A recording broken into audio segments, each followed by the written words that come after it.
In. Hallelujah, it's raining. Let's get you POV. We have the Matrix militia, the gaggle of crackheads. What are they doing? Everybody thinks that Marshall's is going to throw out their stuff. So right on time, we have fat woman going to check. Fat woman gets back in her car. Come on, fatty.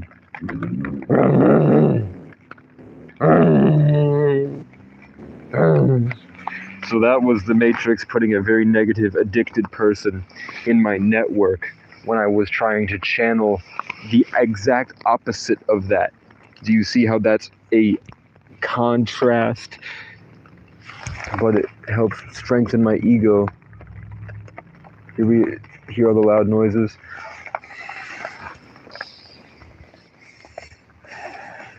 So we're gonna open the tent. Here, you can look at me real quick while I open this tent. We're opening the tent flaps like I'm emerging from the womb, which I didn't do. I was a C-section birth. Maybe that's why I'm trying to make up for it in my adult years. By emerging from the womb, right here. Okay, we emerge. I kind of needed a shower. We're not going to do what happened last time. We're going to move this overhead like this. We're going to find a stick, some type of support apparatus to attach to where I previously cut a hole in the middle of my tarp. Because I knew, because I'm smart, eventually I would need to find some type of supportive apparatus. Now, we don't want to hurt nature, right? Let me zoom out for you. We don't want to hurt this tree that's spent, how long do you think this tree's been growing for? Working really hard, absorbing nutrients to try to grow. Probably very long. But we can see that these are already dead. So we can pick these off. It's just like trimming fingernails, probably. Hopefully it's not like screaming in agony right now that I'm flaying it. Because we know that trees talk to each other and they emit signals of pain and screaming when intruders are hurting it. So that wasn't interesting enough for whoever was watching. But who gives a crap, right? Who gives a single crap? I don't. I think you're all bots. I think you're all, I think the world is my oyster, right? What do you guys think that means? What do you guys think it means that the world is my oyster? So this is kind of fucked. Basically, all of my, all the poles to support the tent are broken. So I'm using the salvage remnants of the pole, and I'm using trees. Oh, but you know what I can do now? I can take my gun right here.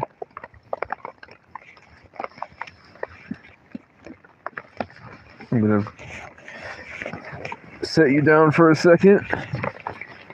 Set you down, never let down, baby. And then we're gonna take the gun and we're gonna move it out front like this.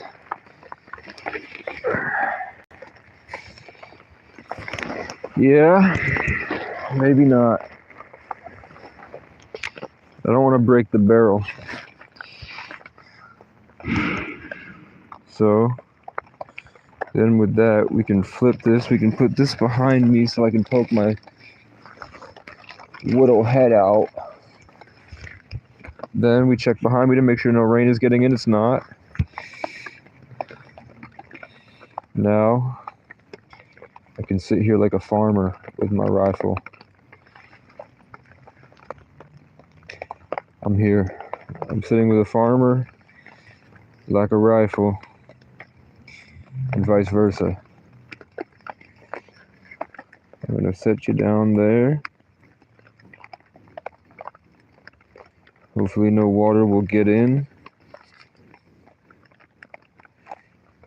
I'm trying to make sure water doesn't get on the phone, so I don't get a repeat of last time where I ruined my phone in the hurricane. I'm going to reach into my pocket and look for my lighter. I'm reaching. These are pens, so I have to use my hand and feel around inside the tent like I'm rummaging through the womb of an injured kangaroo to find the baby in its pouch. I'm looking for my sweet cigarettes, and I'm not doing very well because I like to throw everything and turn my brain off. But I found something that might be just as useful, just like finding a boot in a river with a magnet. I chat. So now we're going to continue looking. Hold up. I'm extending my presence into my hand. I found, you guessed it, a gold chain. Now, we keep searching through this maw. I thought that the chain I just put down was a snake, and I freaked out. We found a lighter. Step one, does it work? Yes, it does. Everything around here works. I found a soda. We don't need the soda. We're looking for a tiny pack of menthol cigarettes. You know, I was just talking about a kangaroo. Look what I found. I found the baby kangaroo, guys. I know you weren't expecting that. You thought it was just a metaphor.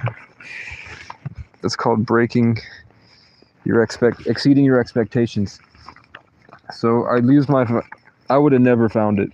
It was buried in my keep out of the rain pouch, which I didn't think I was smart enough to use. I've been watching videos of the war in Ukraine. These kids that are 18 years old are putting on GoPros, and they're not live streaming, but they're posting videos after their mission of their war. And these kids are retarded.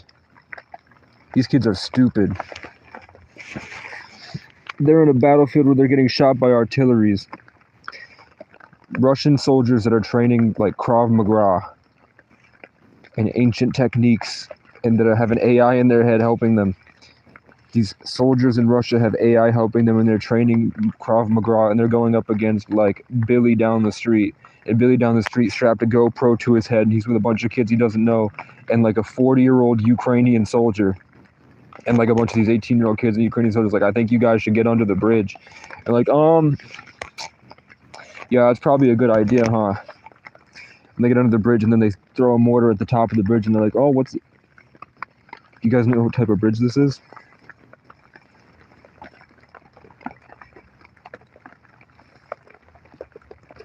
Because all the guys that would be smart enough to be the good soldiers are not going to war for Uncle Sam.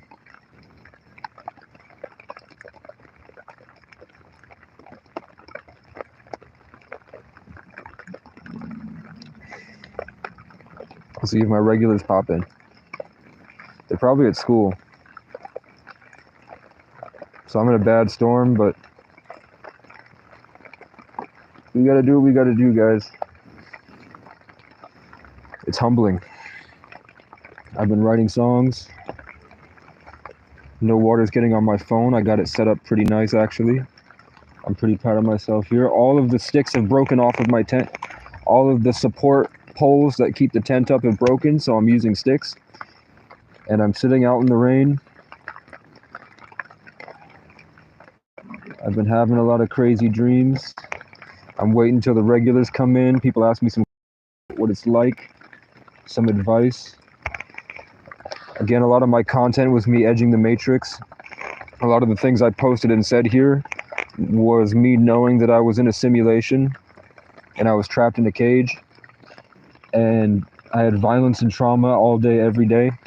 So I would go on YouTube and talk about it to see what they would do to me. And the conclusion I got to is either I think I moved through the multiverse into a pocket dimension,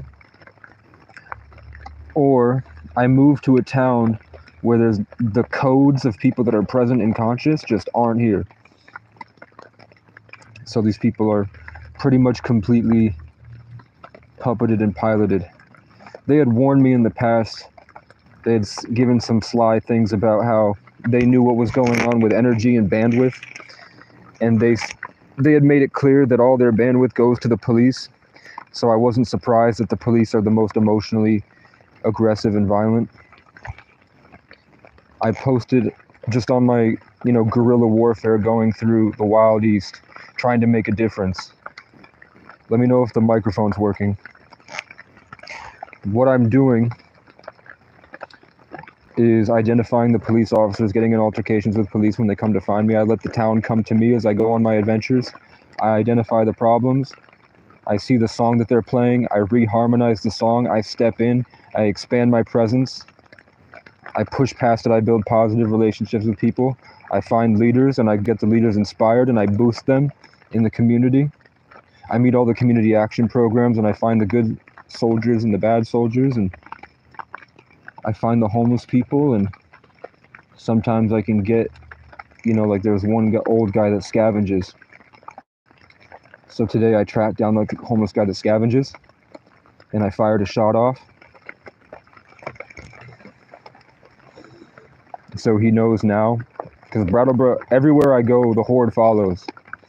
Every town that I step into, after they treat me like shit and they do all the things that they want to do because they have to get out their white pride, they have to get it out, they have to do their culture, how they were raised. Once they get it all out on the homeless orphan, and then the homeless orphan leaves, they get flooded by the worst crackheads you've ever seen. They come flooding from the toughest town in America. Because Vermont has a funnel where the worst people in the country go to for services. So my hometown gets flooded in waves. Then they follow me after I leave a town. Either this year they either got flooded with a literal flood or they got flooded with crackheads. So after they beat the fuck out of me emotionally, really hurt me, now they're all getting fucked up by the worst people in the country. The rain is starting to get into the phone. Let me move this a little bit. I've got my stuffed animal from when I was in 4th grade. Chewy the Chihuahua, who's actually a kangaroo, but we don't talk about that.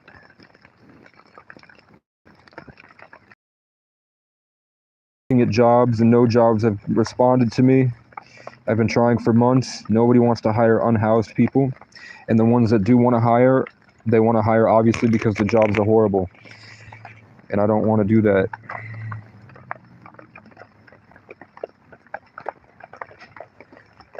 So if I need a way to make my music studio, to get my music done, guitar, dirt bike or e-bike or better bike, jacket for winter, bigger backpack, maybe a bench press, maybe a gym membership, but I've been sneaking into the gym and it sucks.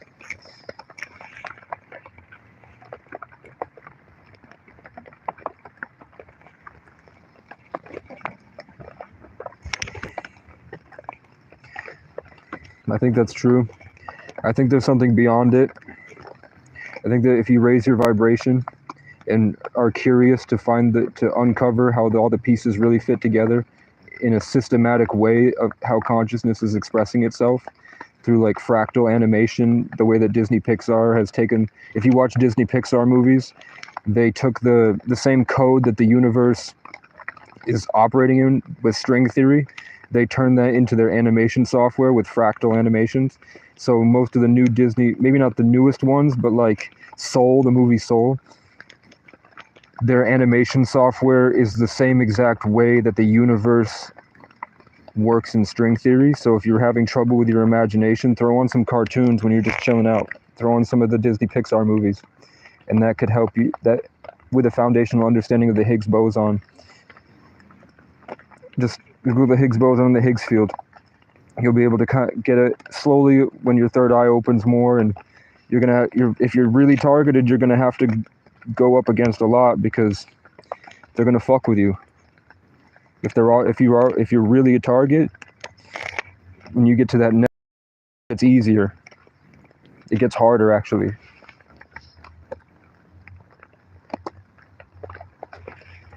But that's the truth, right? Would you rather be deluded?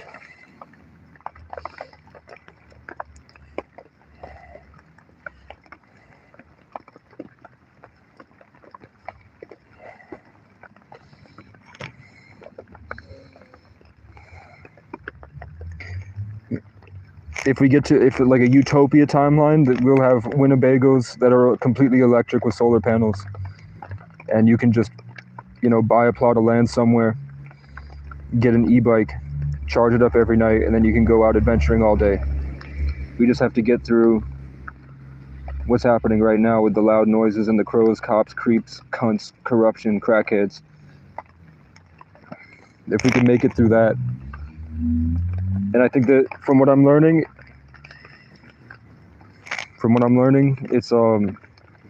it's probably directional. Like, this experience of reality is linear, and that's the illusion, is that time is moving forward based on your decisions. So all these things to distract you and take your power away, like you said, MK Ultra, with like controlling your mind to control your decisions, would literally like take a step back to the fourth dimension or fifth dimension and look at your timeline, where you're sitting, the setting that you're in, the theme of the story that you're living inside. Those things would be wanting to guide your decisions to make you go a certain direction. And when you get more control over the direction that you're going, get more present to the moment, to have more freedom and potential to do more different things in different ways, that's how you would fight back, is controlling your narrative and controlling your inner world to be able to steer the ship the way that you want to steer it.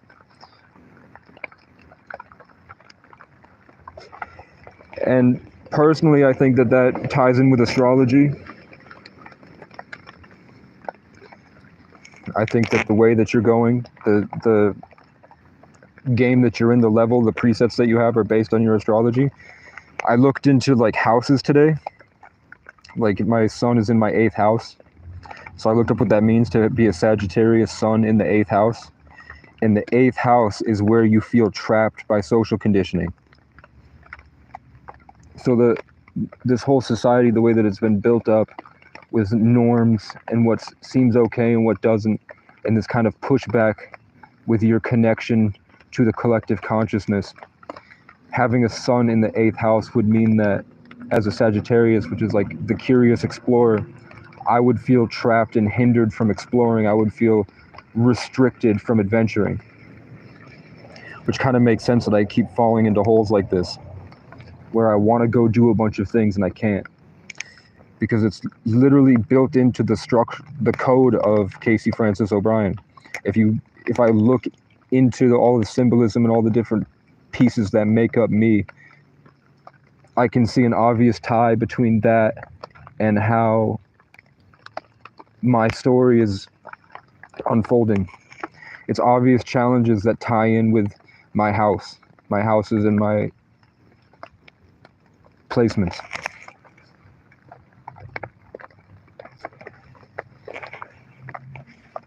I don't want to share with you, there's a lot more revelations I've had recently that are so game breaking, I don't want to say it. I don't want to say it, like, I don't want to break other people. I want them to come to it naturally. And I haven't mastered it, so I don't want to speak about it yet. But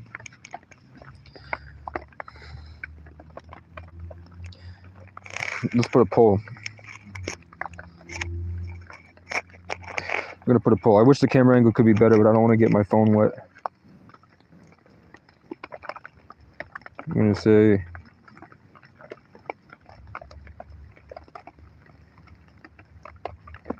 is it all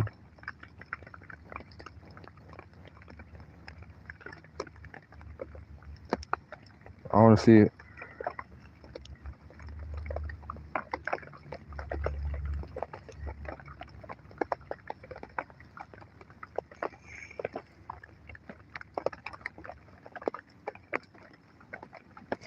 Yeah, I mean, I was kidnapped in Miami, and I went to one of those Like, I was illegally taken by police and thrown in a mental hospital just because I was high on the beach. I smoked weed and sat on the beach, which is a pretty normal thing, right? But out of everybody, because I was the one feeding seagulls, the police took me in. And that's when I started hearing voices that said, like, they put you down. Like, when I had this huge dream, I was in hell. And then I woke up and there was a woman singing to me about Jesus, and I felt like I was in a completely different dimension. I've never been the same. I went down to Miami and something happened to me in the hospital, and I've never been the same, and life has been very different since I tried to kill myself and since I went to that hospital. Like, the people in the hospital rooms, the people that I was with in the groups in that hospital were the names of my friends and family and my son. So I went into a hospital in Miami. I passed out randomly. Like, I just went in, and as soon as they put me in the doors, I just passed out like that. And then I had this horrible dream about being in hell. And then I woke up in a whole different place, and the whole universe was different. And then they put me in the 3rd floor of the Miami hospital, and everyone in there, like, my neighbor's name was Gary, and he looked just like my dad named Gary. But I'm looking back at the way that he was acting, and he was acting like someone else I met months later that had the same build as that guy, but he didn't look like my dad and didn't have my dad's name. My ex-girlfriend's names were there. My old friends' names. Well, I was feeding seagulls cheese balls. So they put me in a hospital. And then all that shit happened. And then I remember they were trying to put me on medications, and with everyone else, they brought one doctor in to talk to them, but with me, they brought in 7 doctors, and they surrounded me, and I was just sitting there, like, looking out the window. I was playing chess, and I was beating all the people in chess. I was hanging out, I was talking to the girls, I was playing games with the staff members, like, going back and forth with all the pretty Latina girls and that were nurses, and I was fine. I was just like, can I leave? And they would bring in 7 doctors and try to convince me to take different medications. I don't understand how it doesn't register to people that all the people had the names of the people from my past. They were the same names. Everywhere I go, it's the same exact names. It's the same set of 20 names. And they talk to me the exact same way. I go through the same cycle everywhere I go.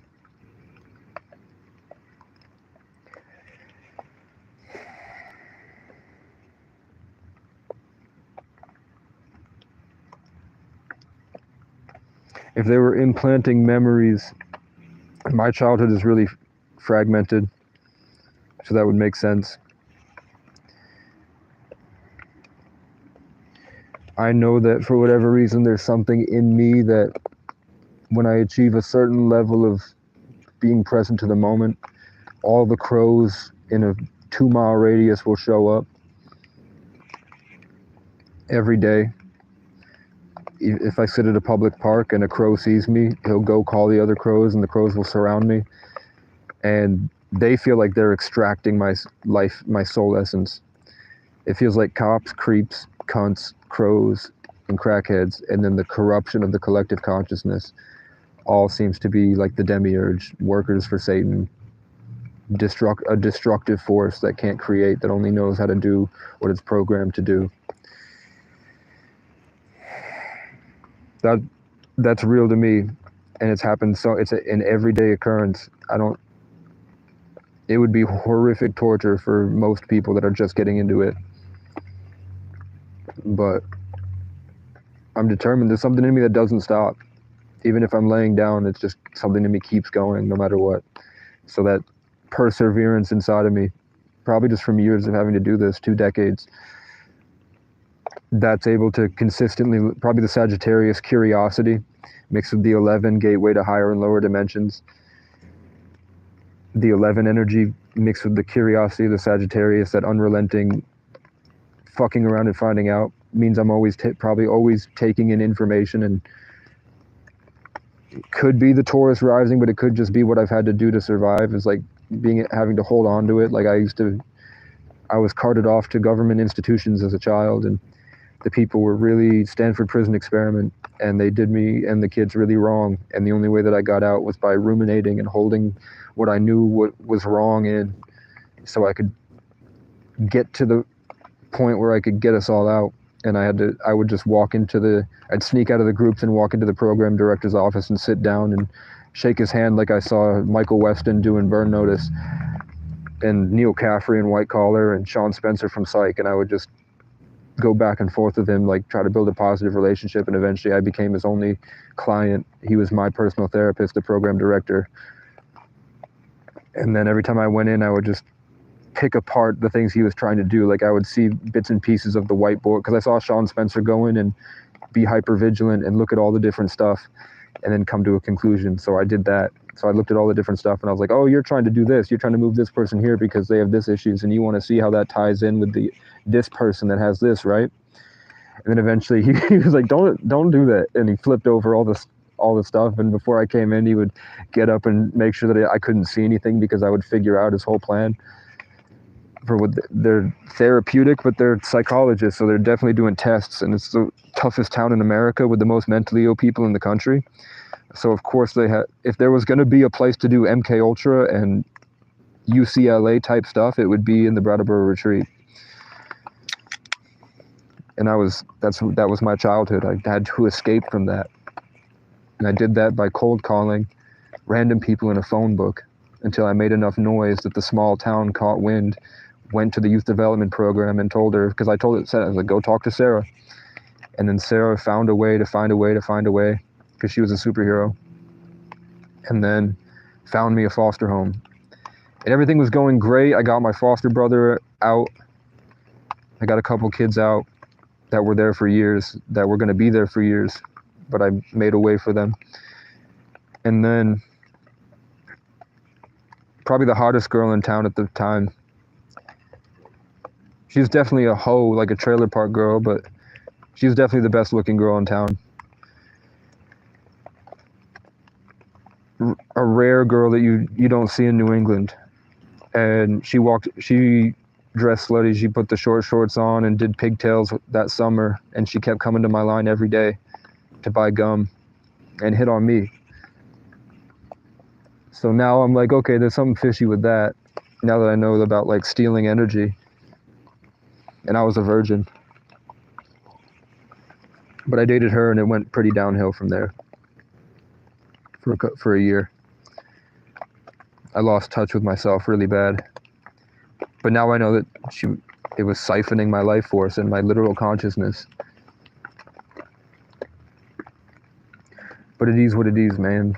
Uncovering all the bullshit that they do to you is they really like all the religions talking about that there's a force on the planet that lives in deceit and is constantly trying to sneak its way into your life to take from you is true. Like I'll sit here and I'll fuck around and find out and think about things a lot, and I'll come to conclusions and things will be revealed to me. I'll have a revelation, and it's horrible. It's horrible to realize that like this interaction happened because this person was acting this way for this reason. That was the real intention behind it. Someone that my natural naivety, because I naturally think that life is so much better than what these people were operating from or what the world tries to make you think it is. To realize that is heartbreaking.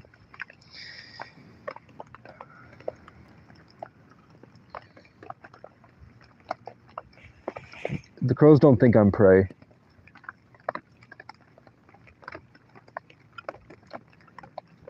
The crows might think... I see what you mean, though. They don't think that they can kill... I mean, yeah, I guess they do. Because it operates with electromagnetic energy and consciousness and bandwidth.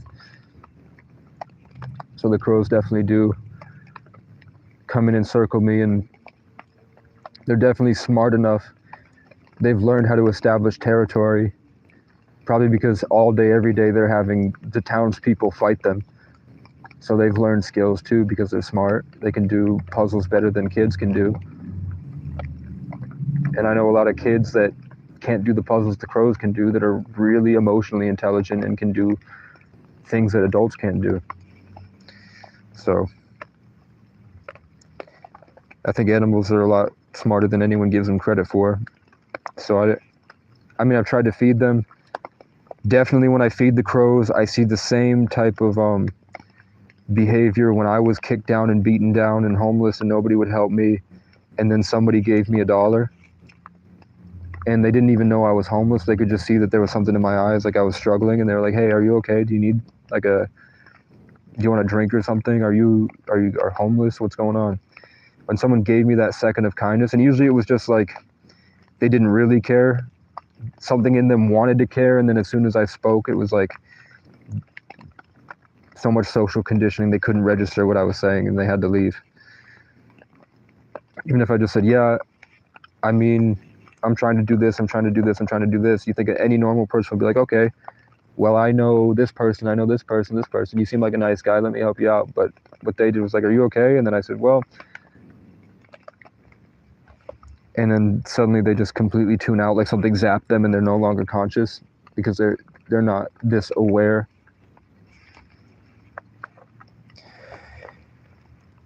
The crows had the same stuff.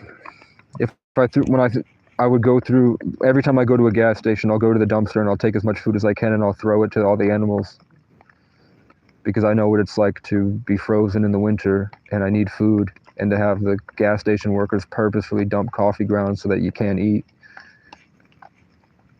So I did that.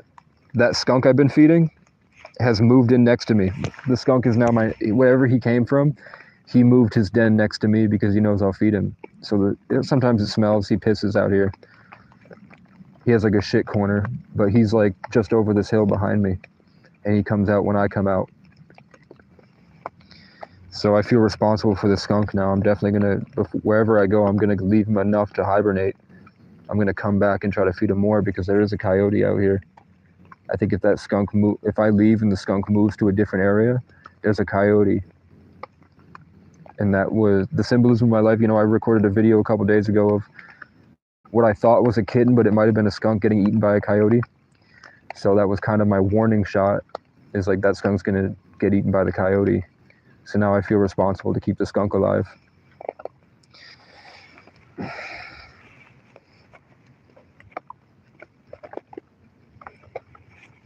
I've been through a lot, man. And who's in my...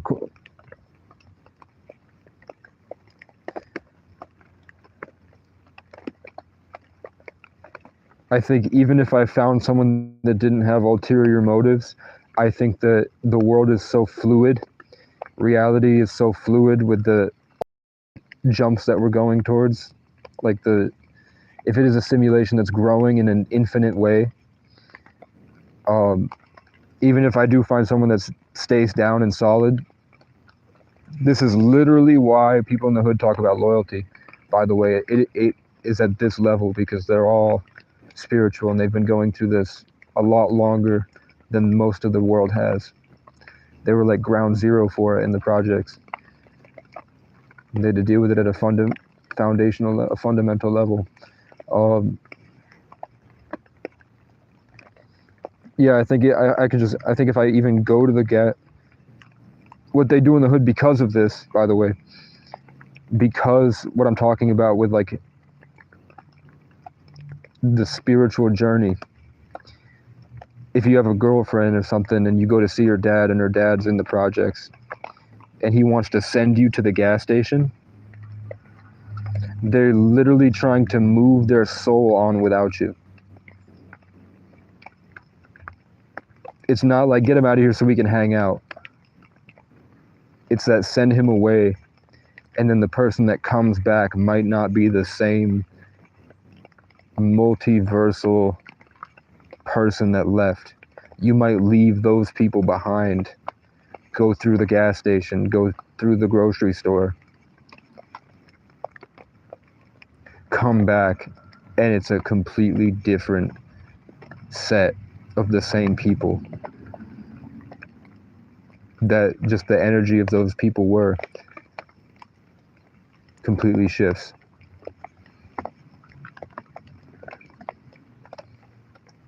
And that's why a lot of the time people, like guys now that the world is waking up, they stay on FaceTime the entire day. Like the kids will be on FaceTime with their girlfriends the entire day, because I think they naturally understand that, even if they don't put it into words. They can feel the connection get severed and broken, and they come back to, and the person's a stranger, and they have to start over again with that, and that's what commitment is.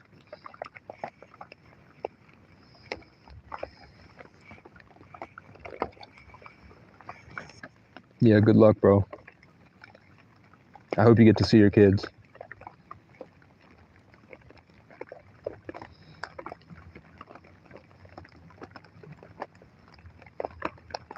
I know a family that DCF took their kids wrongfully. They lost their kids, and they fought for 10 years to get back, and the government wouldn't budge. For no reason, really. Like, they were good people that deserved to be able to see their kids. They didn't do anything wrong. But out here in the Wild East, every worker's different, and they have such a different method of doing things, and there's not enough people working to go in and really audit their decisions. So they just got a bad worker, and the bad worker had prejudice and biases and a different upbringing, probably came from out of state, didn't understand Vermont. So they took their kids away, and they never got to see them. And last year I got to see Craig, and I was at a gas station with a guy that produced a movie in Hollywood and turned out to be a pedophile that tried to rape me at gunpoint. But I got to see my family because he took me down there. And on my way out of my hometown, I felt this huge glowing presence, this big love. Somebody was really, really happy, and it was the biggest light I've seen in a long time outside of myself. So I turned around, and it was that guy, the father that lost the kids, and he was just sitting in the car watching in the middle of the gas station in the middle of the pump, watching people go in and out of the gas station. And I walked up because a couple days before, my dad had come at me and pushed me into a wall, and I punched him. And then I tried to leave, and he ran at me and grabbed my hair and threw himself on the ground and tried to choke me out. And I had to put my fingers against his eyes and push, and he wouldn't let go. He was still going to do it. He didn't care about his eyes, so I bent his finger back until it almost broke, and then he ran out. Went to my mom, and my mom lies to police all the time. She over-exaggerates and sees no remorse in it, even if they show up with guns and really hurt me. She doesn't care, so I knew that was going to happen. So I didn't know what story they were going to tell Craig about what I supposedly did. I don't know how big they were going to blow it out of proportion. I walked up and told my dad, hey, you just took out a loan for $2,000, gave half of it to a guy that sold you a car that's already broken down. You should put some of that money into a mechanic at least to make sure the car is worth that other $1,000. Don't let him scam you. He said, don't fucking tell me what to do. And he pushed me into a wall, so I punched him out of instinct, and then we fought. So I had to call the police. There was a bunch of stuff that happened, and then went to jail. And then, so on my way out, I talked to Craig, and he was just happy to be there, really enjoying life, present at the moment. Things were great. Told him, like, hey, I would never do that to my dad. He's old. He's had heart attacks. I wouldn't do it unless he came at me. And Craig was like, I know. I heard all about it. And then I guess within 8 hours, he died. He drunk drove his car into a train or something. I'm pretty sure he drove into a train. And then I was trying to help Melanie, his wife. I was trying to make sure that what happened to my dad didn't happen to her, where they find a loophole and the rich people north of Richmond come and sweep the house out from under us. So I wanted to make sure she still had a house, and I told her if she ever had any questions, or she didn't feel like anyone was in her corner, that I would kind of go to bat for her and try to figure it out and talk to people and make a way. And then I guess somewhere along the way she had a stroke, and now I don't know if she's alive or not, or if she's a vegetable. I don't know how her kids are. I don't know where her kids are. I know her kids pop up on my suggested friends a lot. I've never looked at her, never looked at the page, but I know what her kids are from when she would tag them in photos. So her kids keep popping up as a reminder of where I failed, you know. I was really, there's the crow. I didn't know that Craig had died, but around the time Craig had died, I heard his voice in my head say, I heard my voice reach out and be like, can I help you in any way? And then I heard Craig's voice say, well, you could at least help us get our kids back. And then I saw Melanie crying in my head last year. And now my mom said she's an invalid. So I keep having these kids, their kids that got taken by DCF, they keep popping up on my suggested friends pretty much once or twice a week, and I don't even check the page. But it's just something evil rubbing in my face where I fail. Over and over and over again. Sometimes I struggle to make it 5 blocks to get food.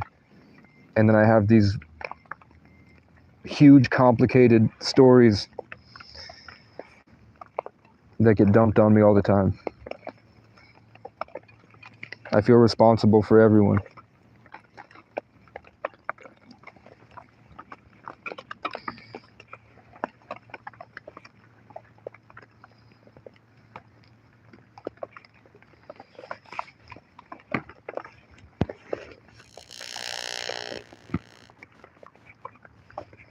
Let's smoke another cigarette.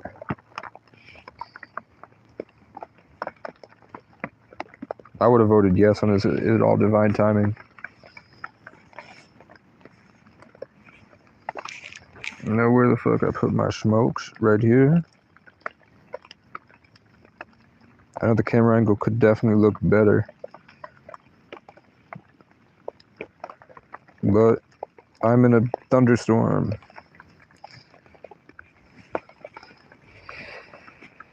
Is it getting in the tent at all?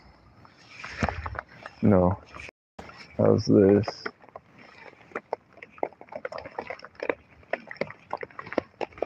Oh, fuck you. Well, I spilled my energy drink in my tent, so now my tent's gonna be really hyper. Okay. Let's be resourceful, Casey. How about...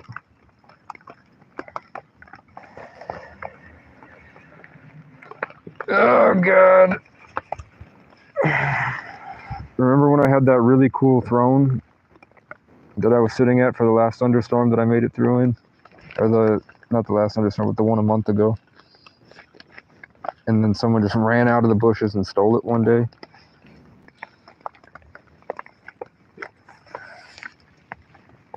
Somebody tried to steal my shit this morning. He tried to run in, open my tent as quick as possible and come in and steal something. So I think he came in when I was in the store once and saw the gun and he was coming back for it. Thinking I was at work.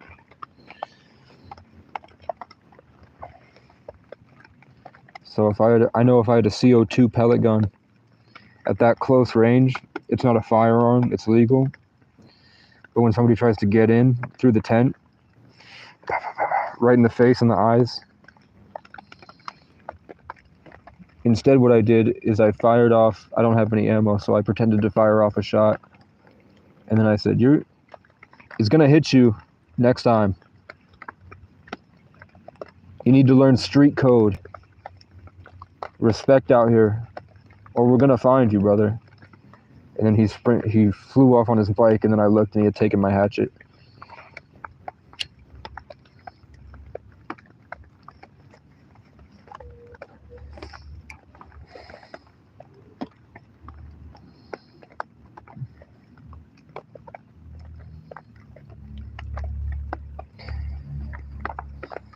So I don't see anyone asking for advice.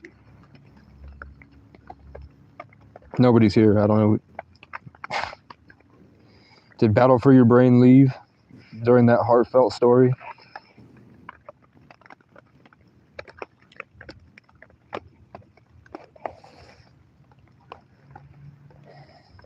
No, he's still here. All right.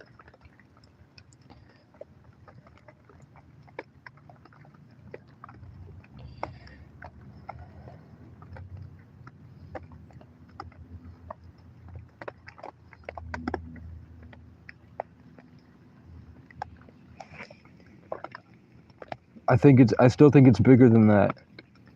I think it's bigger than just government surveillance. Like when you say they, who do you mean they're remotely monitoring us?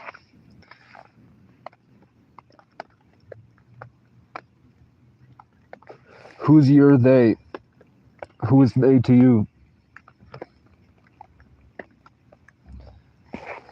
And your responses might just be slow based on bandwidth. I don't know where you live.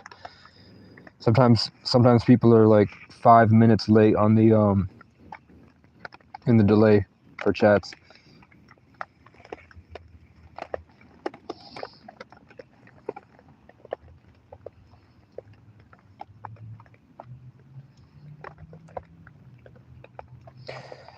Cigarettes are only good when you're fasting. If you're not fasting, cigarettes are really detrimental. Even if the feeling might help you convert and might help you focus a little bit, if you're not fasting, it's not good for you at all, and it ruins your blood vessels. And people are saying that if you keep going, like say like 3 years of consistent smoking, they say you might have dick shrinkage forever. So I'm not about to find out what that's like.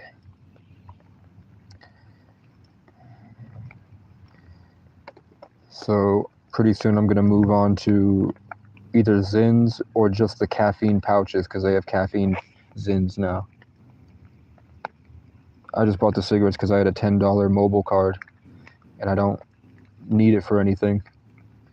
So when the Blue Man Group, all those homeless people that were wearing blue showed up, it kind of took over my spot. They had guns and I didn't, so I had to get out of there. I went and bought a pack of smokes and came back. Because worst case scenario, if they come to press me, we could talk, chop it up, smoke a cigarette together, and they'll realize I'm an enigma.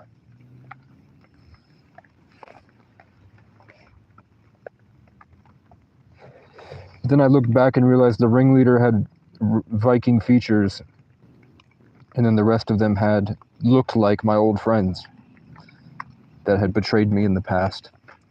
So it was just an archetypal shapeshifter of an enemy with people that were representations of the energy I was literally battling in my mind. So I don't know if they're real or not. I don't know where they went afterwards. I've never seen them again. So I don't know if that's real or not, or if it's all divine time and God's plan and they just happen to look like that, or if long con coincidences of guiding their behavior. I don't know. I don't know. When I fall asleep and when I wake up, I don't know if I'm even in the same body. I could just be in a different server or a new level.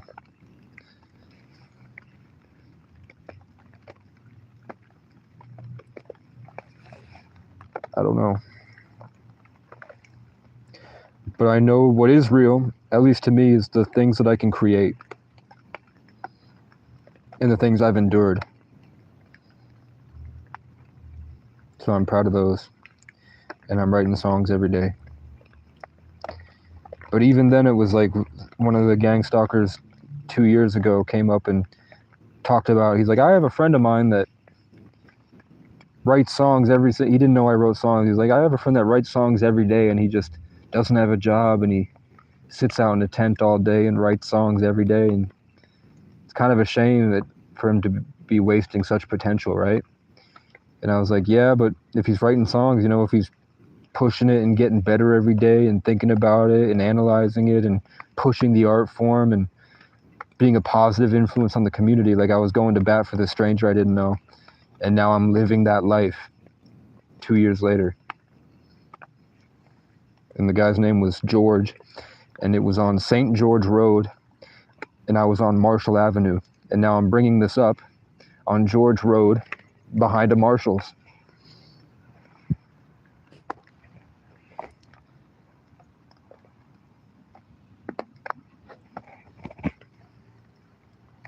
Mass formation psychosis.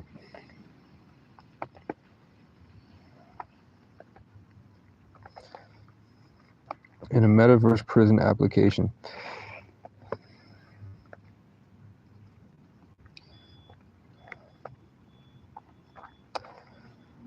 I believe that you can structure your insides to be able to control the outsides.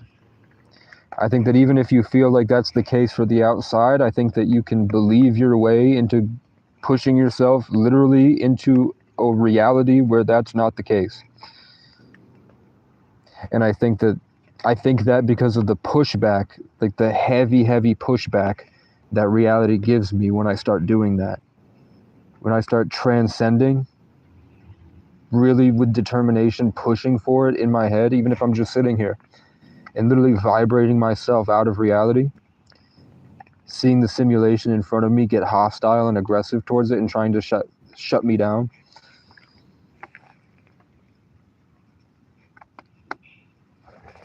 It could just be dominoes, though. It could be osmosis. I might be converting something that could set off a chain reaction, and then suddenly everybody has a hallelujah moment where the whole town, maybe, because I'm in the center of town right now, literally the center of town. I'm literally in the center of town right now. Where my tent is the exact center of this area. The same distance to the end there with Price Chopper and Capstone is the same distance to the dead end road behind me, is the same distance to the town point where it goes from Morrisville to Morristown. And then on this side, the same distance up a hill to where all the residential areas are for the rich people. I'm in the exact center, so, and I have a peregrine falcon that circles above my tent.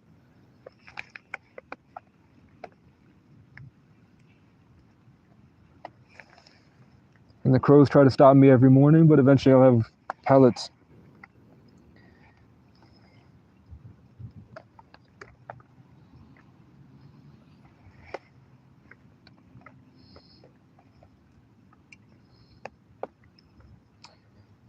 So I got suggested a couple things to say about that. I saw that there was demonic entities that jump into people and try to influence them to do certain things. And then I saw Bashar come in for a second, and Bashar said that aliens that see Earth as a TV show get to experience more of the infinite creation through us. I don't know if that ticked any boxes for you. If anything that I said there resonated, that we're living different lives than most people because most people don't hold on to this. Isn't it that they said that if you hold a belief for 15 minutes, if you hold a thought form for at least 15 minutes, then reality will start to shift around, and that's what they call manifestation. Is people trying to take advantage of this the godly GBT to try to get their way.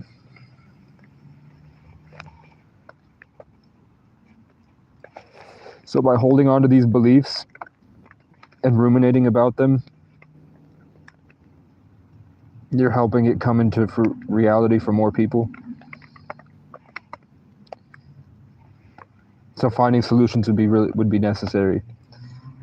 Maybe we're undergoing this because we're learning skills on how to hold against stuff like that, because maybe we're programming a good AI. Maybe we're going through these simulations because it's boosting something that is fighting back against it at a higher level. I don't know if that's, I mean, higher vibrations said yes. Some feminine voice in the back of my head that might be my grandmother's or an ancestor said no. But that lower voice just seemed more worried about me and more coming from a different life where that wasn't the case when she died. the world that she left behind wasn't like this. So that voice just wants me to enjoy life simply, like get a girlfriend and get some money, go jet skiing and go hiking, have a dog. But then there's a voice that's like, yeah, you're fighting back against the Matrix systematically.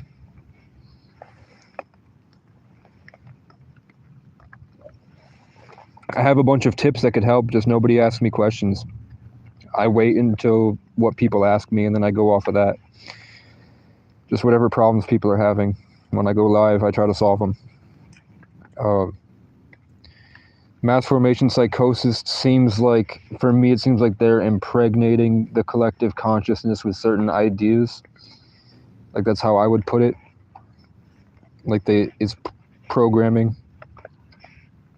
to kind of change the frequencies. So like with a frequency, there's tons of different ideas, music notes, imagery, stuff that's, what's it called? Norms, themes, paradigms, styles. So mass formation psychosis for me would be them trying to drive a group of people into a certain set of beliefs, because as we're this constant cycling of information, we're taking in information with all of our senses, and then we're producing things through us, like manifestation machines. Mass formation psychosis would be changing, like genetically modifying a plant so that it produces a different type of fruit. So when harvest season comes around, they can harvest the desired fruit.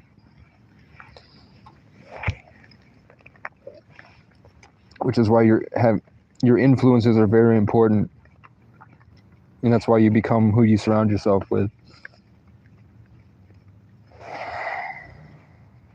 Even just like doing that one thing that you know you should do that you haven't done, like do your dishes or clean your bathroom or make your bed, that sets off a chain reaction through your entire system that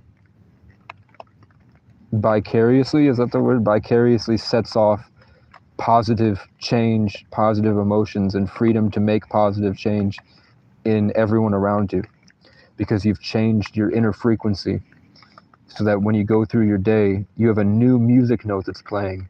And then as that goes in and starts to play with everybody else's music notes, eventually that tries to work out a way to harmonize, which is where determination comes in, delusional determination. And that's why humility is important. So you're able to recognize other people and accept other people, and also hold your beliefs in a way that where you can control the amount of your influence. How loud you play the note, and when to play the note.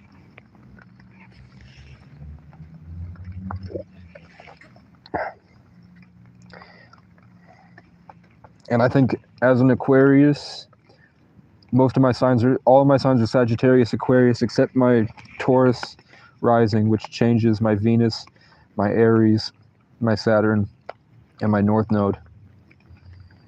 But everything else other than that is Sagittarius and Aquarius, which is really rare. It's extremely rare. Billie Eilish has Sagittarius, Aquarius, but she doesn't have it as deeply as me. She's like a simple representation of what's going on. And I don't know what a rising sign is.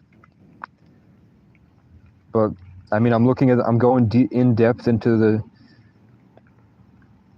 foundational structure of what that would really mean if I were to believe that that was true.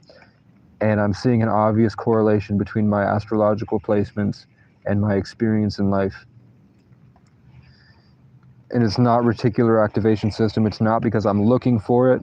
It's that I go through and I have an obvious evidence backing everything, and it's represented in such a simple way that it's easy for me to explain.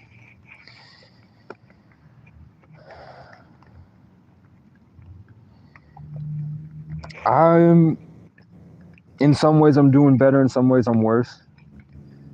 I have food stamps. I have this bad boy now.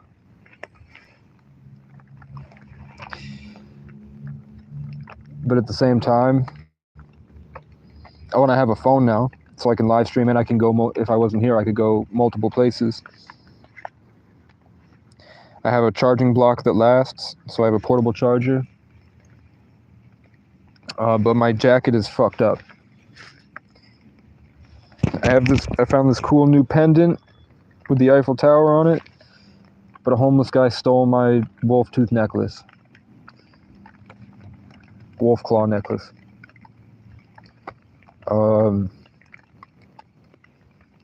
No word back from jobs, but I also haven't been pushing it as hard as I could.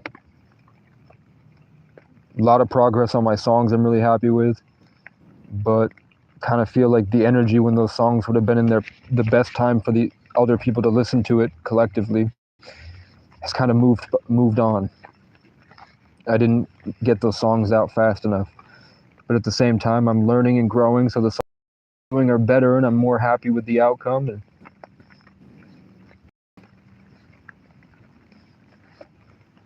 I'm learning more control about myself, but I've also lost touch with a lot of who I used to be, being degraded, and I'm in a way worse place than I was. But I have more strength to deal with it now, so that's good. I'm not smoking cigarettes as heavily, and I'm biking more, so I'm looking better and feeling better. I'm making small positive changes, but the Matrix is doubling down on me worse than it has. Like, people are going crazy again. The leaves are falling, the nature's not producing as many good vibes, so New England gets very mean and aggressive and destructive. So any good vibes I usually have are destroyed by the time I make it out of my tent. I have a gun to scare the crows once I can afford pellets.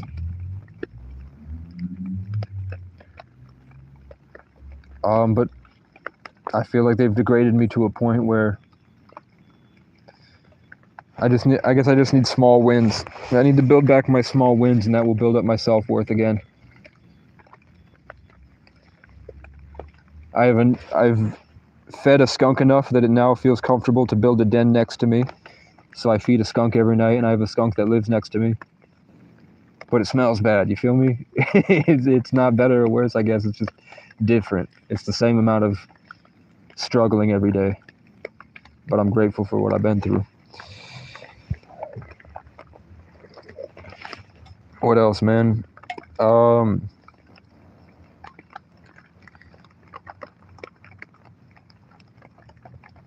Yeah, I came to terms with a lot of my old traumas, and I was able to move past them, which is something that I haven't been able to do in a very long time. I was stuck ruminating with the same traumas that had made me believe things about myself that I was struggling with every day. See how I'm ascending past the traumas and talking about something positive, and the crows are now back while it's pouring rain outside, and they should be all hiding in a tree because their wings don't work, and they've decided to move right above me, and now they're screaming. For whatever reason.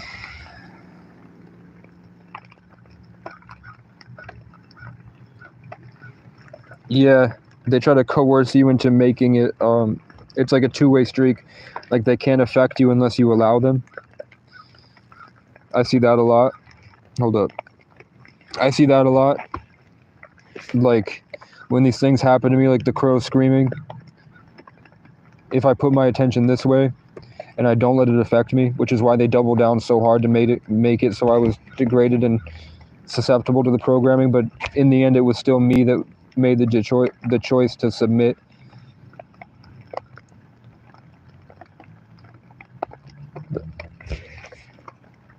Basically, it feels like the crow shows up. I have a consciousness. I have like a creative thing. I'm like holding a space in my mind and my soul, and I'm creating things to talk. And when the crow gets in, it tries to dominate and control the space. It tries to tear away what I have and then start to implant things like a worker for the devil. But I have a gun now, so I've been looking up how lethal 1.77 is, and this is a pretty dangerous gun you can get for $100 legally. This is a .177 1200 feet per second brake barrel. So this could go through a skull pretty easily from a pretty far distance. I would never do that. Worst case scenario, like if there was a homeless guy that was coming at me, worst thing I would do maybe is shoot his leg, so he could feel that it's going to shoot through his jeans, and I'll recognize that, holy shit. I thought about it for a long time. I thought about how nice it would be because I have so many police. I realized that all my trauma came from police. Pretty much all of my trauma came, like the worst traumas I've had in my life came from police and pedophiles. I never really had any issues with like all the kids that I fought were just obvious anger issues, and I won the fights usually. Kids on drugs. You know, I had betrayals from my friends, like guys that wanted to sleep with my girlfriend, and I had a brain injury, so it was a lot more vivid for me experiencing that. But for the most part, like all my feelings of loss of safety and having my boundaries violated were from police that were taking advantage of their badge to hurt me. So I've thought about like buying a $12 ghillie suit off Temu and climbing a tree outside a police precinct and then just getting him one in the head. And it's in Vermont, so they'll never find me. But then I come back to religion. Like as soon as I pull that trigger, what if the whole, like all the fractal, hexagonal foundation of reality just collapses and then I'm trapped in hell? As soon as I pull the trigger, I'm just stuck with it forever that I did that. And then I won't be able to reach for the stars. I won't be able to do the things I want to do, because what if the whole time, even though it sucks and it was so horrible, what if it was just God's test to see if I would do it? And then I guess if time isn't real, or it's just a minuscule compared to what else is out there, then even though it seems like such a big deal, it's such a big deal because it's supposed to feel like a big deal. And in the grand scheme of things, it's not. So I'm not trying to get myself worse than I already am, but I don't want to feel enslaved out of fear by the system. Like I told you, I bumped into somebody in the hallway 2 years ago where we bumped shoulders, and I've had to go to court for 2 years to get out of jail time for that, where I bumped somebody in the shoulder. And then when I got evicted, he had a little cardboard mudra on his wall outside of his apartment that it was cardboard, so I was like pissed. I took it and ripped it up. It was a piece of cardboard. We've done the math. It's about the size of this right in front of me right there. I took something like that, made a cardboard. And they were trying to get me sentenced to jail for a long time and never allowed to own a gun again. And it's been 2 years of me ignoring my court dates and then being like, what the fuck are you going to do about it? You're obviously reacting out of prejudice and emotion towards me. You don't know who I am. You let off state police that have raped young girls. You gave them 30 days. You've let out stalkers that are aggravated stalkers that follow other guys home because they're dating their ex-girlfriends. And they do it consistently, and it's gotten to the point where they were fearing for their life. And you let him out every time he comes in, and he comes back a couple months later. But for me, you want me to go for 2 years just to sit in the courtroom and have you do these Masonic rituals to steal my life force energy, right? So I've been ignoring court just to see what he'll do. Is he going to issue a warrant, and then I'm going to go back to jail, and next time I go into jail, I'm going to have them record me in county for a music video? It's just more evidence that I could bring to the public eventually when I talk about what the Wild East has done to me. Kind of shine light that the people think that the police are heroes because they're not out here at nighttime to see when the police have a bad day and they want to go rape a crackhead.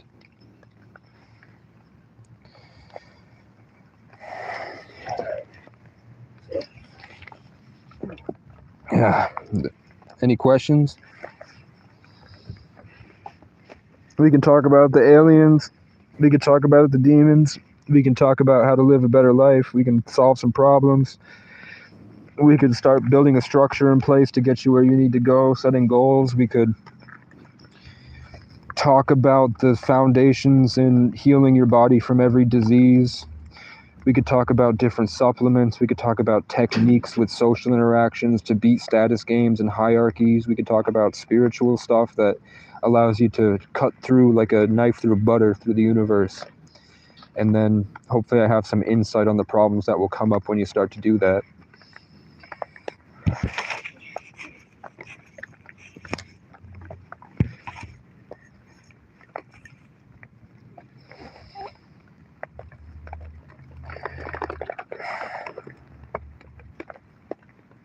No, I mean, I had court today and I didn't go.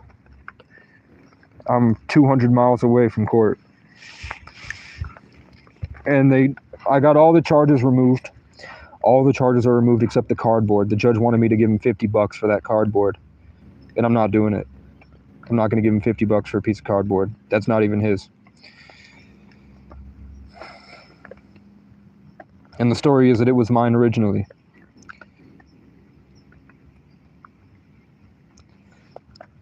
So I'm not going to let this guy act like a child and be a part of it anymore. I did it for a year. And it was the most important year of my life so far. My year of the water cat. They took it from me. So we're going to see what happens. I haven't gotten a phone call or an email saying to reschedule, so I'm hoping he came to his senses and realized that maybe it's not such a big deal. If you notice, the crows have left and this bird is here. And if you notice that the bird is responding to the cadence of the song that I'm projecting from my core, the same way that the crow was. You could go back and listen to the crow calls, hopefully if the mic picks it up, and see that the crow eventually left, and now the birds have come to clear up the space that the crow was trying to do.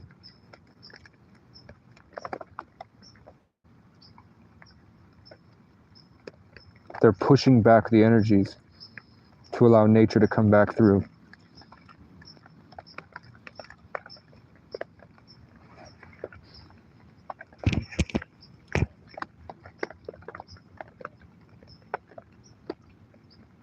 Or it's a lonely bird looking for a lover.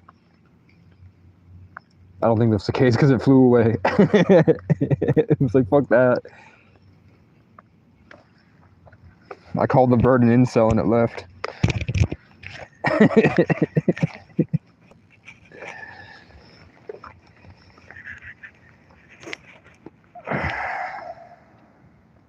No, the whole thing is that when I first got arrested, I wasn't allowed, that you weren't able to attend that court remotely. They hadn't set it up, and they weren't going to set it up. And then I made a big deal out of it where I emailed the court and I made it public on the Brattleboro Facebook page. And then since I got arrested and all this shit where they brutalized me, like real police brutality, and they locked me in pepper spray. They didn't wash my eyes, and they locked me in a room for days when I didn't have to be in there for days, and did a whole bunch of other shit I won't talk about. And when I made that public, that I was arrested because of that, because I missed court and nobody emailed me. I didn't know that they file a warrant if you miss court. And I called them during the hearing and said, hey, I'm sick. I have COVID. I don't know the precautions. Can I call in and just be on the phone, present on speaker? I'm literally right down the road. I just didn't want to come in because I literally have a fever. My mom got me a thermometer. I used it. It was in my thing. I can show you a picture that I have I think it was 103, which was bad. 103 is horrible. I don't know why I had it's divine time. Like, you talked about Matrix, right? Where I just suddenly wake up with a 103 fever. I can see it. I had a photographic memory. I'm not making it up. I just woke up with a 103 and told them that. So obviously that's not very believable, right? So they gave me all the fat women at the clerk's office gave me lip and made it really difficult for me to get through and talk to the judge, and didn't work out. I sent them a long email saying, like, look, it was just bumping into somebody in the hallway. It's not a big deal. let me know when we can reschedule. Sorry, I had no control over this. I could have gone in, but I didn't. I apologize. And then I think a week later, all that shit happened. And then the next time I went to court, I was able to call in. So I emailed them again and said, hey, you guys are still treating me like shit, but look, you've learned from me. You've learned, I've at least made you guys better your system. So you're welcome, because I bet that's probably freeing up it's making things go a lot smoother for you. And then since then, he's given me, the judge went completely like dirty looks. The officer would grab his gun and like bump me like that. Whenever I like looked up at the judge, he would like grab his gun and do like that. Like little kids. Trying to make me submit like a dog, and then I'd feel them try to rip out all my spiritual narrative energy and all my power and all the love that I had in the community, because I was like a role model and really respected. And I felt them slowly tear away everything until I was an animal and then was cast out to die. So if he wanted to act like a child, I acted like a child, and I stopped going to court, or I would go to court sometimes and not go to court other times, and just to see how long he would drag this out for. And even my lawyer was like, what they're doing is really fucked up. Like my public defender she cried once. My public defender cried and was like, I don't understand why everyone's doing this to you. I literally, like, I'm going to go to bat for you and defend you against this judge. I don't understand this. Like, she wasn't supposed to be my lawyer because she was my father's lawyer like a decade ago. So that's technically not legal or moral in their practice, but she did it for me because she saw what was happening. And then she got the case, after 2 years, she got the cases thrown out.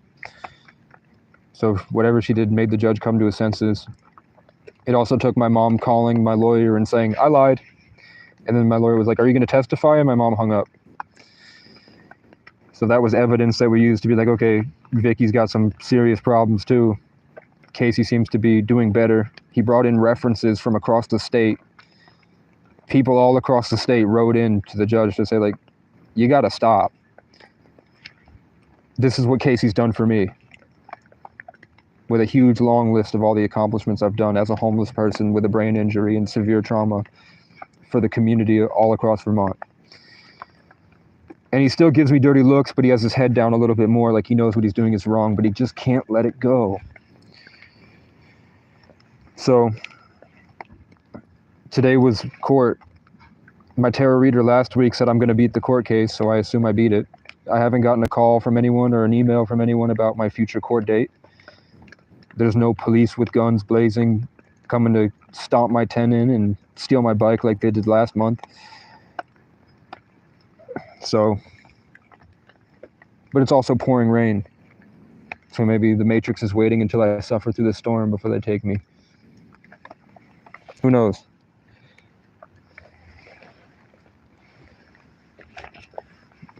Yep, and it's worse than that too. Imagine like getting kicked out of your sovereignty and then something jumps in your body and pilots you. And then you've been so degraded and diluted you don't understand that that's not you. And then 6 months later you come to your senses again and you realize, oh shit, what have I been doing for the past 6 months? Holy crap. I was just running in circles in a loop out of my mind. And then suddenly something, like I accidentally sparked awareness again, and then the Matrix doubles down. Hurts you even worse. What do they get out of that? Ritualistically farming you. Destroying the timeline of your life. Destroying your legacy.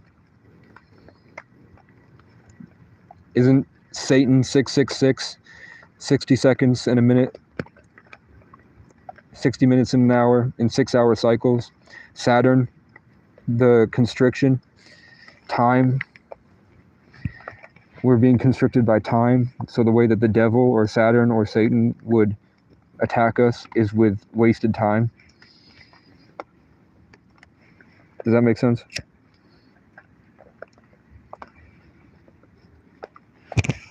Which is why it's really important to meditate, get present to the moment, kind of take a step back, restructure yourself so you can reprioritize what's important to you and learn how to get to know yourself and find authenticity. I find authenticity the best through long bouts of creative hobbies and habits, or exercise. That perseverance through just continuously choosing what you prefer eventually leads you to who you really are. Periods of that, then periods of letting go. Endurance, enduring suffering, overcoming suffering, long bouts of creativity, and then taking a step back to analyze and let go of things and hold on to other things, and then just keep going. And then that's called individuation.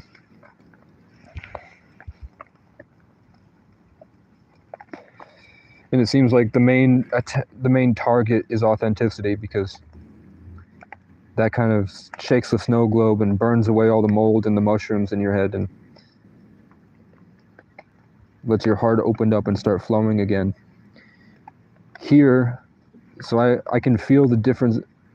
In Vermont, everything's locked down spiritually, but the ways it's locked down is different. Like here, there's a strong, overarching, commanding presence where any positive emotion gets kind of ripped out of the people immediately.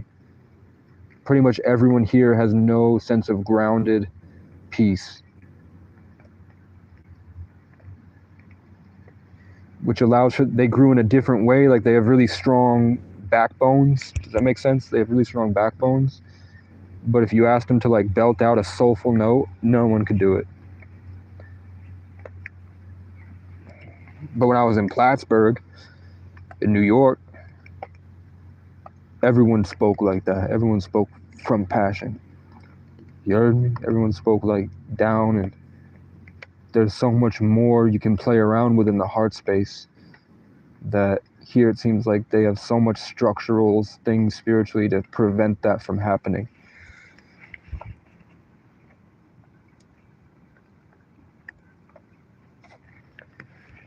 That's why people say white people have big backs and black people have big chests, which isn't true, but they used to say that. Because I guess in traditional culture, back in the day before information overload, that's how they had grown up. Apparently, according to the old heads here.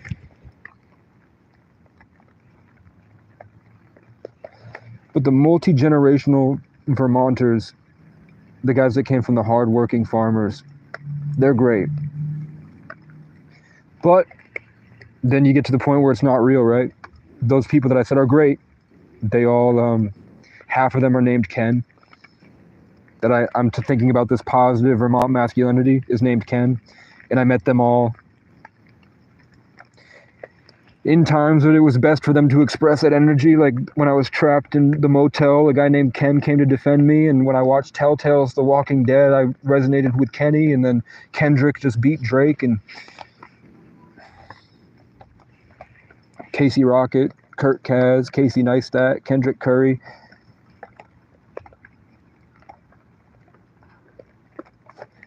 There's more, hold up. King's Country, Cassius Culpepper. My favorite song of the year was Cassius Culpepper. My favorite song of last year was by Zach Bryan and Casey Musgraves. Casey and Bryan.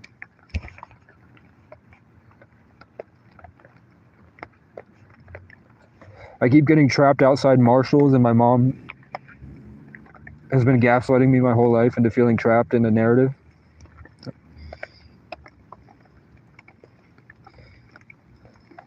The rain picked up and I saw a being of light just come out of just like blip into my mind, and it said, "You're saying too much."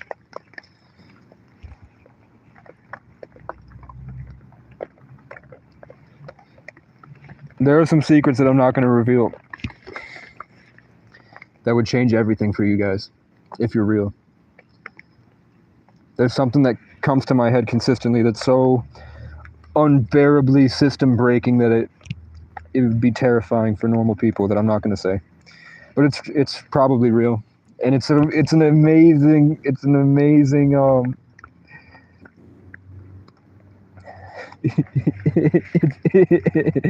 it's really funny.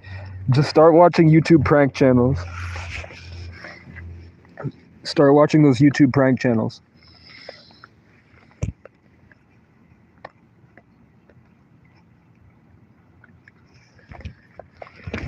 That's my homework. That's my homework for you guys. Start watching people that do elaborate pranks on people and watch how, that might be saying too much too.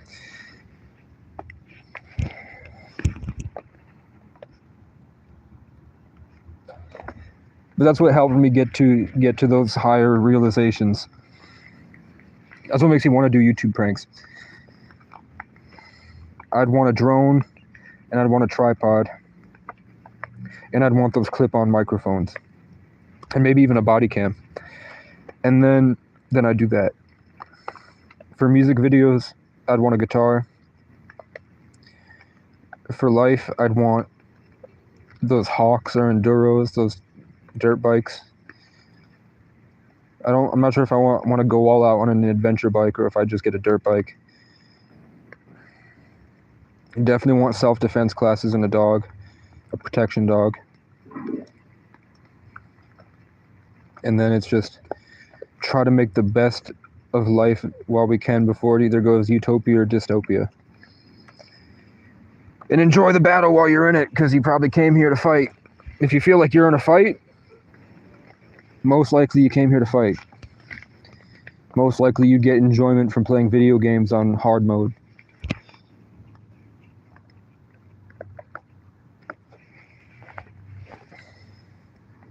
I don't understand how any rich person could see this and not drop me 10K, but they don't. They get possessed by the same reason that when you ask someone for $1 and they've got $100, they won't give you $1. Even if you're like, hey, I'm saving up for a guitar. I've been making music for 3 years. I've been making music for 10 years, but I'm seriously making music for probably 6. And then I really broke free and started making actual, like, epic, higher level conceptual art, meaningful art in a greater style around 2019. Before that, it was still great, but I made simpler stuff. I thought the beauty was in simplicity. But now it's hard to piece it all together anyway.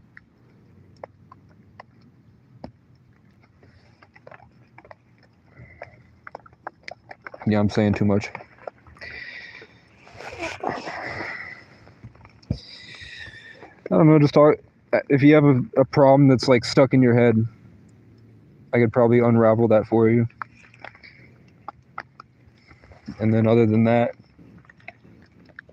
how much charge do I have? 36%. What's my portable battery at? 3 bars. This is a nice battery. Shout out Hobby Lobby and Price Chopper. Shout out the cashier that saw me steal it, and then the manager tried to call her to be like, don't let him get away. And then she's like, I guess I'm just not going to answer it. What's my opinion on women? Man.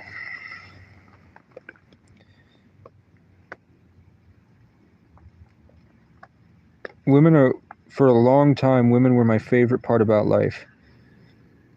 Because I thought that everything that I did in life was meaningless if I didn't have women and children to appreciate what I did. Like, the epic adventures I go on, the funny things the jokes that I make, or the cool advice I have on how to live through life, or if I built a castle out of stone. It would be meaningless for me if I didn't have women and children to be around to appreciate that. A lot of women say that the woman's superpower is that she can go in a room and then she takes control of every guy in the spiritual world emotionally. And I don't know how I feel about that. I don't think women are inferior to men, but I think that it's a whole different aspect of the infinite.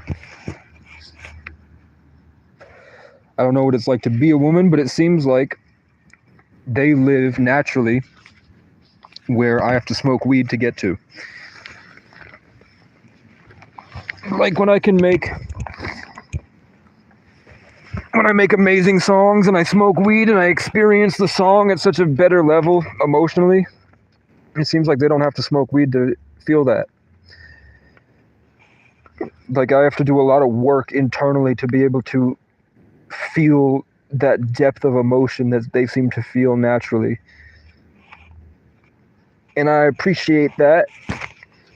I also think that women go through a much different life than men because of the patriarchy.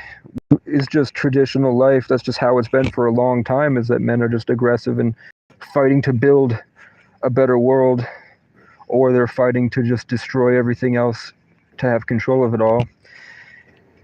And women have to find a way to be a part of that, which probably sucked for a long time, but that was just white cultures. And Native American cultures, women were on the battlefield with bows and arrows, doing just as much damage as the guys were doing.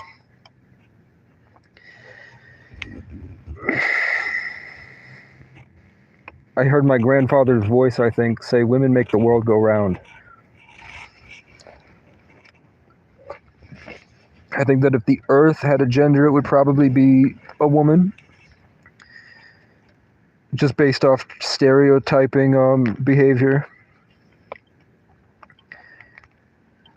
I think that women have been taken away from a lot of that, and where it used to be, there was this natural tendency in the collective consciousness for women to be like enhancing and nurturing and healing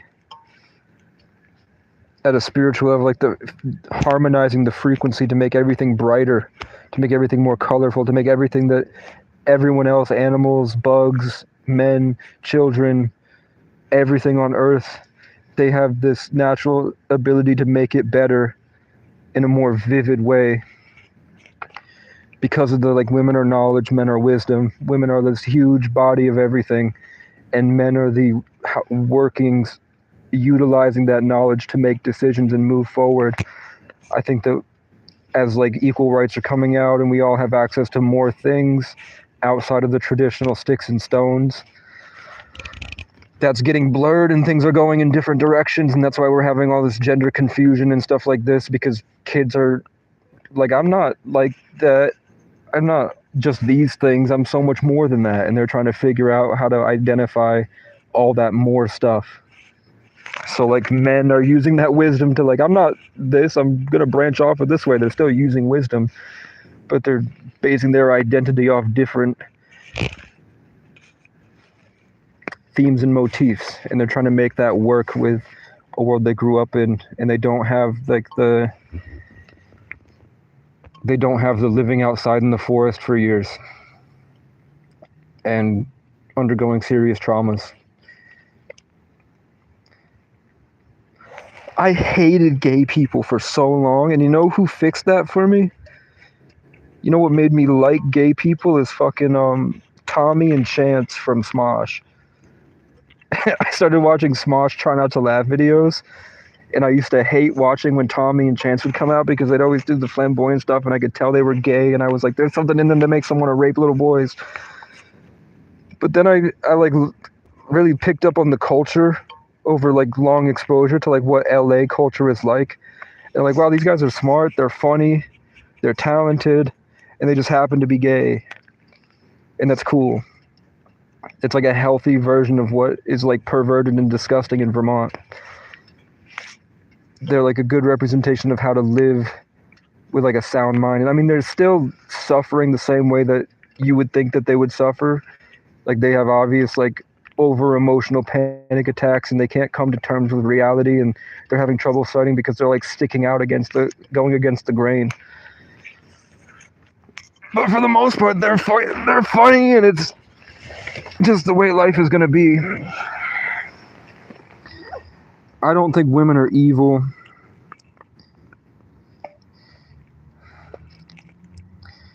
Yeah, that's where we're getting to with the Baphomet, and that women are evil and like the most evil thing God created.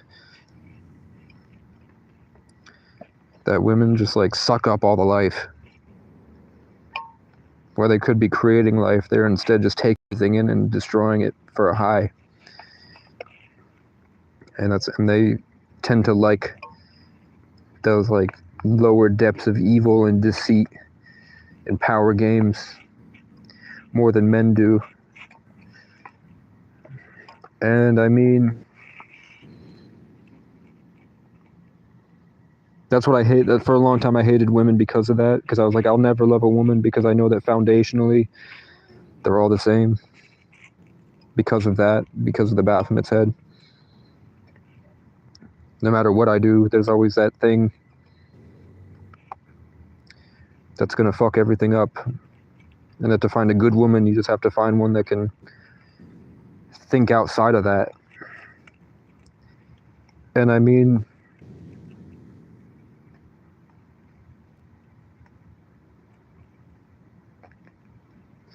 that's getting into like controversial territory.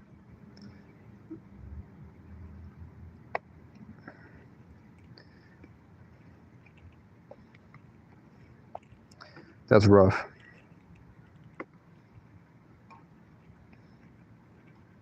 That's why a lot of people like in cities have just decided that for the most part, you're just gonna have to, like, the women are just gonna have to be shared. That's like a lot of the groups in the cities have just left it at that.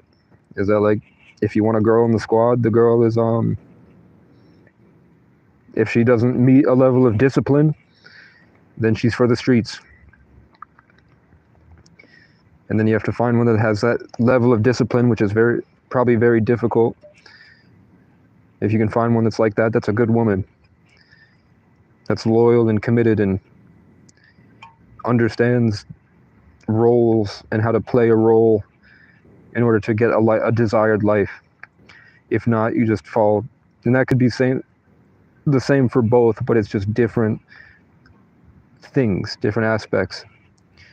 Like men have different, are they called vices? Are they called demons, tendencies? And a good representation of that is police.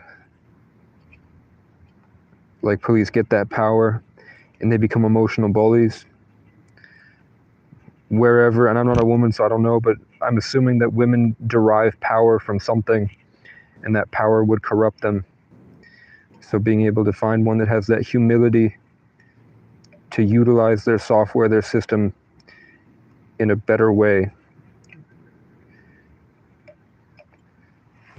It was better. Is the storm done? Yeah. For now.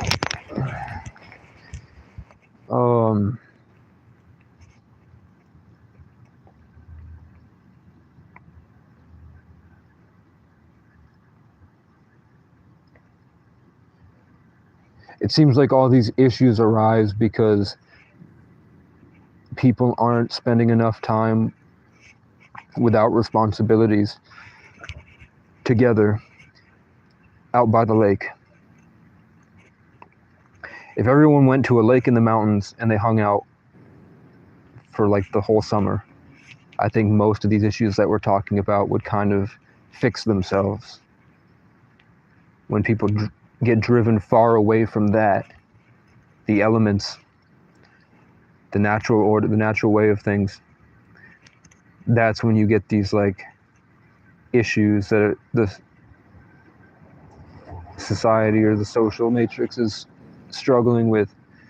So I don't think it's inherently women. I don't think it's inherently a racial group. I don't think it's inherently built into biology or things. I just think that when you get away from natural harmony, the songs that get played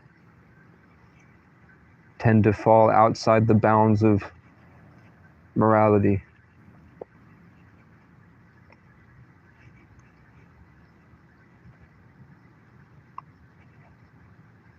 When I look back and I'm like, was all the girlfriends I was with, did they have a demon in them that was constantly trying to take all my life force energy? Maybe.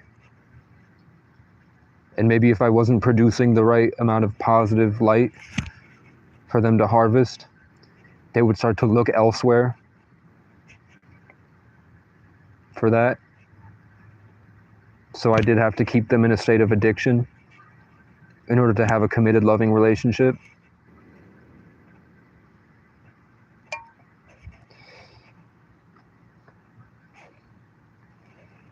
So, I mean, that was true for me. I had to constantly keep a disciplined sense of positive, masculine life force energy. And if I didn't, then they'd move on, which is why people are like, all women want a drug dealer. Because it's the same concept, just expressed differently. That's why the men are pieces of shit, losers with nothing going for them, but they're dealing drugs. That's the same exact archetype of a guy that's doing positive, masculine life force energy. It's just, he's constantly producing something that the woman wants to consume with a sense of control over the trajectory of their, in a positive way, for both parties. So the woman looks at the guy, sees that he's got something going for them, sees that he has a sense of power and authority over other people, and the guy is constantly producing that thing that she wants. And if he wasn't, then she would start to go for his friends. She'd start to go for the guy down the road. She'd start to go for the milkman. She'd start to go for the guy while her husband is overseas.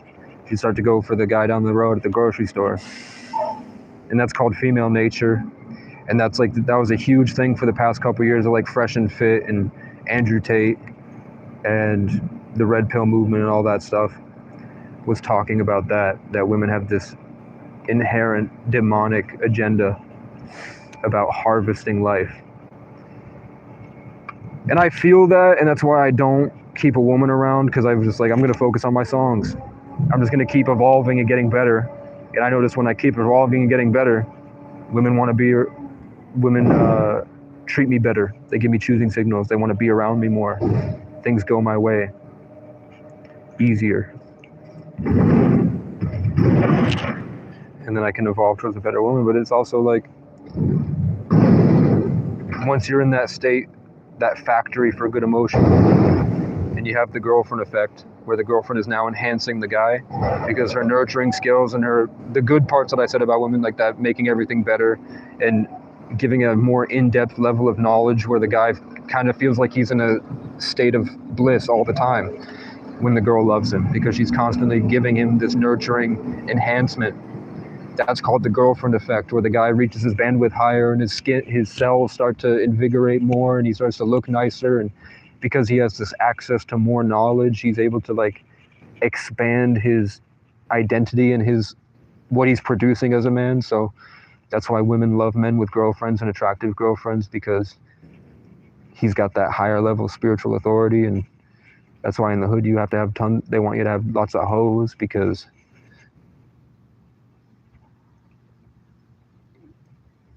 you become a higher ticket client or entity. So I'd say there's enough evidence supporting that. I don't know how it's going to be in the future with AI, where men can fuck a robot that's not very much different. I don't know how that's going to turn out for everybody. But I think that the closer you get to the natural order of things, the more people tend to want to do the right thing.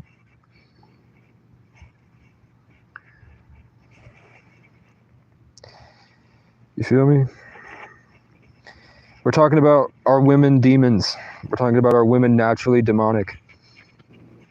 Is it just no matter how much you love a girl, there's just something in her that's always going to be bad? And that's why married men are always bickering with their wives. And they have to ask their wife for things, and the wife's always nagging them.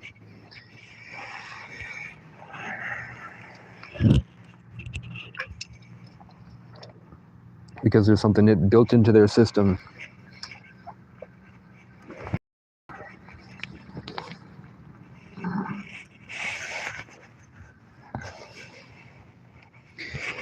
And I don't know, but I know that life is better for me when I stopped. When I stopped being a hoe and fucking around, my songs got better. It was better. It was easier for me to do the right thing. My self-confidence skyrocketed. Real self-confidence, not the self-confidence you get from validation. I don't know, it shifted my energy to a much better place, a much lighter place. My day's all right. Homeless guy, crackhead, tried to get into my tent. I fired a shot at him. Haven't seen him since. Shit on my tent. My tent supports broke, so I'm using sticks now. I got this gun. I have a rifle now. Debating on when it's going to be okay for me to come out here and start killing crows. I'm struggling with the morality of that. Should I let the crows torment me and accept that it's a spiritual challenge and just fight through it, or should I start taking lives like serial killers did when they first started? Just trying to make my music, man. Do Some was probably one of the best rap records I've heard in 2024. I like Kendrick's Euphoria. I like Do Some by Machine Derek. And then what else have I heard that I liked out of this year? I haven't been listening to rap at all this year. I've been listening to indigenous music and country music and folk music.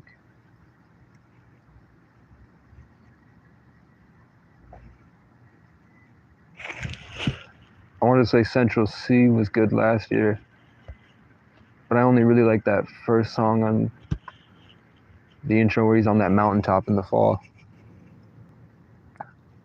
Who else did Eminem dropped this year and it wasn't great.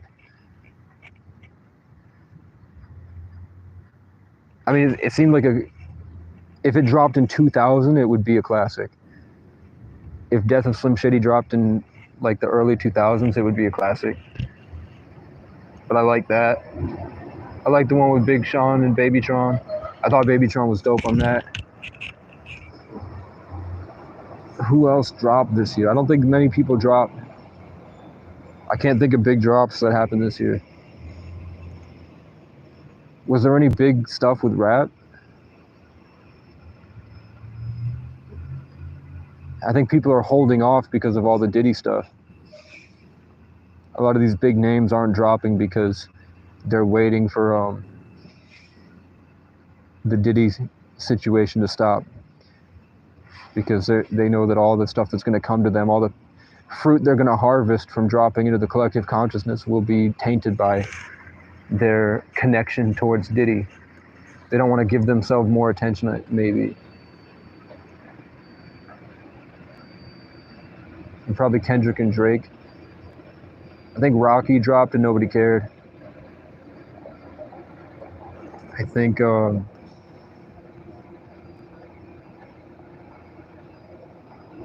don't really listen to big names anyway. But I'll tell you that nobody gives a fuck about Vultures. I forgot about Vultures. I didn't listen to Vultures.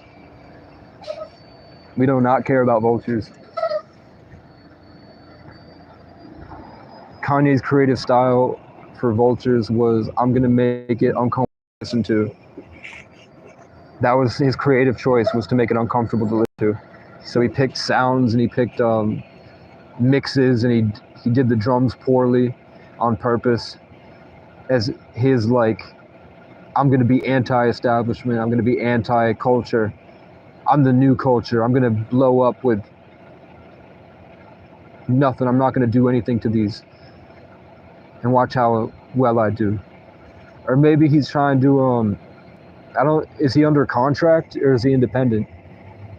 Because he could just be dropping trash because he's trying to get people out of their recording contracts. So he made a shit album with Ty Dolla $ign because Ty Dolla $ign's trying to get out of a contract and it needed him to drop 2 albums in order for Ty Dolla $ign to be able to own his masters again. He had to drop 2 albums. John Bellion just dropped, and it was alright.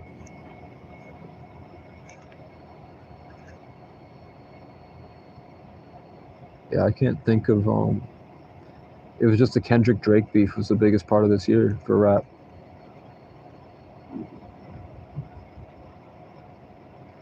LL Cool J dropped, I remember that.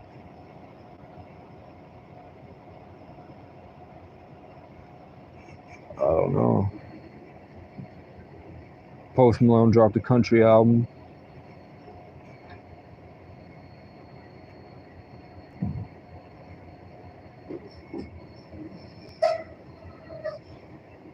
Didn't hear from 21 Savage.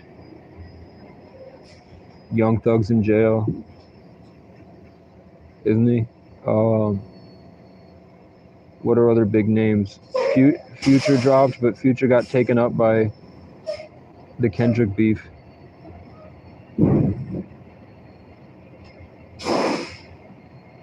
I'm thinking of all the times I saw people on TikTok talking about albums.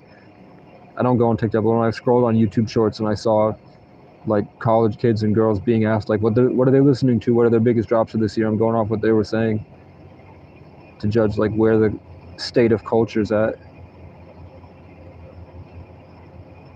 It seems like everybody's holding off. I think Cardi dropped, but I don't listen to Cardi.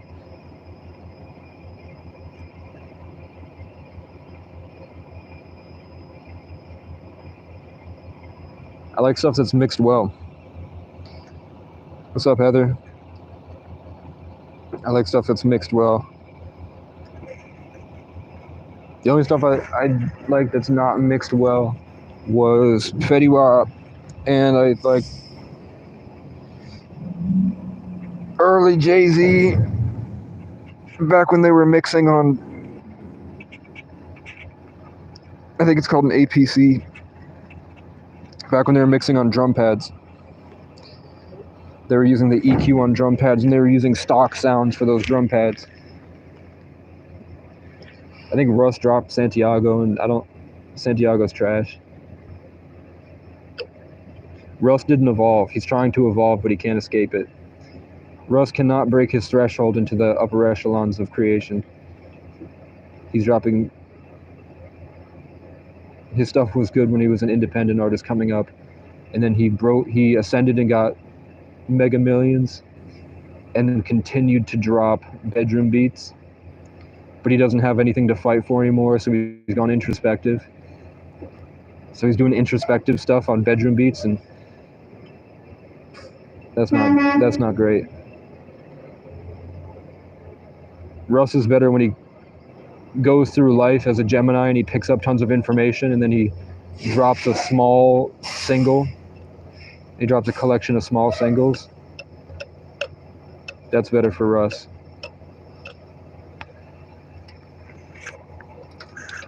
Which is in his name. It's Russ. It's small. It's simple. He tried to overextend himself into a new territory without an identity change.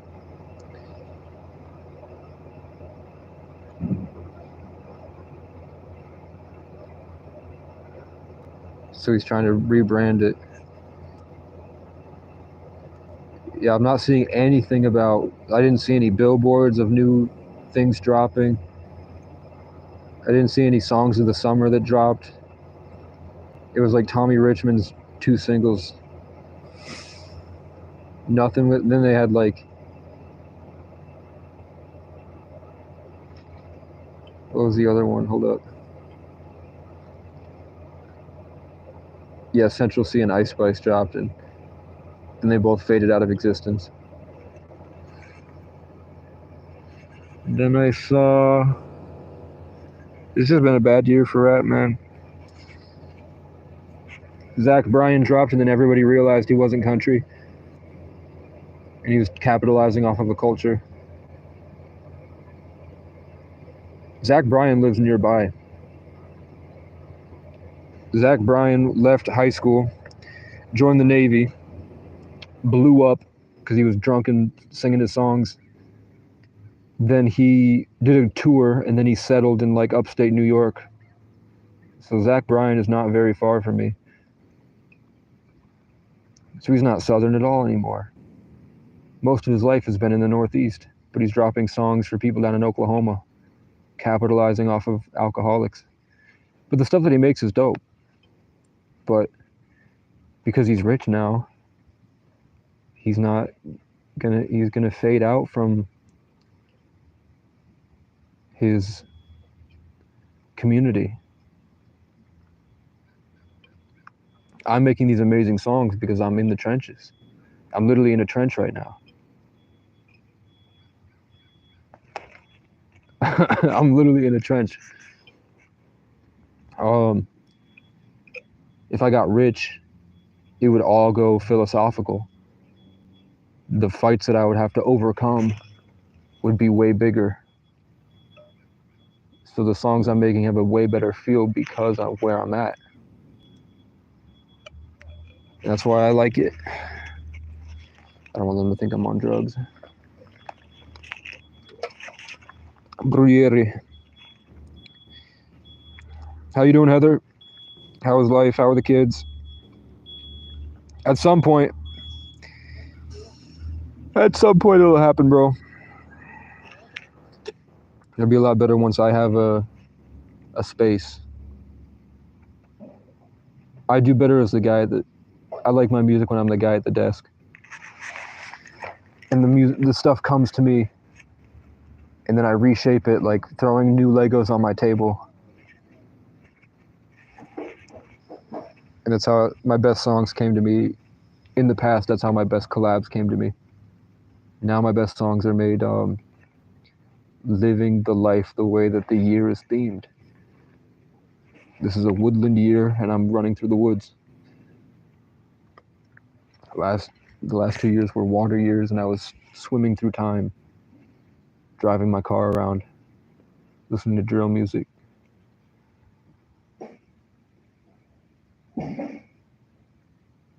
It'll happen, man. I don't know which album or which song. I had one going at one point, but Do Something's dope. Do Something is a dope record, bro. Right now, I'm in the Wild East. I don't know, when was the last time you tuned in, Derek? Was I at that was at the Capitol building? I'm 50 miles north of where I was live streaming before, in some small town. Yeah, so I made it 50 miles. Whole new set of issues, whole new set of problems. Crazy stuff. Way crazier stuff.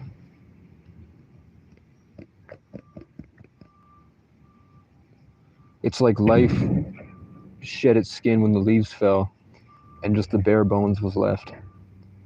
So like all the chaotic tourism and all the people that were around and all the different people and different levels of experiences, like all the diversity of choices I could have made, flushed away, and it was just the obvious truth of like all the people that were around me that I kept seeing every single day, all the characters of my story looked like me, dressed like me, same hairstyle, same names that have followed me my whole life. It's like when the leaves fell, it was just me and the same cycle of events that I keep going through every day.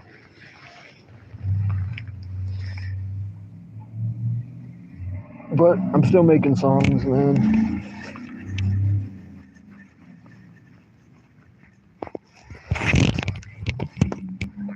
Just making songs. I'm still in Vermont. I wouldn't really want to go anywhere else, man. I heard that I don't want to go down to a city right now. I don't want to be in a city at all. Cities suck. Are you still in South Africa?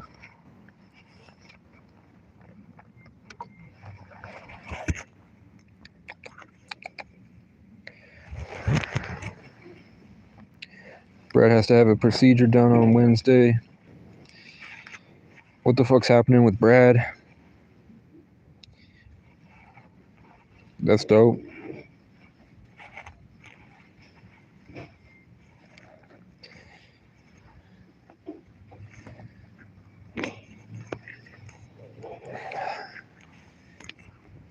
Who else is good? There's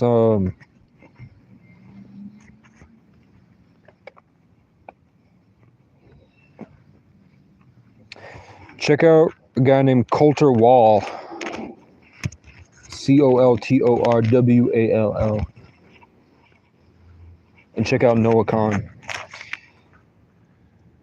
You saw what they think is a BB? I just bought a BB gun, and then Brad swallowed a BB. Damn.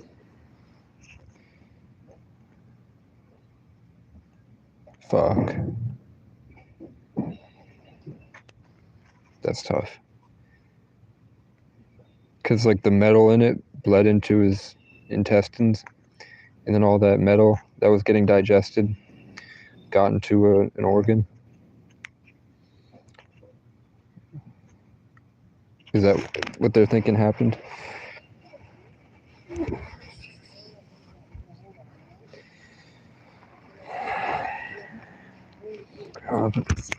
If I could send positive energy. That's tough. He doesn't have any symptoms.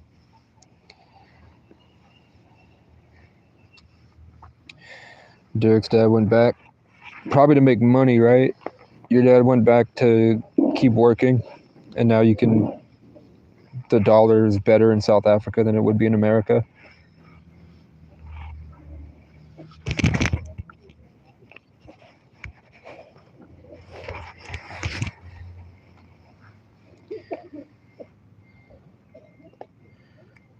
That's cool.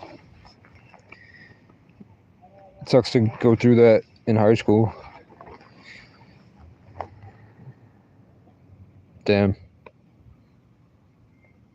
Damn.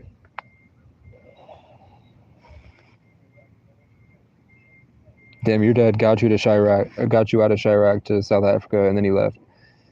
That's tough. Hopefully he did that to make sure you were in a good position in a safe place before that.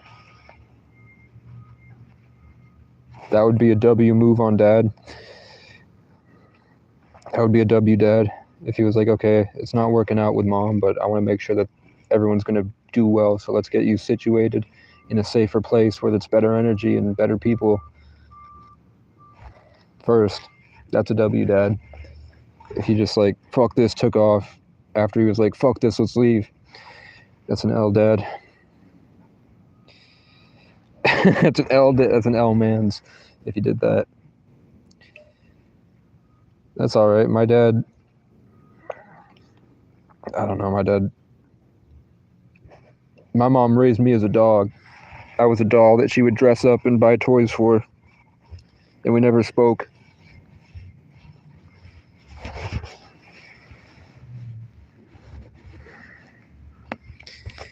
My parents split up when I was 3. And my mom went Section 8, and I'm not sure what my dad did. I have no idea what my dad did from age 3 to when he got out of jail and got on disability.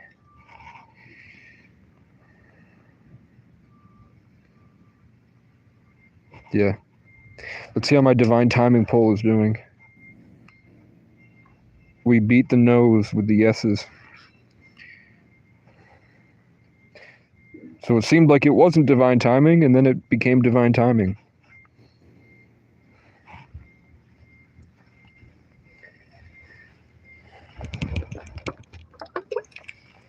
I don't know.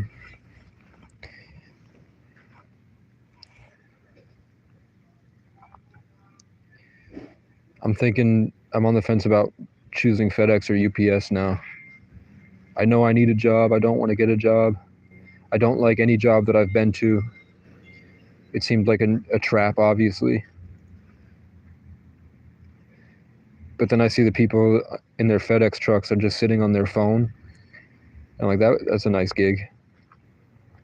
To just bang out my deliveries every day quickly.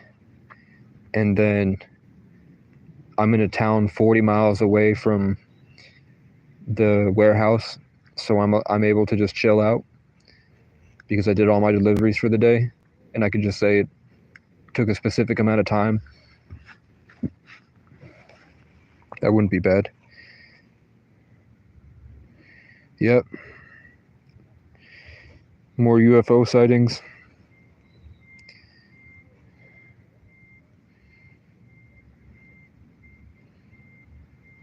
Yep, I feel you. That's when I need it. They don't believe in aliens here. They believe in spirits, and do they believe in ancestors and ancestor spirits, monitoring spirits and guides?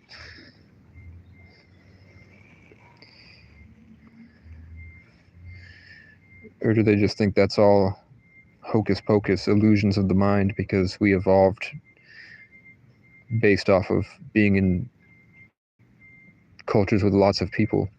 What the fuck is that? Check this out. There's a gross worm shooting up out of the ground. Spirits and voodoo. I've been in a voodoo ritual once. For real. It was bad. It was terrible.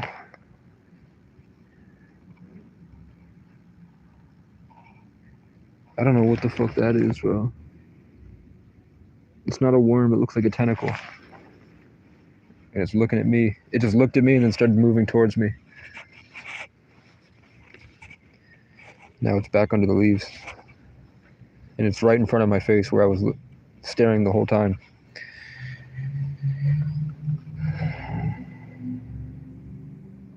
Yep. I mean, whether you believe in...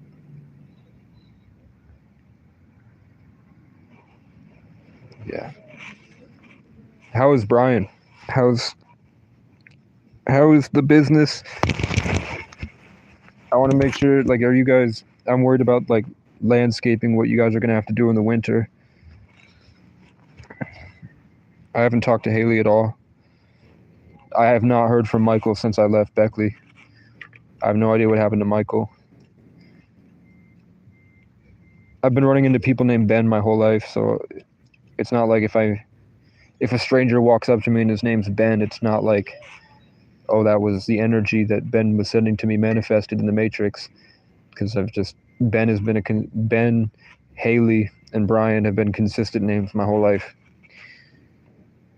Snow plowing, okay. That's what I was thinking about too. I don't think you need a CDL or anything. I really wanted to help you guys with microgreens just because GMO foods are coming out and there's going to be a big shift towards wanting insured natural foods. But the government is, like I'm always ahead of the game with it, for real. I'm always ahead of the game with it. That window might be closing because we're about to shift into a whole new world with artificial intelligence. Yeah, chicken coop with solar panels, a microgreen farm, crickets to feed the chickens the protein, microgreens because health food stores, those natural sprouts are nutrient dense and they're easy to grow. You could just have like a shipping container or just like an gutted out RV camper, insulated with the thermal stuff. Other cool stuff could be micro dams would be cool. Hydropower stuff.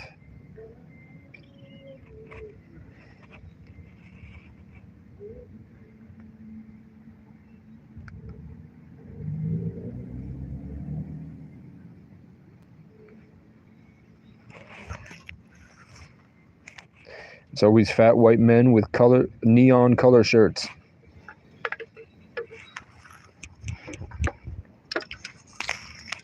Neon green and orange shirts. Fat white men in trucks. Appreciate that, Derek.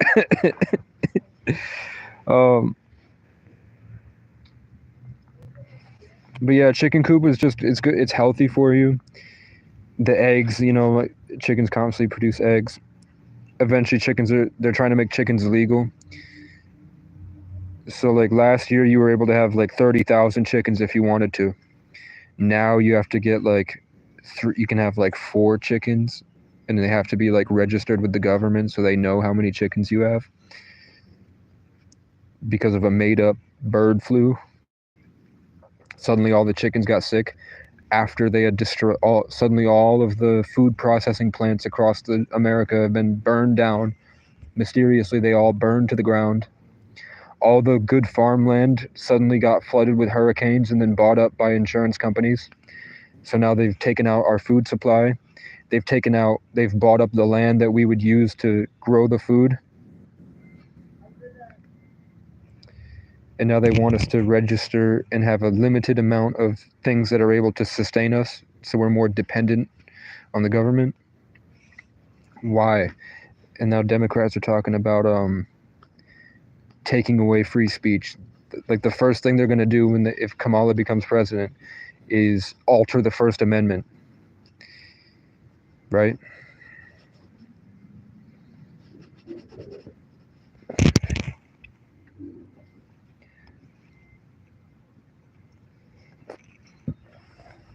Yeah, Africa's dope.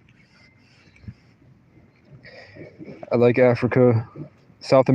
I guess South America is emptying because they're all coming to America, right?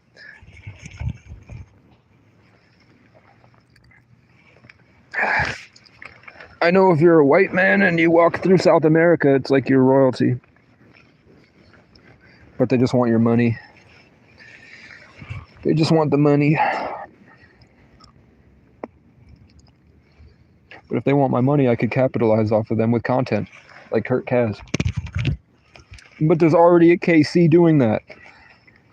There's already a KC live streamer, Kai Cenat. There's already a KC traveling the world, fucking bitches, Kurt Kaz. There's already a KC that's a famous stand-up comedian, Casey Rocket. There's already a famous KC YouTube prankster, Kendrick Curry. There's already a famous KC country artist, Cassius Culpepper. There's already a famous KC MMA fighter, Cassius Clay. There's already a Vermont independent filmmaker, the Kelly Creative Collective. But there are no KCs that are suffering through the matrix, fighting for a better tomorrow and leading as many people as he can through it from the literal ground, making a change one step at a time, slowly moving through the most Irish part of the country, the same way that his ancestor did 1,000 years ago, Brian Boru, Casey O'Brien. And Casey O'Brien gets to do all of those different things at a very simple level, a simplified version of what all these people are doing extravagantly. Casey is doing better with just a phone and food stamps. And he's lived a life that they will never get to experience because their aspect of what Casey O'Brien did in his teenage years before he was traumatized and harvested and lost himself, and then suddenly all the different things that he lost embedded themselves in other Caseys and sprouted up for the whole world to enjoy and experience.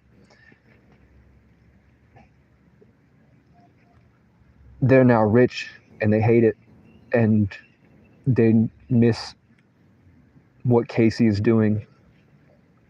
Casey O'Brien is doing. They'll never be able to feel what I'm feeling because of all the wealth and luxury and privileges that they have now. So, nope, my Instagram got deleted.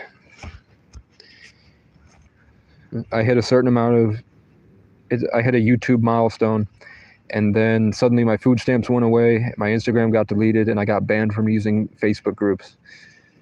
I said something on a live stream and then I got attacked by the Matrix.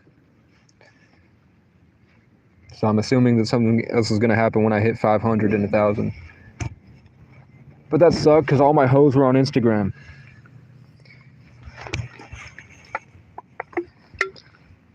I had hoes that would watch my memes every night and would like my memes.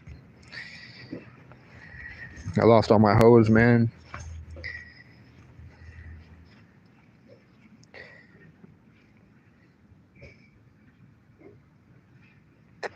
I don't know, Heather, is anyone in the house playing the guitar?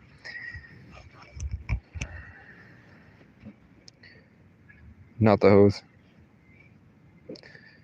What shoes? The fuck you talking about, shoes? I'm wearing sandals. What the fuck you mean shoes, bro?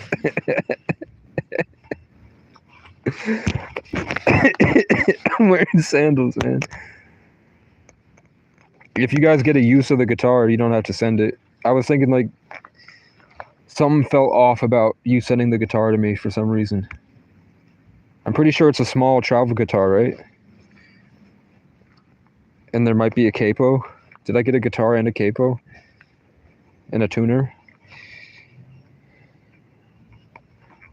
So it's exactly what I needed. I just don't, for some reason, it felt like there's something weird with that. But it should stay there for now. Maybe it's just because I can't, maybe I just shouldn't have, maybe there's a better guitar waiting for me, or I just don't have enough room for it right now. I need a big guitar case. The capo is the bar you put over the guitar. There's like that black, there's the metal bar that you put on one of the frets, and then you play above that to transpose it. Them Icelandic shoes.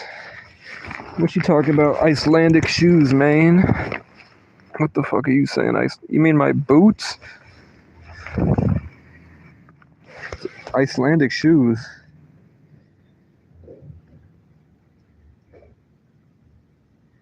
Do you mean when I was wearing the boot liners? The ones that look like, are you talking about when it looked like I was wearing moccasins?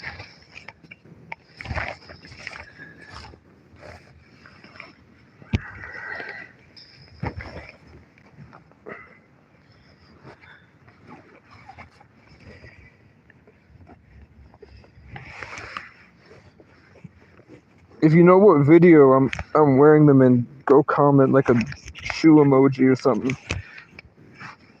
What are you talking about? These?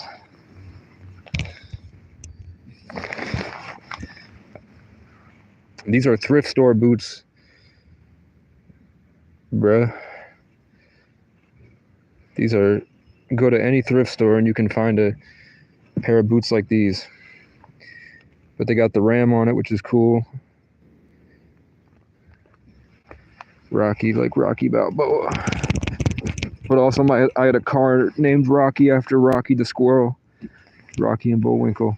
But I wore these for a long time. I just wore the liners because it was summertime. So look, I tore the shit out of them, but I got to wear my Indian moccasins. Yeah. Nah, it definitely looked dope with the trench coat, bro, for music videos. That would have looked dope.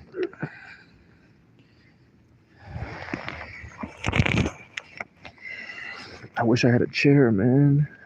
Wish I had an Adirondack fold-out chair. Inside on the opposite of those boots. And you're not getting away. If they're in sneakers in the city, you're not getting away.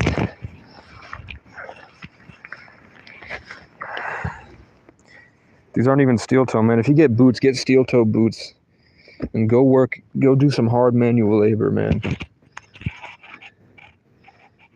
Don't slide on the ops. Why don't you... I think I already told you, the best revenge is progress. Every op I've ever had was a waste of time. It was a distraction. If I had just ignored my ops, and put all of my attention that I was getting being angry at them and shifted that towards a different goal and just kept making progress with patience, they would kill themselves. Like my ops in high school, I had tons of people that were jealous all the time. And they were always trying to pick fights with me. And every time I felt mad or inferior to them or in any type of way, like maybe they said something to a girl that I liked and she laughed and that pissed me off, or maybe a girl like went on a date with a guy then turned me down, some shit like that, I just went to the gym and went hard in the gym. When I found the areas that I was mad at myself about.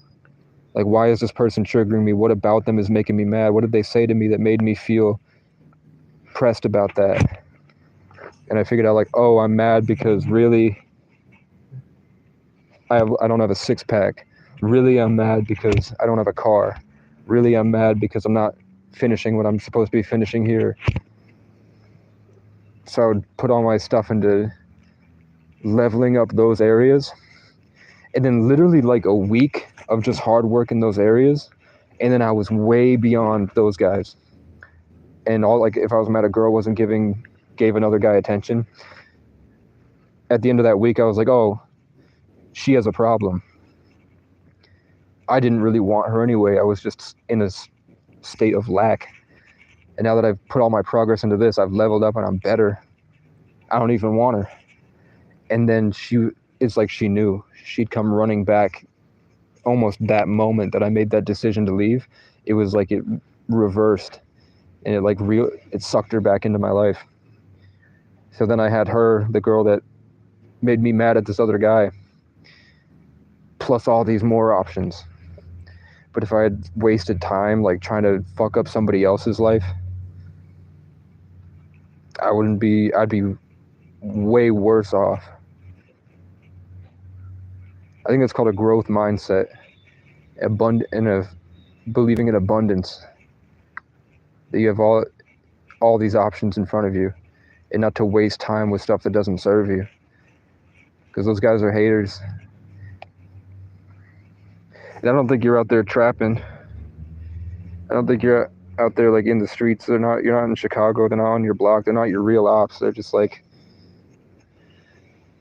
people that might be mad at you for some reason. And usually if they're mad at you the same way that you're mad at them, is that you're not putting enough into progress. You're not prioritizing making your life and experience better. So if you just choose to accept they're going to be like that and then keep moving, they're probably going to double down harder because they're going to get even more angry that it's not affecting you. But eventually you're going to be a role model for them, and then you kind of ascend past that, and then they're all going to come looking to you for advice. And I think you know that because I know you listen to Nipsey Hussle. I fuck with Nipsey Hussle a lot. I have dreams that Nipsey Hussle, sometimes I have dreams that I'm sitting in a room with Nip and we're just chopping it up. And I'm like showing him what my life is like, and he's like, okay, but you need to think about this, this, this, and this. And I'm like, yeah, you're right.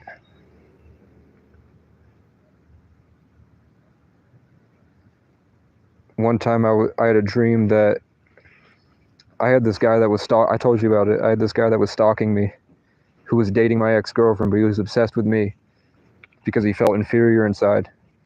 So I was like this story in his life since high school. Like I was the guy that he obsessed about because he was jealous, and he thought that I had some vendetta against him because every time he liked a girl, the girl liked me. So he thought, which is a really schizophrenic thing, he thought that I was deliberately going after him to get in the way of him finding love. And it got to the point where he would start drinking and he would sit outside my apartment.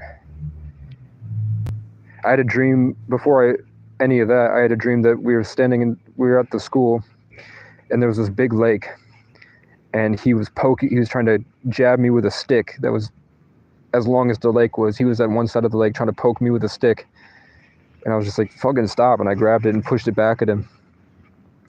And then I turned around and walked into a room, and Nipsey Hussle opened up a bunch of doors for me.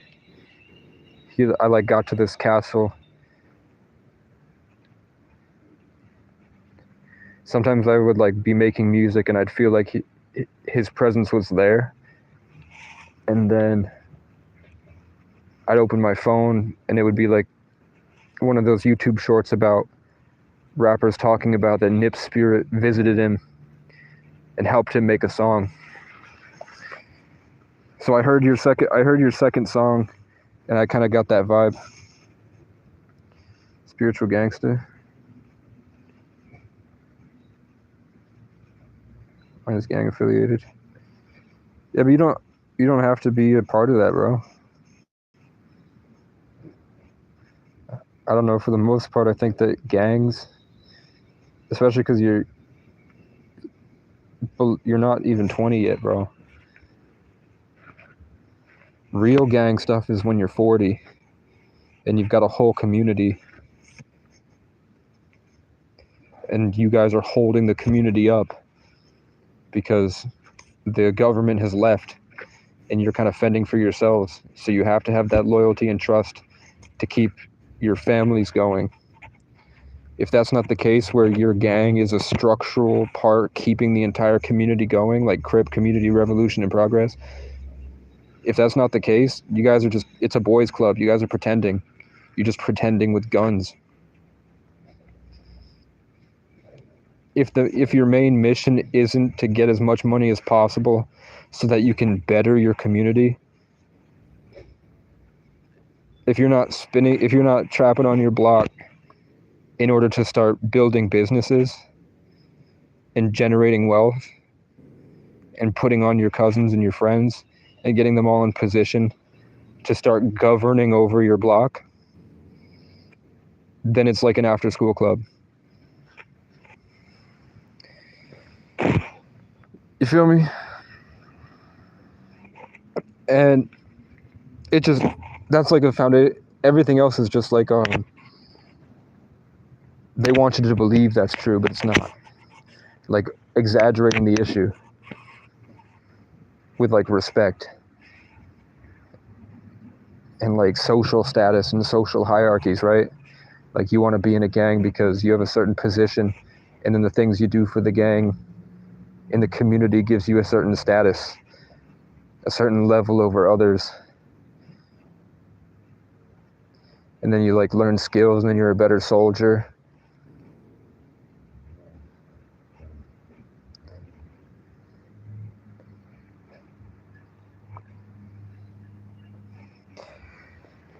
Yeah, what Heather's talking about is people that don't want to like, you work really, really hard to feel good about yourself, and you come up with this really cool and unique style with your music that differentiates you from everybody else. You start to be more unique, and you know, maybe you get good in the gym and girls start liking you, and you have a different aura about you, a different confidence, and you become your own unique self. What Heather's saying is that there are people that want to not only take that from you, where they, you know how like when you meet someone, like say you and your friends sit down in a room together, and when you talk to each other, you kind of get a sense of like, okay, I'm this and he's that. And then you go back and forth until you both kind of figure out who you both are in relation to each other. Does that make sense? Like kind of like a rivalry where you're always trying to one-up each other, or you kind of get to know them and you learn your skills and they learn their skills, and you both kind of come find out who you really are together. What Heather's saying is that there are people that they take pride in having nothing, and they want to get near you just so that they can take you away from you and then convince you that you're not you. So like you did all these cool things to be a better person and like drive yourself to this unique style. They're what we call like energy vampires, that they want to get around you because they want to take that from you, all those good feelings that you have, all that like feelings of self-worth and achievement that you have, that like when you're shining and excited for life and people can see it on you, when you walk into a room, this like confidence that you have because you just did a whole bunch of really cool stuff and you're really proud of it and you learned all these skills. what Heather's saying is that there are people that see those skills on you and all those stuff that you learned, and they literally want to take it from you and then kind of attach it to themselves and then leave. And that makes you feel like, because they had found a way to make you believe that that's not you and that's actually them, now you're like helping promote the idea that they're now like wearing your face. That's like the spiritual gangsters and the game. When people talk about the game, that's what the game is trying to like one up everybody and outplay everybody so that you become the guy and everyone's kind of serving you, and you like take what you can from people and steal energy on the way. And like a lot of voodoo rituals are trying to siphon energy from people, and when you hex somebody, that's like you're trying to overpower them and force them to become a certain type of way so that their life goes a certain type of way.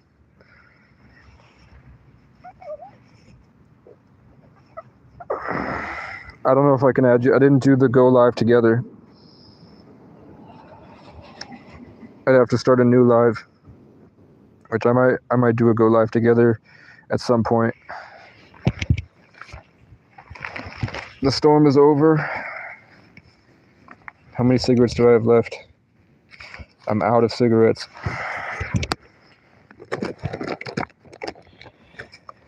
I'm out of cigarettes, I'm out of tubes, and I'm out of cash. But that's okay. I don't have any vices I can smoke. How the fuck did I end up? You're probably wondering how I got in this mess.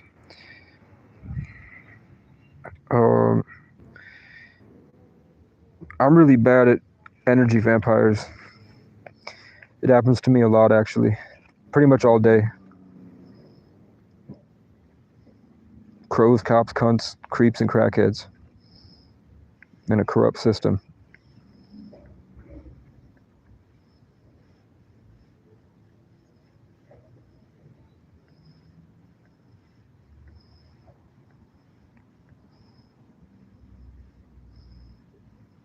I know that my old friends have started doing pagan rituals, and I had the sixth sense that it was happening, and then it happened, where one of my old friends did it on me remotely, and they used, like, I had a dream it was happening, and then like 3 different members of their friend group hit me up individually because they didn't realize that something was guiding them to do that.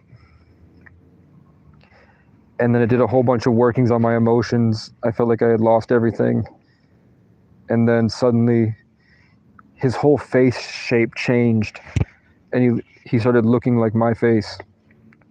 How I used to look like when I had life coming out, like my cheekbones were more up, and the way that my forehead protruded and my jawline, even the shape of my nose, his face literally changed to look more like my face.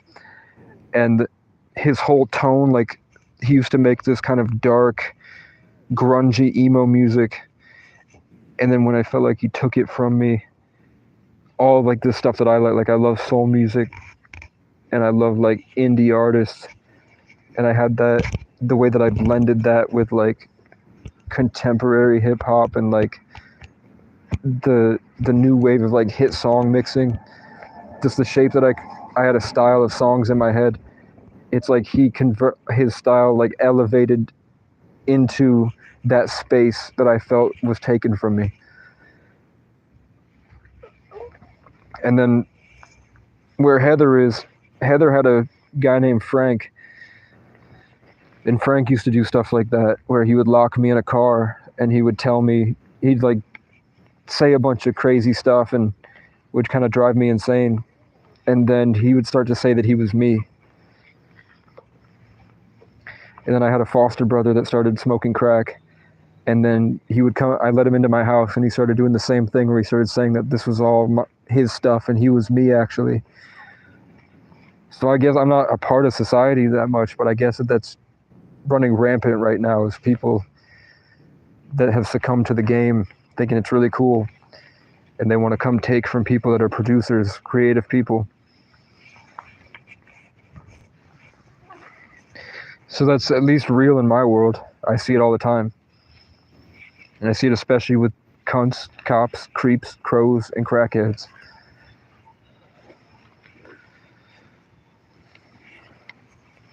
And then we were talking earlier that we're not sure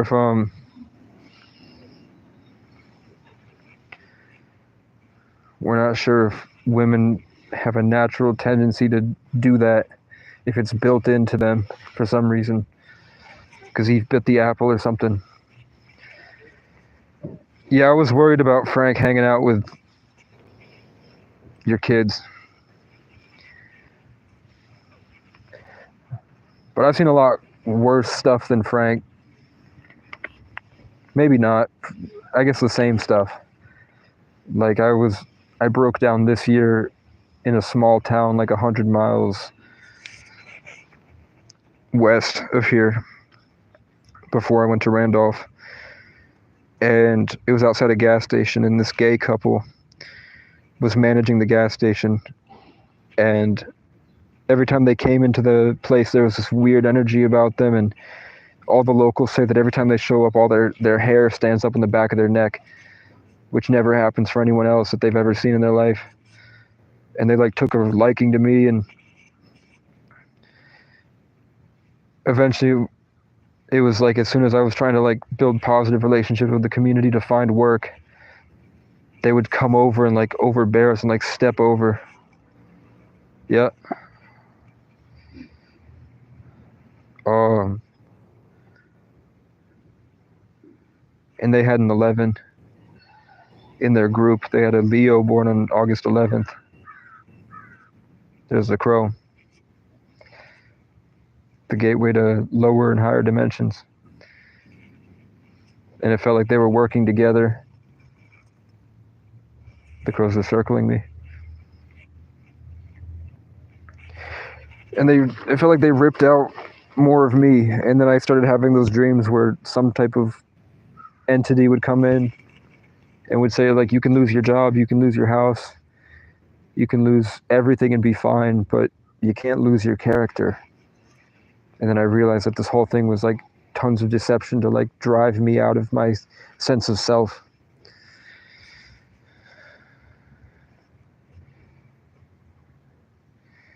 I don't know, Frank's got problems.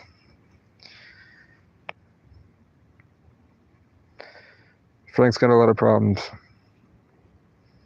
Frank would talk about how he couldn't go to church because he would get way too turned on by the girls there. And then he said like that high that he would get when he would go on and preach. You talk about the euphoric feeling of being hungry for souls. I don't think he was being piloted by somebody else. I think he was hungry for souls. And that's why he trapped me and said, "You're supposed to be here, bro. I could feel it when I woke up this morning." I think he was just it was a long con.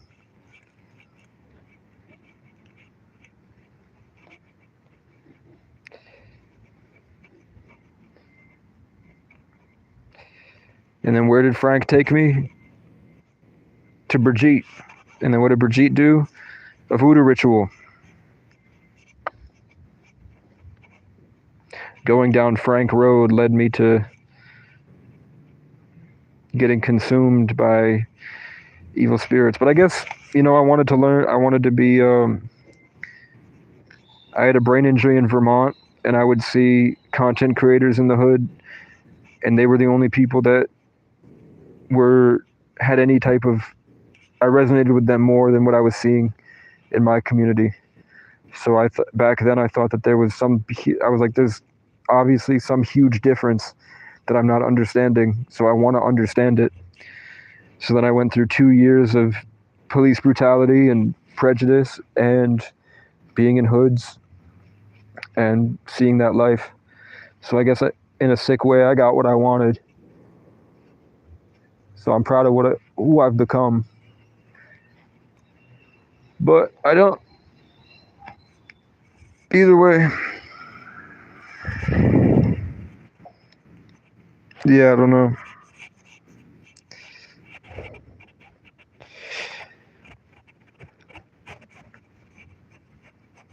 I liked Aja though. Did you meet Aja?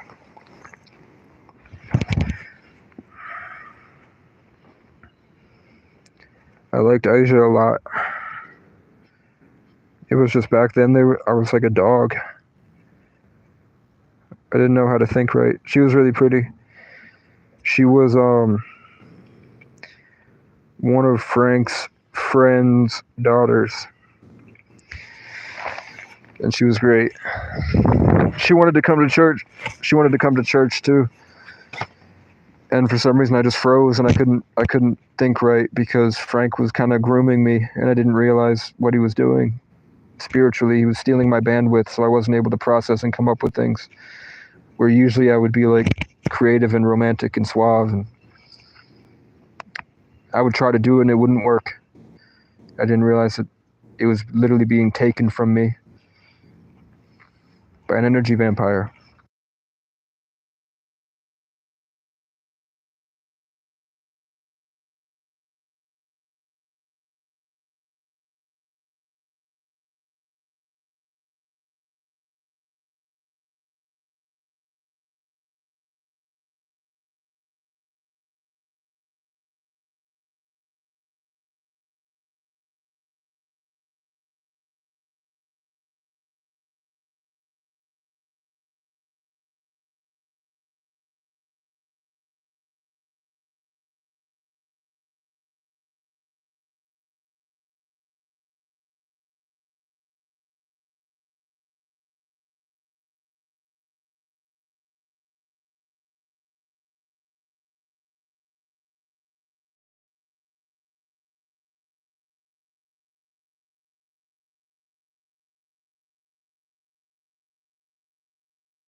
Hello? Okay. I don't know where it went out. Yeah, okay, I'm back. I don't know where it went out. I was just talking about there's no way to make money here. There's nowhere to make money. I couldn't get a job like DoorDash delivery or anything, so I have to go to a new place. So I'm just waiting on this truck to leave, and I'm gonna probably sleep, pack up, and then move on. I can't afford a gym membership, and when I snuck in, the people were really hostile. Being in society is not a good move right now. Even just going into the dollar store, people are out of their minds. Just like I came in with peace of mind, and then the entire dollar store got triggered, and they followed me through every aisle, like groups of people followed me through every aisle trying to drain my life force, literally. And then when I felt lost and like ruined and they had stolen it from me, then they walked away like cackling. Is that like going through your heads? That's become a normalized experience for like sick people to everywhere I go, in every single business, every single store. Most of the people are attacking. So I don't want to work at a job like that all day. I'd end up killing someone. Or I'd just walk out after an hour.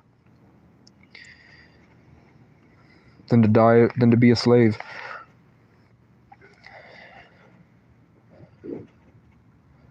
And there's no cities I can go to that are safe enough for me to even be on an e-bike. There's not enough police around. And the police are the abusers here. The police are the worst part of being here. So I wouldn't want to put myself at risk until I had like a motorized bike I could get around. And then I'm sure the biggest ways to make money right now is making a community on the internet and then selling information.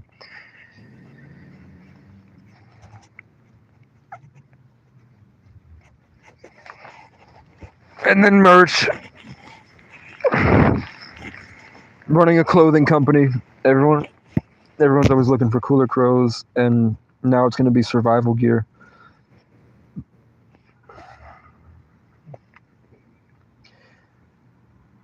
I don't know how long it took Brian. How long did it take Brian to get his CDL? That's where I was at. I wanted to do truck driving. Yeah, it takes a lot of discipline to not let your external circumstances dictate your internal condition and to set boundaries and maintain those boundaries. It's like you have to live in delusion almost. It's like being sane and humble is now the delusion, which is where Christians get it right.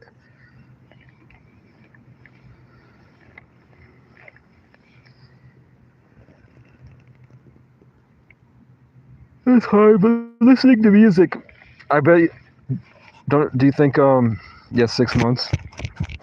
Do you think that listening to the Native American music has helped you a lot?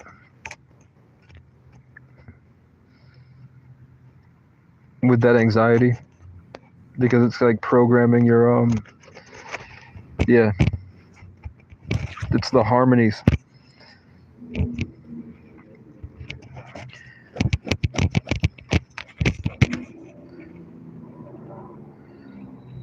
So yeah, I was going to try to do truck driving.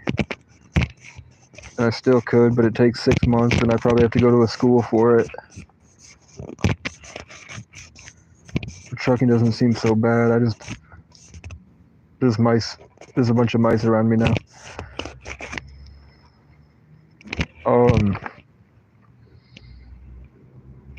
They were them in nature and good energy. A lot of them aren't even in nature. It's a whole different world on the res. Don't like.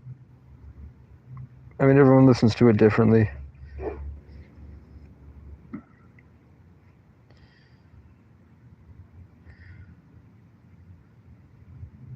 It's just a different culture.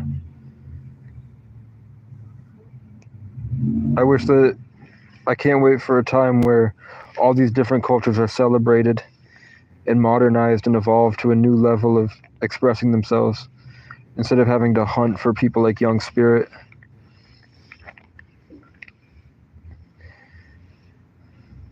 But it's going to be hard to like weave through AI now. I hope for the most part people are just going to choose not to use AI.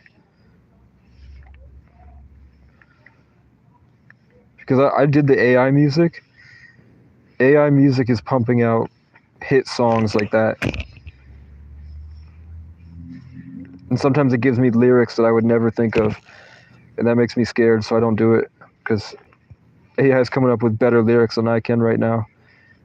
And I feel like that's inauthentic.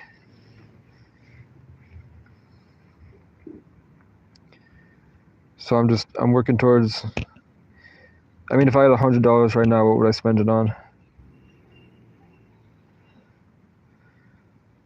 Probably, I'm going back and forth with the guitar a lot.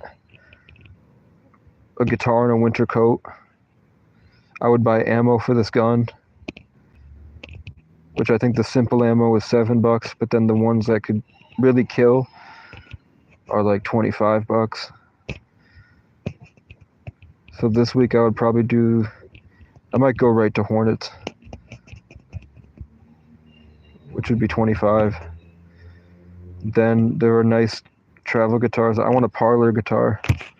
I want a parlor guitar, or I'd want a nice big full guitar that's gray with the white outline, gray wood design with the white outline. And then I'm on the fence about whether I want a classical style with the nylon strings or if I want the regular strings and have it be a rosewood guitar. So I'm just hunting on Marketplace a lot. And the ones that I find that I manifest turn out to be scams every time.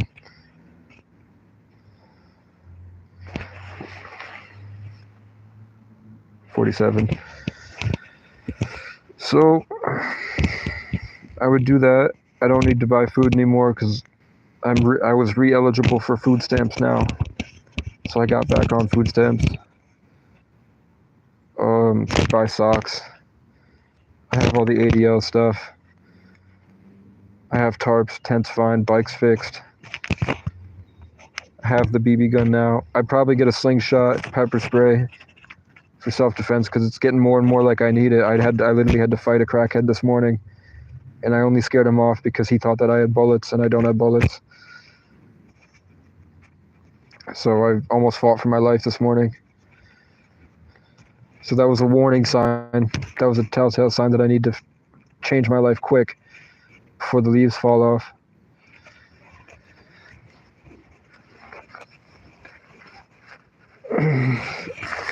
The boots are fine. Need socks. What else would I buy? So I'd buy ammo, self-defense stuff. Working towards a nice speaker. Working toward... I don't know. I feel kind of off about a GoFundMe. For some reason, I don't like the idea of a GoFundMe.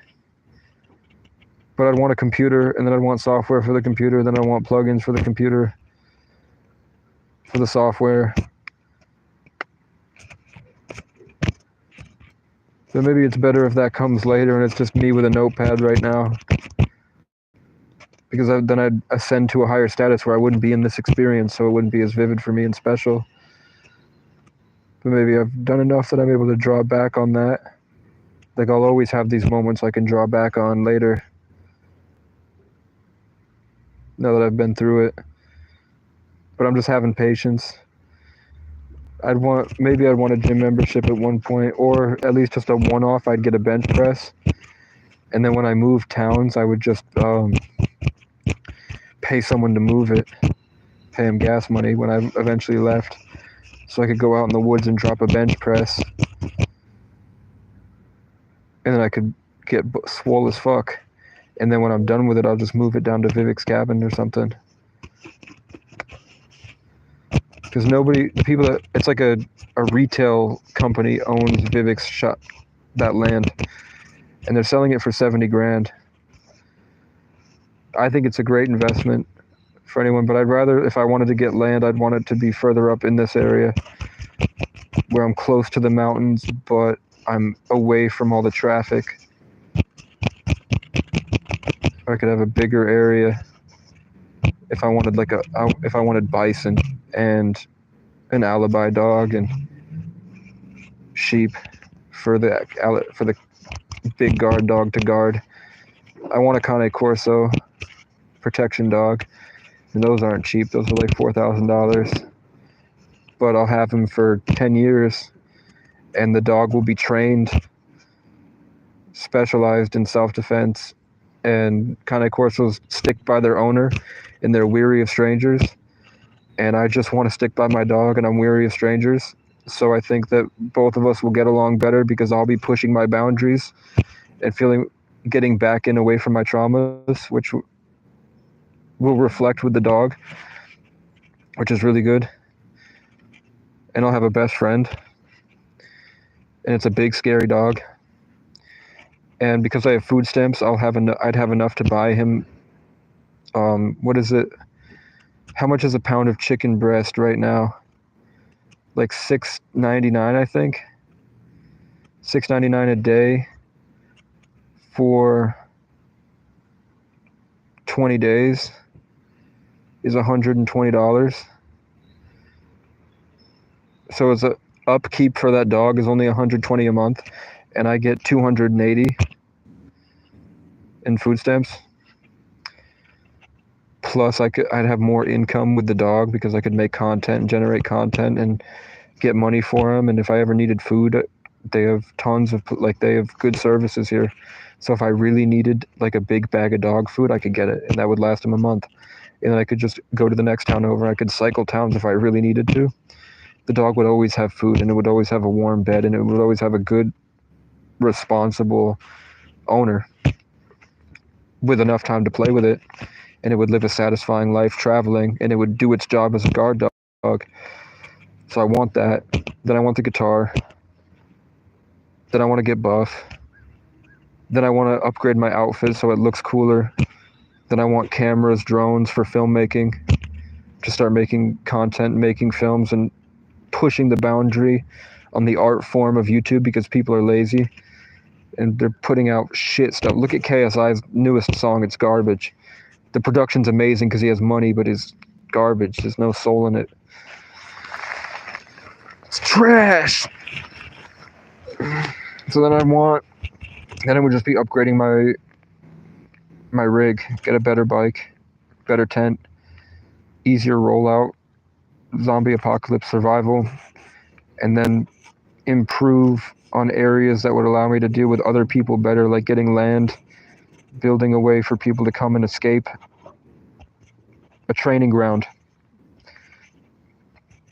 King Kehas's training center. And then I'd have Acacia's Grace Homestead, an RV park.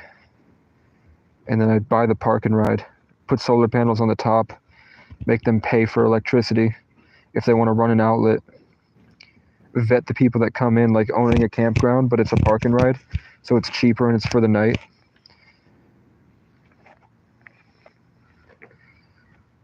And then I'd have a means for people to safely escape in the Underground Railroad type situation to get out of the Matrix. Then I would get into falconry, and I'd get a falcon, and then I'd make content of the falcon with a GoPro hunting crows. What do you think that's going to do to children's subconscious mind to have angel eagles in their consciousness attacking crows? Throw that into a pit full of the minds of children with them seeing me. Then I would just do game shows, and I would do like content with my friends and hot tub streams, and just be a positive role model and influence my way. I did it my way.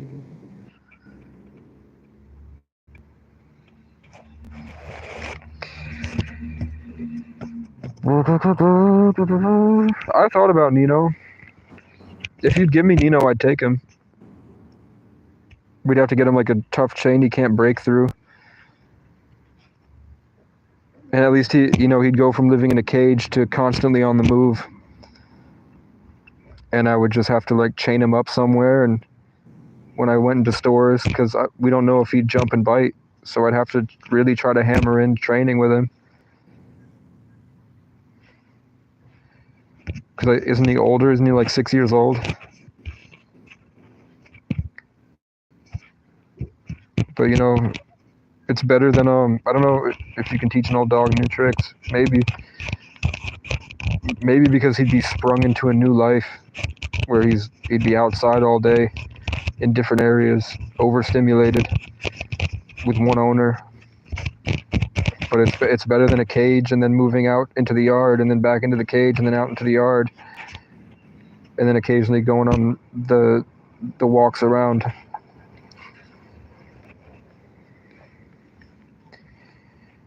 Here he would be able to I'd probably buy him a shock collar with a distance on it so he couldn't get too far away from me. And then I'd go to a field and I'd let him free. And I'd get a chuck it with a tennis ball, play chuck it with him, go to there's a river right down the road. Okay. At least he's getting exercise and stuff. I don't know have you ever taken him to a dog park? Like I could give him a good life, even if it's like for 6 months. Take him for 6 months, show him the world for a little while, and then maybe he'll come back calmer and tame. Yeah, maybe if I like really get it out of him, taking him on hikes all the time and stuff like that. I thought about that, and like sometimes as like one time I was walking through the Matrix and there was a guy that looked just like me, but he was a bit taller, buff, and he had a Rottweiler, and the dog had a collar, and his name started with N, but it probably wasn't Nino, but it started with N, and I noticed the N, and I was like, the guy looks like me, but he's buff, and he has a Rottweiler with an N. So in my head, I was like, oh, subconscious, like that's a representation, because this guy's guiding me through life, and all these different NPCs on this journey I'm going on with this stranger look like different versions of me. So I'm like, okay, I'm in a dream, and I think it's real life, but it's not. And he's showing me the timeline of all the different stages I'm going to go through, and one of them is Casey gets buff and has a Rottweiler. And then the next guy was a guy that looked like me, but he had a bunch of friends and he was playing frisbee and he had a hot girlfriend right after the dog. So like, okay, Casey gets buff, gets a dog, then Casey gets buff, gets friends and a hot girlfriend.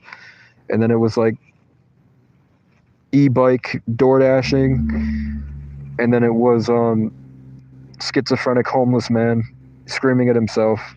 He was screaming at a crow. So I was like, okay, maybe those are all the different life choices I could have, or maybe this is like the place that I could have gone, all the different avenues, and this journey was me moving past that so I could get over all those things and realize I didn't want any of those, and then continue on.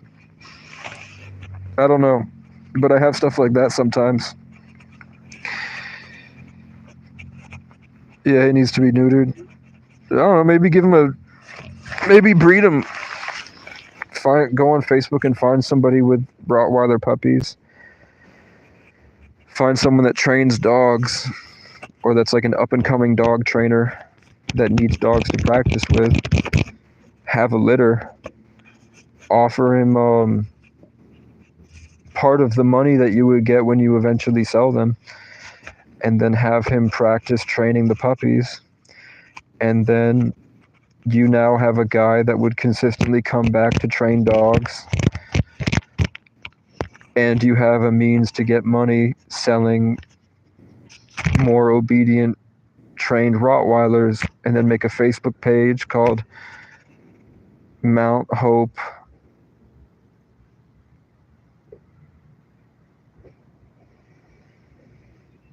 Hounds, Mount Hope Hounds, or something like that. And then now you have, like, that's a factory for making babies that will sell them to the right people, and now you're strengthening their defenses for guard dogs. For most people want German Shepherd. The thing about Rottweilers is that most people want a German Shepherd, but they settle for a Rottweiler because it's easier to take care of than a Cane Corso, and they're not as loud as German Shepherds. German Shepherds are loud dogs. They're screaming all the time. They're constantly barking. With Rottweilers, you have the intimidation factor. You have the bite force. You have the loyalty. But they're quiet. They're more quiet than German Shepherds. So that's an avenue I just created. Like, I see you guys as like my way to express all my means. Like, a big part of what Casey loves to do is create systems that generate wealth, but I can never, for some reason, as a 33 life path, whatever, I can never do it myself. I always have people that come into my life that fill the role that I was trying to create, and then I kind of work through them. Like, I have tons of musicians, tons of different artists, tons of different creatives, tons of different people that deal with homeless youth, tons of people that are police officers, tons of people that are struggling fathers. And then I have relationships with them, and then my daydreams suddenly become avenues for them to be able to express that thing that I was creating. Like, you guys have Kingdom Cuts, the KC landscaping. Here's the robot crow is here. Can you hear the difference between this crow and normal crows? Wait, let me think something positive. I'm so grateful to be alive. I'm so happy to be here. Oh, it has to be forward moving with the future.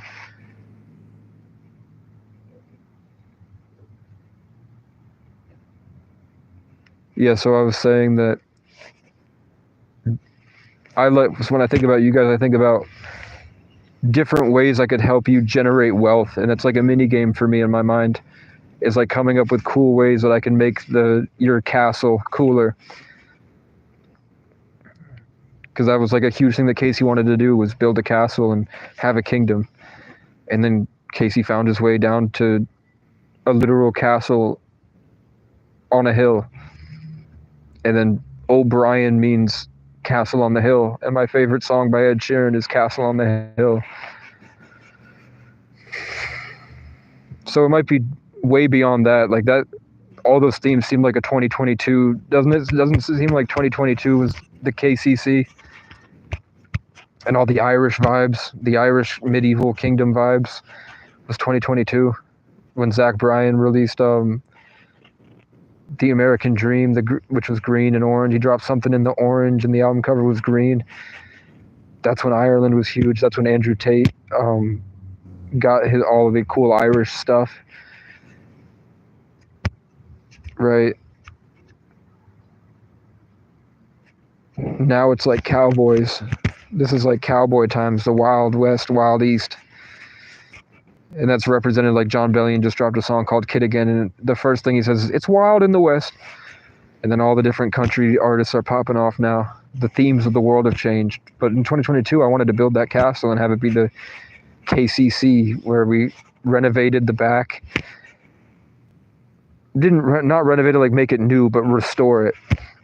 And then move the family in, and then extend to businesses outside to give you guys daily activities that were productive for the community. And then that would be an avenue for me to help.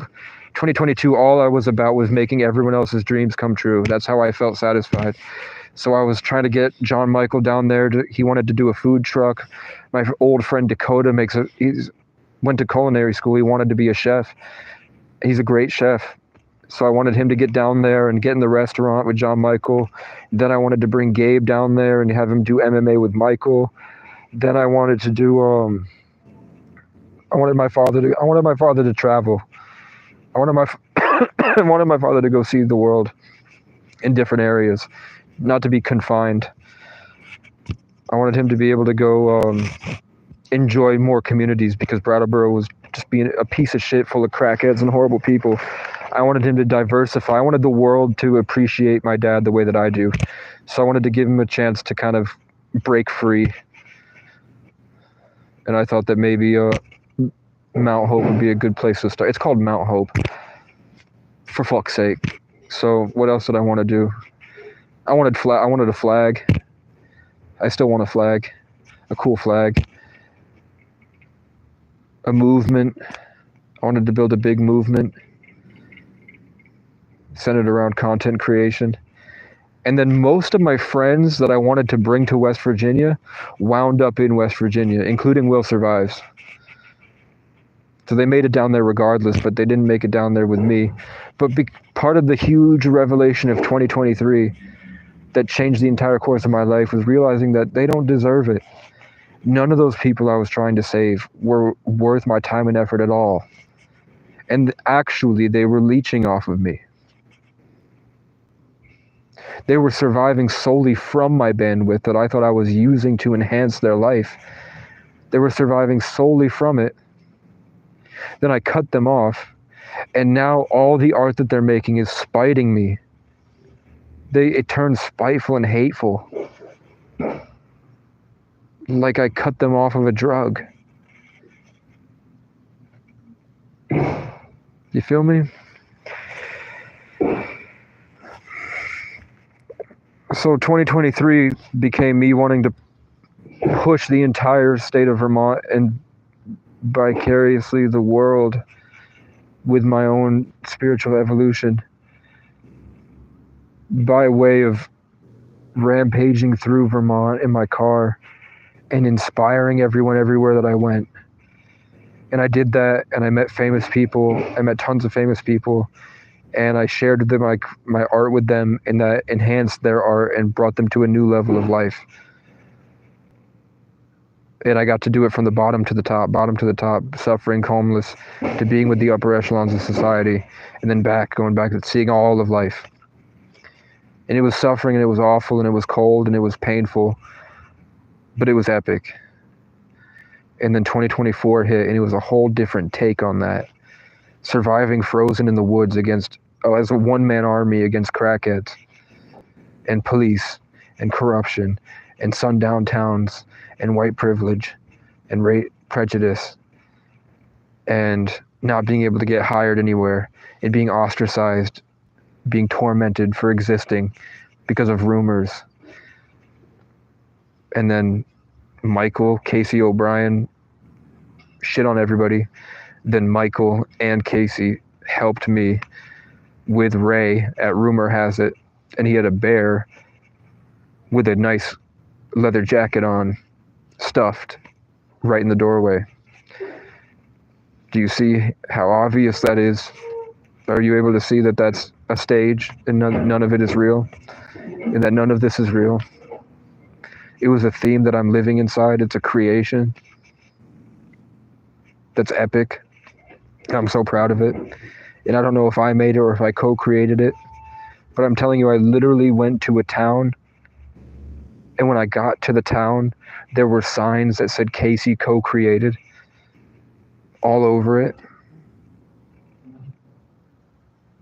And all the names of the people that helped Casey co-create the movement in that town were the last names of every girl that I slept with. It's not real.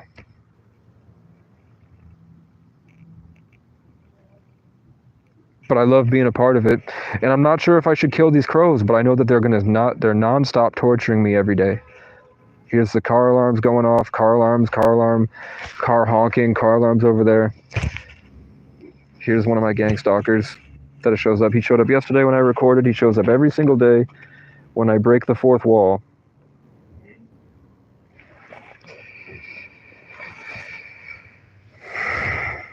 You feel me? So that's why this whole content was me edging the matrix. How much can I say before they correct me, before they attack me? The only reason I made this channel was because I was doing this alone, and I was just going to talk to I was like, I know you're watching. Let's talk to the camera and see how the environment responds. It had nothing to do with any of you, other than if you were real, I'll help you out. And then if people find this later and it was real, they can see the experience I went through. But for the most part, this was a big fuck you to the people that were consistently raping and torturing me systematically. Feeling like Andrew Tate was battling the Matrix, and he went to jail once. I've been to jail 15 times, and I've been attacked for years, bro. And I have dreams that I have to tell Andrew Tate he's a childish bitch. And his dad is like, that's right. Please tell him more. Show him. I was trying to, and then I died. Please tell my son he's a little bitch. And then it turns out that Emery is also a 33 life path, and I'm also a 33 life path. And then I learned that from a guy named GG33 as I'm fighting off a little dick loser whose initials are GG3. So I'm now looking for... I'm out of smokes. I'm out of ammo for my gun. I'm out of time, and I'm trying to make my art. Here's my Mountain Dew kickstart. I really wanted to do Smosh. I wanted to do Try Not to Laugh videos. I wanted to make funny content.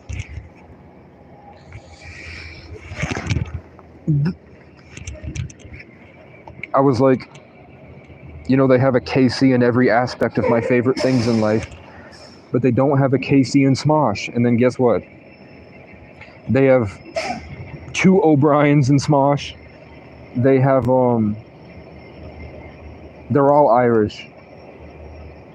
And they have 2 O'Briens, and they're all Irish. Tommy Bowe, Chance McCrary, Shane Topp, Amanda Leon Canto,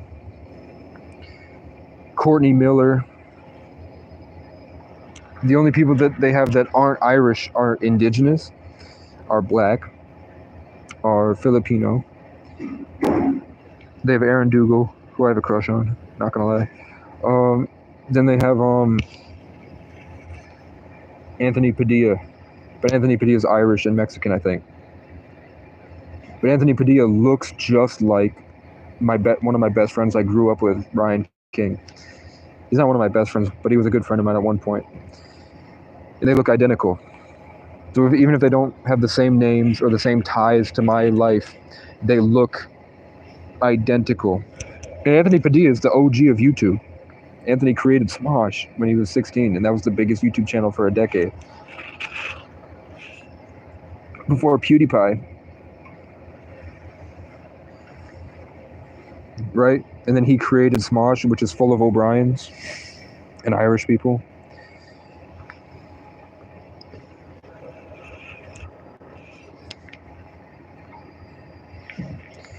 Are you picking up what I'm putting down? I don't think you're real. I don't think any of you are. I think you were created for me. Well, that could be a strong thing, or it's something different. Like we're all part of the same story, obviously, enmeshed in some grand overarching thing. And my purpose just happens to be the tree of life, the vigilant one that sees everything. But a tree is grounded, right? So I'm on the ground with my head in the clouds like a tree.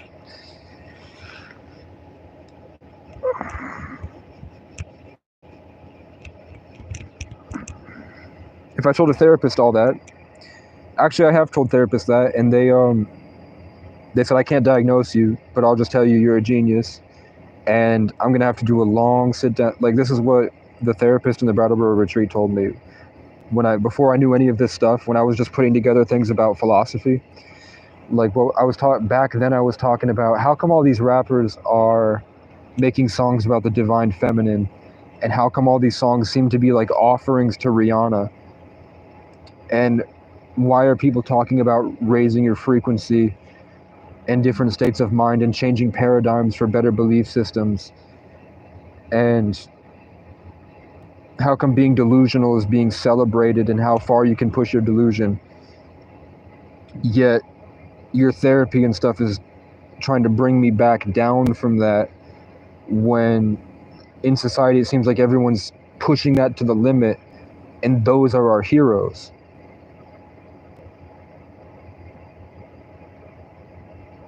Right? So when I got into the divine feminine and all these rappers are worshiping a god and all this stuff, he was like, I'm gonna have to do some research. And guess what? 3 years later, turns out Rihanna, that I said they were worshiping, is the Irish god of the sun, Rhiannon. And Beyonce is a pagan god. And that's why they all praise Beyonce and praise Rihanna. And that's why they wear red like the popes wear red when they go on stage. So I was right, bruh. And it's evident because this side of my face is now elevating. So I'm just able to piece together patterns. I'm just an overthinker. I'm a tree, right? I'm branching off and connecting to a bunch of different things and bridging the gap, the common denominator.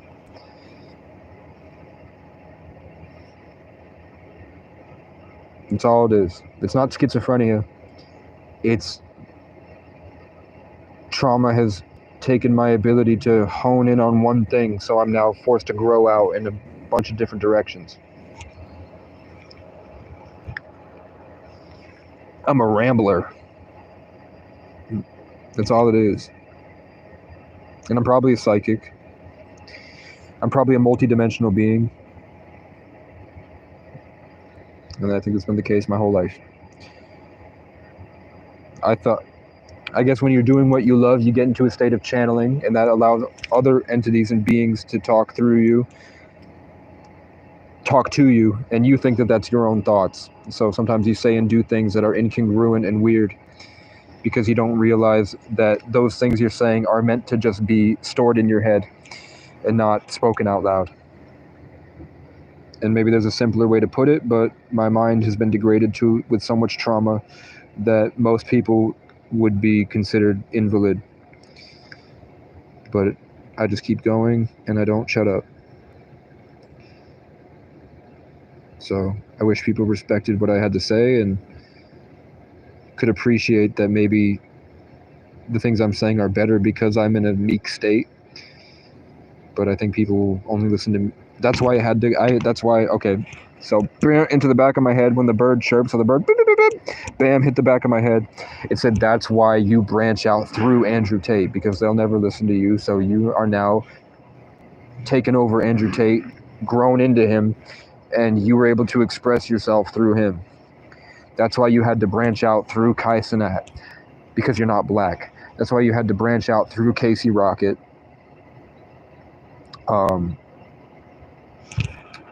Because you're not supposed to be on stage during 2023.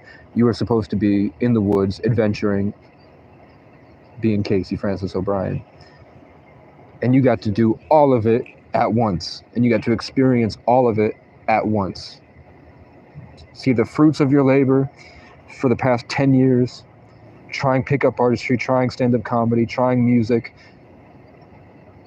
trying to make friends and build a movement, trying to make a friend group, trying to be famous in the music industry, trying to joke around and make life funnier, messing with people, trying to make songs, trying to make a business, trying to go overseas on adventures, trying to make a clothing company. That's what something else is telling me this right now.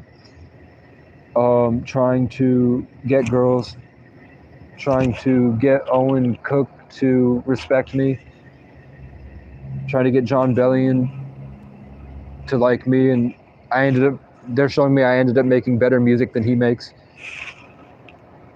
They're showing me I wanted to get Owen Cook's respect, and I wound up talking to him one-on-one, and I realized that we were at the same level, if not I was higher, because I was on a mountaintop and he was in a Beverly Hills mansion. And he got so mad at my energy that he was like, I'm only going to take you if you have $5,000. And then he didn't get to do his podcast run when I would be the fuel for that fire. We were supposed to go to war together. I wanted to get Elliot Hols's respect, and then his nephew was my roommate in college. And we went on an epic adventures together through Columbus, Ohio. Look up Elliot Holtz. His nephew was my roommate in college. He was the first YouTuber I watched about self-help. I wanted to get Aaron Alexander's attention and game with him, and we went down to Miami, and it was me and him together on South Beach, shirtless, with hundreds of autistic men behind us, storming South Beach, getting girls' numbers. I wanted to, and it was me, Check the Lion, who was a French guy with the initials CK, and he was a 40-year-old black guy from France getting bitches, and it was both of us in Miami. And his name's Check the Lion, and he had a lion tattoo, and I'm O'Brien with the O'Brien Lions. Lyrons. What else did I... Oh, yeah, so Kai Cenat, Kurt Kaz, Kendrick Curry, Cassius Culpepper, Cassius Clay, the MMA, when I wanted to do MMA. Kendrick Curry, Cassius Culpepper, Kurt Kaz, Kendrick Curry, Kai Cenat. I'm saying the names over again. Hold up. The Kelly Creative Collective was the clothing company. I wanted to be an independent local business and a father figure, and I got to experience that through Casey Kingdom Cuts. I wanted to fight back against police, and I wanted to help homeless youth. And then I met, and I love this. I had this George Washington coin that I used to keep with me every day, of George Washington crossing the Delaware. And I was like, that's my Sagittarius energy. And then I met a guy born December 1st, a Sagittarius, named George, who did, and this is my mom coming. Like, the style that I'm speaking right now is how my mom speaks. You can see that the voice, and then that's my mom. That's my mom's Aquarius vibe pushing down on me and influencing my creative style. And then when I fight back against her, she shows up trying to gaslight me back, and she'll go as far as to call the police. I can see her saying, no, I don't. You do. That's what she does. She's an Aquarius. How was Heather already talking about my mom? Are you talking about your sister? Who's an Aquarius that's harvesting energy at a higher level? Because that's the theme I was talking about with my mom right now. And then I didn't even look at where you're getting at with that. Yeah, so we get it. We're picking up at that higher level of what we're talking about. And I love my mom. My mom's hilarious. Mr. Walmart, where's the poopy paper? I love my mom. Without her, I wouldn't be me. But she tries to project and gaslight and overpower. And she does it to my aunt. And my aunt sits there and listens to it all day. And she made it so there was like a block between me and my grandparents. Because now the whole family sees me a type of way, and my mom guilt trips. She made it seem like it was my fault that she played a story to my family and now they don't like me. She made it seem like it was my behavior, it was my fault. I need help. And I've told her for years, the problem that I have is that I feel trapped. All my problems are coming from me having to really work hard to get out of feeling trapped. And then it turns out that when your sun is in your 8th house, your whole world feels like a prison. So whatever your sun sign is, will feel like imprisoned in that way. And my sun sign is the curious adventurer. So I feel like I'm trapped and not able to use momentum to figure something out, to get to a goal, right? So how's that expressed? I'm trapped in jail. I'm trapped in my mind. I'm trapped in public housing. I'm trapped in a snowstorm. I'm trapped in my car in a parking lot. I'm trapped in the woods with ticks on my back. I'm trapped financially from reaching my goals. I'm trapped in a relationship. I'm trapped with bad family members. I'm trapped. I was trapped. All the leeches I just cut off of my back. Snakes on my phone had me tapped. I had no one in my corner, but I fought and got it back without tapping. Copped a crown without capping. No cap, that's facts. I was trapped. Stuck in county, but they couldn't swipe the swag. All y'all pussies hung up on the rag, you fucking brats. I fuck y'all bitches back to back. Had them tugging on the carpet like Aladdin, then I sent them off. And then I cut them off like bad habits. All your stupid problems don't fucking matter. In the end, are you gonna fight back? They want us trapped.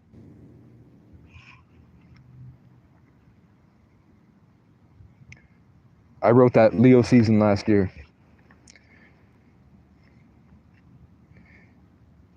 And I'm excited for the music video, but my SD card disappeared with my car when the police stole it after I called them out for raping a young girl. They stole my car to get back at me and leave me out during a tornado. They stole my car before a tornado. The police stole my car before a tornado was supposed to hit because I called them out. They took the only shelter they knew I had. And they knew my son's toys were in there. They knew my childhood toys were in there. They knew all my important things were going to be in there, and they did it out of spite. Can you imagine a police officer that's a grown adult? A group of grown adults made that decision to spite me because I posted something they really did on the internet before a tornado hit. They had my phone number, they knew where I was, and they chose to wait until I left to steal my car. And they coveted it. That's what they do, they coveted it. Thinking they were gaining power from that because I was like, no, what the fuck am I gonna do? Sending them energy. They really did that to me. And they haven't returned my call since. I don't know where it is. I don't know who has it, where it is. All the people that were supposed to be in my corner, as soon as I stopped giving them the energy that they were siphoning from me, they just no longer want to help. So, but it's all divine timing, right? But it sucks because I have 2 years worth of music videos on that SD card that's in there somewhere. I have videos of me at an age that I can never get back to, in a world that doesn't exist anymore, that I was saving because I knew eventually I would get more SD cards and a better camera, and then I would be able to do a collab with myself years later. I literally knew, so I didn't know anything about indigenous culture. I didn't know anything about the headdress. I didn't know anything about that and the lower self.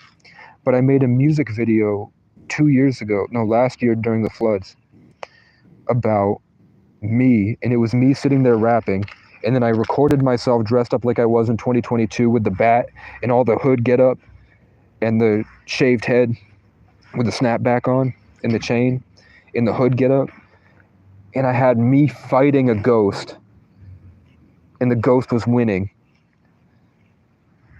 while I was rapping to the camera, and the ghost that hasn't been there was going to be me in the future, and it was going to be me in a headdress, shirtless, buff as hell, with a eagle, and a dog. And now we're here.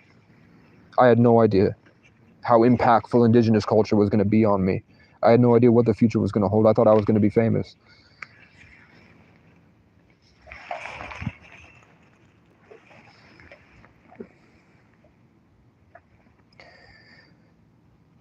Just to show you that your higher self has a plan. There's a conductor on the train ride. There's a conductor of the roller coaster. And I'm out of smokes, but that's fine.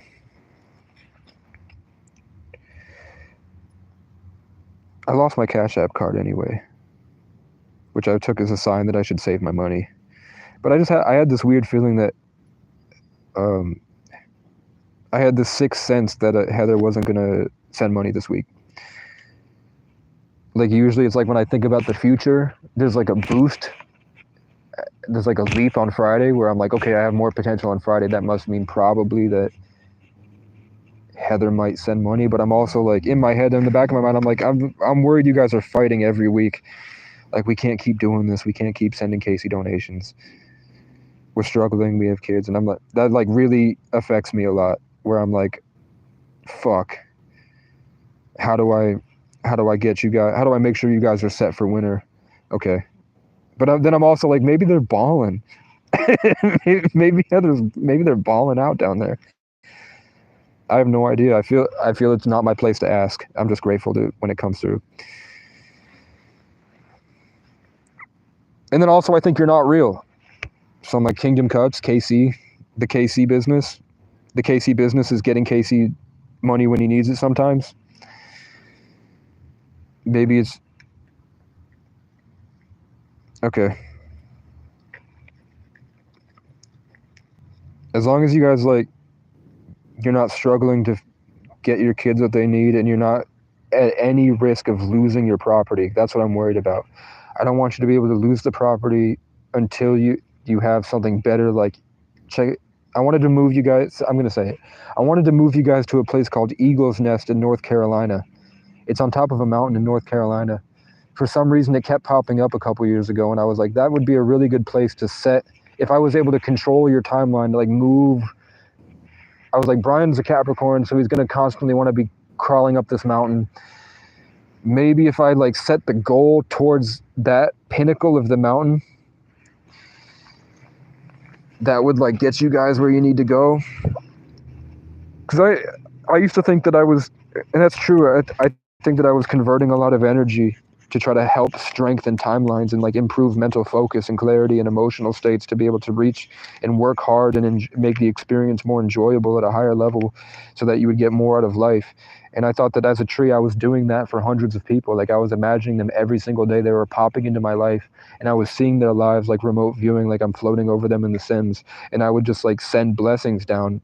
For some reason, it was happening in my mind. So I'm assuming it's happening somewhere. And then all of a sudden you got the KC company. So I'm not denouncing Jesus or God, but I'm saying that maybe there's another systematic level to it that gets people cooler experiences. So for whatever way, at least I know I'm not like taking everything you have, or else I wouldn't do it. But also there's nothing I can do, man. I can show you I have to plug my charger in. So coincidentally, when my charger ran out of juice, the people that were watching, they were just standing there watching. This whole time, there were people standing there watching. This entire time. They were listening to everything I said. I was the homeless guy that they have no idea anything about me. They've been watching me struggle for months. They came up to their conclusions about who Casey is. They didn't know my name. They just got the full sweep of who I was right before I'm about to leave. These characters I'm dealing with every single day got to see me for who I really am, talking about this stuff, and they watched for, how long have I been going? 3.5 hours? For like an hour and a half, the manager just sat there and listened to everything I had to say.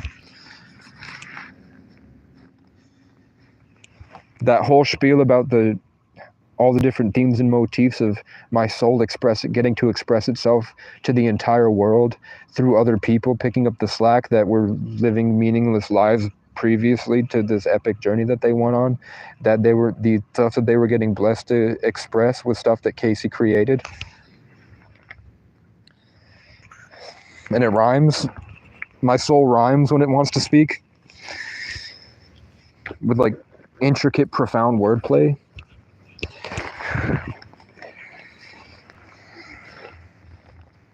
You heard me? I'm a retard though. What am I'm looking for my charging block. Casey does a lot of ranting at the camera. Is that a tick? It's a spider. Is that down there one of them varmints? Is that down there varmints? Is that one down there varmints? Is that down one down there varmint? Where the fuck is my charging block? Okay, I got this. Why is Team Rocket coming into my head? Looking for trouble? Let's make it double. You are self-aware and have taught me the same to be self-aware and conscious. Yeah, questioning. Humble and questioning and coming to conclusions and applying knowledge and looking at life. I want to say the book Outwitting the Devil would be a good for you, Heather. Or just that's kind of the same thing I was expressing. The book Outwitting the Devil, where you have to constantly look at what's going on and be like, why are you doing that? If that's true, why did you do this? If that's true, what is really going on there? You have to be really present for that. Now, where the fuck is my charging block? Who the fuck put all this shit in my ass? That's how my mom... That's my mom. That's how she talks. Now, who the fuck put shit in my ass? Was it you? I think Padme put shit in my ass.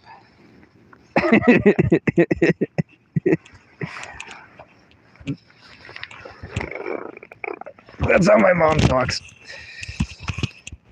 Did you put shit in my ass? I think it was Melissa. Melissa put shit in my ass. And Melissa's like, no. Mickey. You're silly. That's how my family talks. And then my dad goes,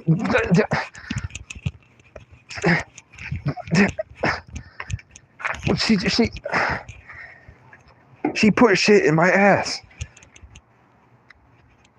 You're really just gonna let her put shit in my ass? One time my dad picked up a fly swatter and he says, you know what this is? He said, this is an instrument that swaps alive flies for dead flies.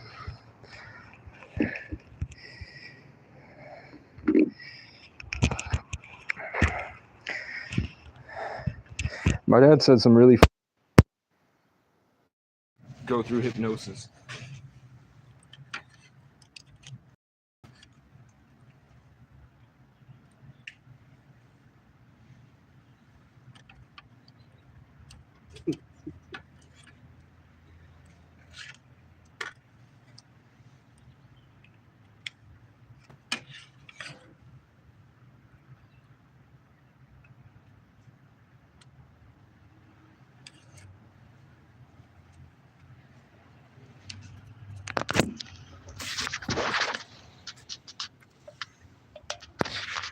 Remember when I hit 100 subs and a lantern fell out of the sky that said you will never be forgotten, and it landed right in front of my face? Hey, look, a bee.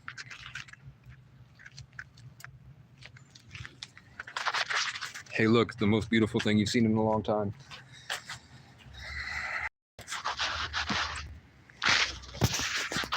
Look at that. That's, you can't see it, but that's a bowl of mountains. So that's not like one set of mountains. That's an entire ring, like a giant crater. And then there's a small winding valley that they blew up with dynamite through those mountains called Smuggler's Notch, where they used to cart off alcohol during the Prohibition. During the Prohibition era, they blew up a trail through these mountains so that they could cart in tons and tons and tons of alcohol from Canada and back. So the only way into that mountain range is through two different ways. There's one road, the main road coming in from the other side, and then there's a tiny little winding, steep road you can't access in the wintertime that was blown up by dynamite. And then that's how you get into those bowls of mountains, which is really cool. Okay. What are people saying? Nothing. I'll keep showing you the range. I'll keep showing you the range. So I wanted, if I go out a property out here, I definitely want it to be either on this side or further over that way. I definitely want it to be in the valley, and I want it to be behind the mountain, and I want it to be on the other side of New York City. I want it to be out of the way from where all the traffic would go if there was a mass exodus from Montreal and New York City and Boston. Because basically, as soon as that happens, this whole place is going to get flooded, like overrun with the millions of people that are in Montreal, New York City, New Jersey, Connecticut, Rhode Island, Massachusetts. Tons of them are going to come up here. So I'm hoping that, you know, my whole life, my soul wanted to be in a castle. And I used to build in Minecraft exactly what this is before I knew what this looked like. I was always building stuff like this. I was building little tiny ski chalets dotted into circular mountain ranges, and I called it the Casey Kingdom. So I found what I was looking for when I was 13. Like, it took me 10 years of homelessness to get here. But that mountain range is exactly what I wanted. I wanted a kingdom. And I found the Northeast Kingdom. So I definitely want a ranch out here. I can't stand the people. And I don't like the way the kids are. The kids are horrible. Imagine like the worst parts of the hood with nobody to teach them anything else. Like, they only picked up what they saw on Instagram. So we have like drugged up, white privileged, rich kids that think that they're from the hood, that are doing lean, taking their dad's gun, going down to Barrie to hit a lick, and they're killing some other 15-year-old kid. I was literally in Waterbury last week, and a bunch of 15-year-olds were bragging about how they're going down to Barrie to hit a lick. There was some guy that they met on Snapchat that said something mean to them. And they're like, we got to go get ours. 21 Savage taught us, and 21 Savage is like an incel from England that plays a character. 21 Savage does not hit licks. But they want to be like 21 Savage, which is a made-up character, specifically to make white kids that are brainwashed act that way. So we've got tons of kids that are like this here. But look at how beautiful, can you guys see how beautiful the mountain range is?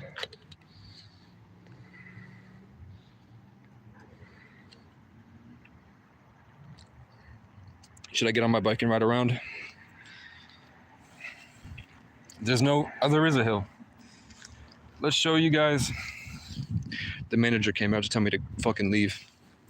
He opened up the door just to stomp around. So I walked away. What's my charge at? 31?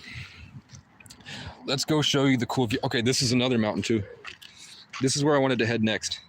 This is called, on the other side of this mountain, which is like 10 miles away. Over here, there's a cool nature preserve. Over that way, if you go 30 miles that way, there's the Canadian border.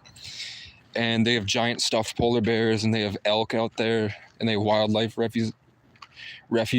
Over here, they have a nature preserve somewhere in these mountains that I really want to see.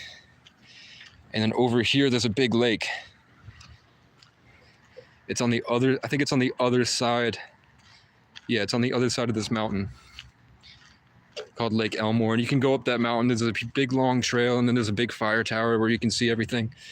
I definitely want to get to see that before the leaves fall, and we don't have a lot of time on that because the leaves are falling. Here's my bird friend that helps me get the crows away, and I can't leave this for very long because there's homeless people that's why I don't want to leave. There are homeless people that are waiting to raid this shit, and I had to fight one off today so they could come back in waves. He could be getting a bunch of guys to come in as soon as the sun comes down to come fuck my shit up because I fired a shot at him. I don't have ammo, but I made him think that I had ammo. So that makes him feel like it's okay to go bring his guns, and they could just say it was self-defense. It's the Wild East. Look at this. Not a skyscraper for 300 miles. There's no skyscraper for 300 miles. Way more than, okay, hold up. No, it's 400 miles. It's 450 miles to Boston. It's like 600 miles to New York. It's like 250, 300 miles to Montreal. And are there skyscrapers in Portland? Because that's about 300 miles away. It's 3.5 hours driving 60 miles an hour to get anywhere close to a city. Here's the FedEx guy just chilling, enjoying his food. Way away from his, Okay, so do you guys remember the mountain range that I used to look at in Randolph 6 months ago? This is the other side of that mountain range that I was looking at when I first started making videos this year. And I was looking out, sitting at that park and ride. I made it through those mountains. And then I got through the mountains. I rode through the mountains. I survived through the mountains at the Capitol building, which is nestled in that little bowl on that side. And then I made it all the way up here.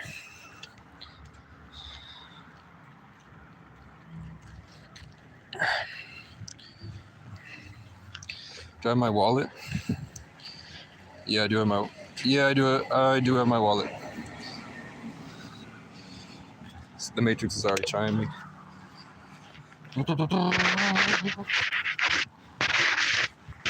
Yeah.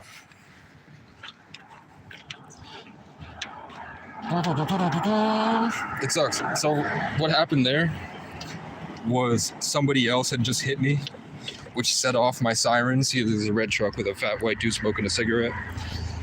That already set me off. So I was activated.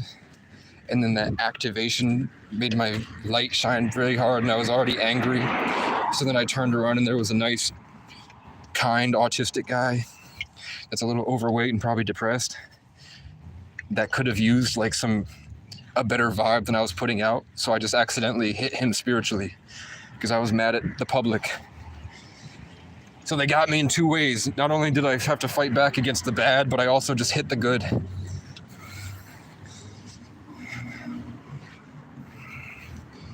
You fill up my senses. This is right next to where I sleep, the busiest part of town. Look at all the different energies and all the different narratives, all the different lives that come into my network that I have to convert with my roots by coming in here and building positive relationships with the people in the community. And usually they're depressed. I think this girl's not seem like she's crazy. That's a different one. Come around here and see if you feel okay. Real quick. Hey, real quick. I'm just coming in to grab something. I came in with this. Okay, thank you. Okay. There's a wheelchair.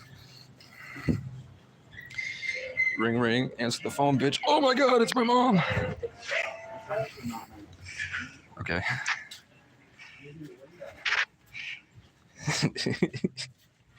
This is cool. I think Dad would like this. More, no, it says more booze, please. He's all right there. He's good on that front. Maybe I'll get him a Black Panther or something. Should I get my dad that? They have Marvin. They don't have Marvin anymore, man. Where the fuck is Marvin the Martian when we need him? When the world needed him most, he vanished. Just like your sex life. Listen. Okay, what else are we getting? Blankets. I need socks. I need fucking socks, mate. Bloody hell, I need some socks, mate. Holy shit. Pants. Mickey Mouse. Laundry stuff. Healthcare. We don't need hygiene stuff. Who needs hygiene? You trying to get beyond lit AF? I'm not muted. Okay. Bandages. Protein stuff. We know for some reason this stuff doesn't take EBT. They have tripods. They have a dual smartphone tripod. Check this out. In case I want to vibe out in style. Really make my mark on the world. They have a gramophone. They have a cup holder. That's cool. I need a big tripod though. I need one of the large tripods. And I need a better speaker. My speaker is trash. My speaker is trash. They don't have the big tripods out here. They have that gooseneck mount that I could put on my bike. I bet you could probably get something better off Temu though. I ain't even gonna cap to you. They got radios, they got boom boxes, they got home speakers. Shout out to my ex.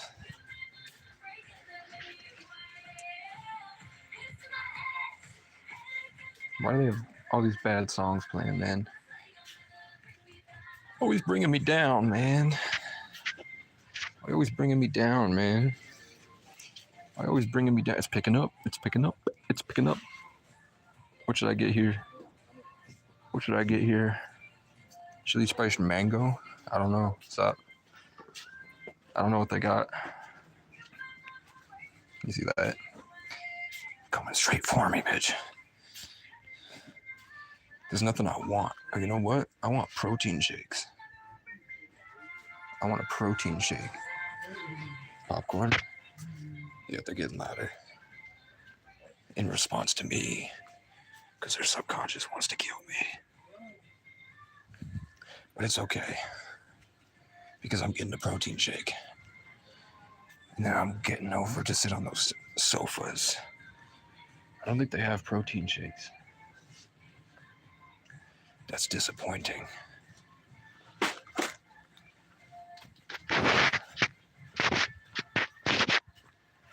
Looking for protein shakes. I've got enough caffeine. It's coffee. No protein powder. I once knew a millionaire that his favorite thing to do was just walk through grocery store aisles. And he'd take his cart and he'd just walk through the middle of them and he'd go through every single aisle, just not talking to anybody, just picking out whatever he wanted. He didn't even need it. He just liked to shop on the weekends and be around all the people. What's up? Do we need that? Do we need some Pez? I don't think so. They don't have protein shakes. They have people. Yo, do you guys have protein shakes? Over in the HBC section. Okay. Let's see. Did anyone catch that? I think she said HBC sections. I'm looking for an H, a B, a C. I see bargains to brag about. Oh, maybe it's health and beauty care. Yeah, I saw these, but I don't think these are with food stamps, though. How much protein? 15? What she said. I don't know. That's what she said. Sure about that, bud. Yeah. I like that. That's cool. They don't got the ones I want, though. I'd even go cap. There's nothing I want, man. I went through this whole place. I didn't find anything cool. They got the cool chairs though. They got more speakers over here actually. True fact, I'm a tree. I'm a wandering ant. M'lady. These are the big speakers. Robot. He's fat. This is what I really want. It's what I need. You're all that I want. You're all that I need. These? No, these are not. When you wear boots, you need thick socks. Everyone knows that. But I can't steal those. They're too thick. Some people say, you know, you can never be too thick. But when it comes to socks that you're trying to steal, you can't. Oh, check it out. This is my hometown. They have statues of Brattleboro here. See? You understand? What's up, bro? Chilling? Cool.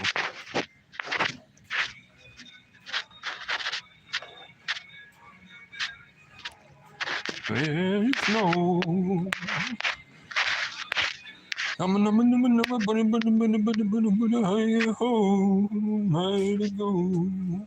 They got nothing I want. Which is their want? They got nothing I want or need. Hold up. They have better speakers. No, they have the cool bear headphones. You're all that I want.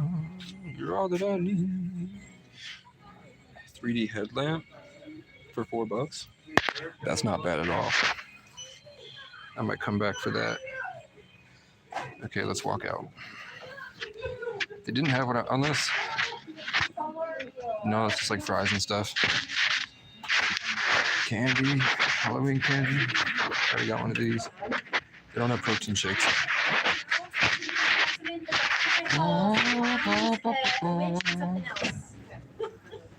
And we're out. I steal so much that it makes me uncomfortable that I didn't take anything. There's a cool RV. I bet that's a Sundance. I don't know. We have a mobile mini storage solutions. Got a bunch of fat ladies checking me out. Here we are at Marshall's. Dream of Californication. Let's go. This is the best gift anyone's. My dad got me these sandals last year.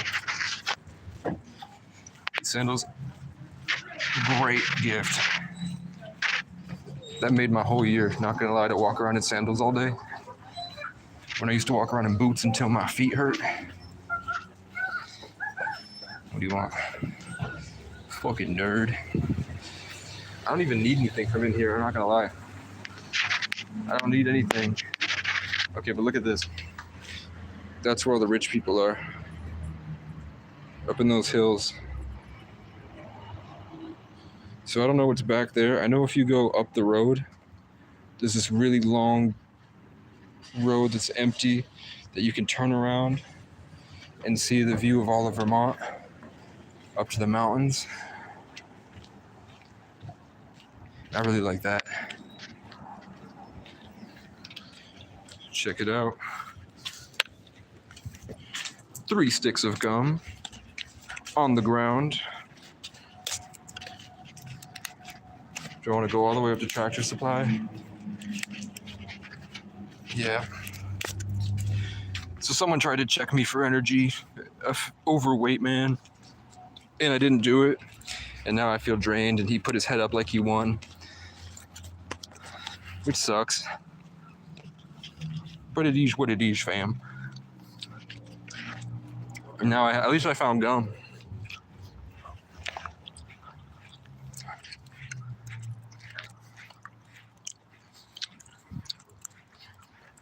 So I've done my loop. I fought the town. I used to sit right over here. And then one night a cop showed up and he demanded my license. And I said, "What's your RAS? I don't have to give you my license. I don't have to tell you my name." I had permission from the woman who drives this white truck to be out here at night. And he knew that. So what he did was call the people that own the franchise owner. He called the regional security. He said, "Do you guys allow people to sit outside your store at night?" And they're like, "No." I'm like, "Well, there's a kid here. And can you ask him to leave?" And then he said, "You're trespassed." So now if I step right here, that's a felony. I'm committing a felony right now because I wouldn't give a fat cop at 3 a.m. my last name. When he demanded it, he said, "You're going to give me your license." I said, "No, what's your RAS?" So then, of course, as soon as I got done with him, I went on a cool journey, and then I came back and just sat here on my phone and waited for him to pull up again to see if he would put me in jail for it. And then he threw a temper tantrum, and his partner had to show up to be like, "You got to move, man." I'm like, "Yeah, but I'm going to tell you about all the shit that he did. You're going to know what your partner did, and then I'll leave." Because it was wrong and borderline illegal. And then we talked about aliens. And then they trespassed me from like 6 other places out of spite. They threw a temper tantrum and went around town telling people to trespass me. Yoda.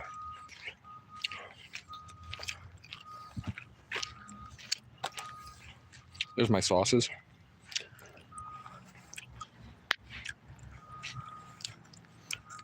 So now what? Lake Elmore, watch some YouTube videos, try to write my songs, try to save up money for a guitar. Look at these cool clouds. Look at these fucking clouds, mate. We get really cool clouds out here. I think the mountains cut them up in a weird way. They look different from most places on average. So I want to go there, but it's cold. I waited the storm out, and now the leaves aren't as cool. And I was hoping I'd get a drone and a guitar by now to make music videos, but I spent the money on McDonald's, and then I realized that something was piloting me, and I had lost my mind. Which happens to me cyclically when I seem to be about to do something legendary. All of a sudden I'd like zone back in, and for 2 weeks I had just been doing the exact opposite of what I needed to do. Like completely full self-sabotaging. So when people say that there are nanoparticles in the sky that come down and they attack chosen ones, try to control their mind, I believe it. It happens to me all the time.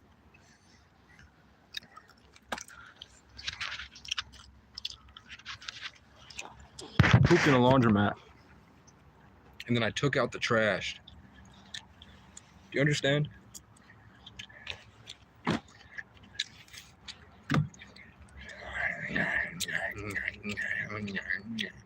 I'm a wild man. Have any of you lived months out alone in the woods by yourself?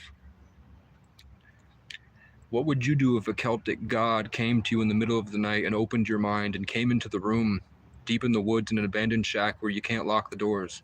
What would you do if a Celtic god stepped into the room and he put a long finger through the ether and started fucking with your mind and laughing at you? And then what if a giant evil presence pinned you to the ground and started roping out everything that you love and converting you? And then a deer came out of the woods and went and fought that thing back for me. and then a fox or a raccoon or a possum, some small animal came in and laid on you on the outside of the tent while it was happening, and then a bunch of deer came around, and then the birds started chirping at 3 a.m, fighting off this evil presence. And then you saw in your mind a Wendigo come and hug the deer to help it enhance its psionic abilities to fight back against this dark wizard. What would you do? What would you do if the sun came out? I don't know, you'd probably sit in your house, right? Love you. I'm in the wild east. I got to live as a native, and then I got to be a cowboy. I got to be a Celtic king. I got to be a Casanova. I got to be a lot of cool stuff. And I didn't have to sell my soul to the devil like all the people in the industry that are expressing the things I've created. You fucking bitch.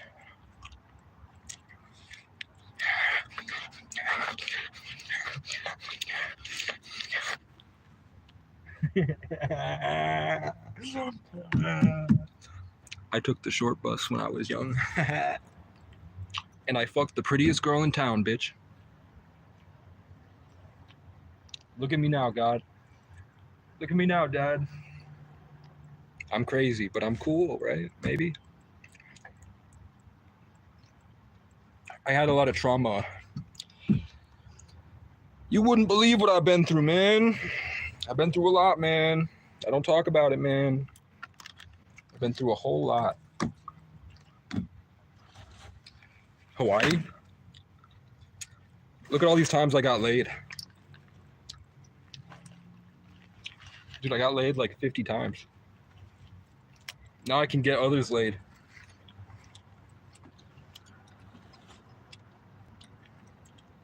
Isn't that cool? You fucking bitch. Let's move you into the light. Hallelujah. Should I do push-ups? I don't think that now's the right time to do push-ups. We have to bask in the sunlight first.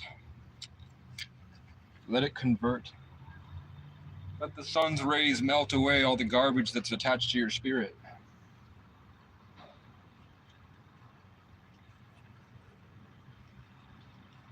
How lucky could one guy be? As a fellow once said, ain't that a kick in the head?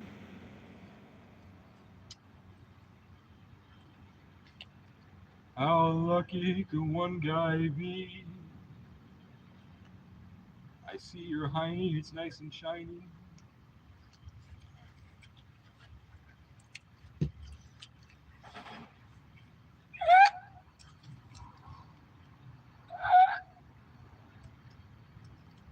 It echoes through the whole town.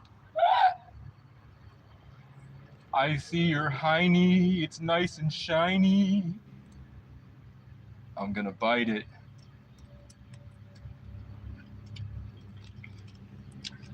Alcoholic rednecks. I'm like, what the fuck?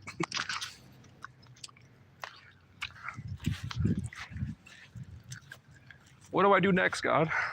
Make my songs and perform on stage. Change the age of consent so I can marry a child legally. No thanks. That's what they're trying to do in Virginia. They're trying to change the age of consent to 12. Can you believe that? 12. It's terrible. It's gross and unnatural.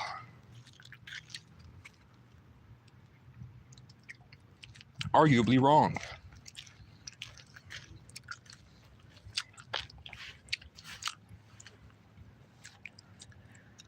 But isn't it crazy how the ex-high wizard in the Satanist church, which is the highest position you could be in the Satanist church, a guy that does literal rituals using the magic emanated from the life force of a dead baby after he kills it.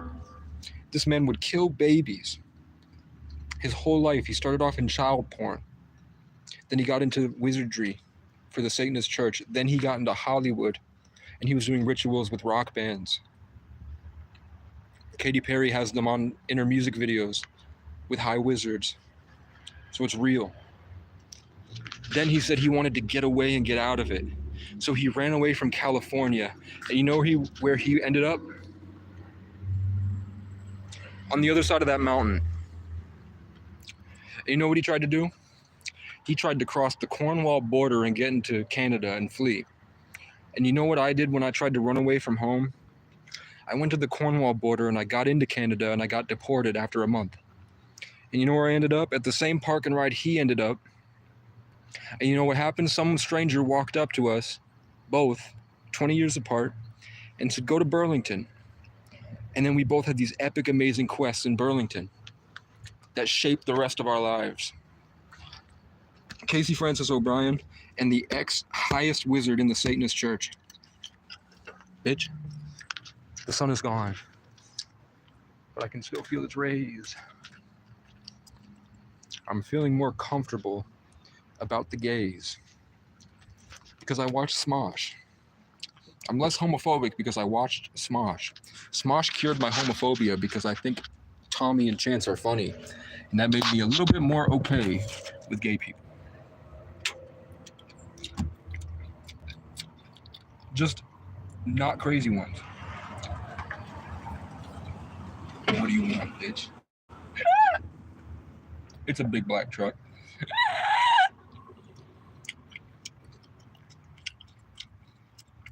I want to make music videos, man. I need a camera and a drone and a computer. I think I want either a Legion i7 or an Acer Predator. Speaking of Predators, I want an Acer Predator. I think it's called Triton. It's a nice computer. It has to have over 16 gigabytes of RAM. It has to have over 1 terabyte SD card. It has to have an i7 driver. Or an i9, I'm not sure. Then when I have a computer with probably 32 gigabytes of RAM, a 1 terabyte SD card, and an i7, i9 driver, then I can get Unreal Engine, bam. You know what happens then? I have the entire universe at my fingertips to make movies. Then I can get in music making software where I can create the sounds out of nothing. Imagine something in your mind, a note of an instrument that doesn't exist. I could make that with this. And then I could tell my story in epic ways.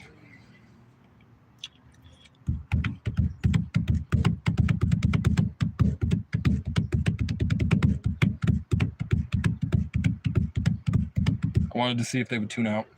I wanted to see how many people would leave if I started doing this.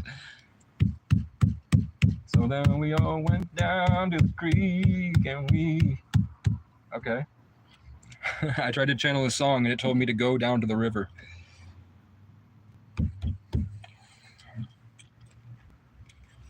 Because that's where the eagle comes and sits with me and the heron comes and dances. And you know what? The heron dance is rare.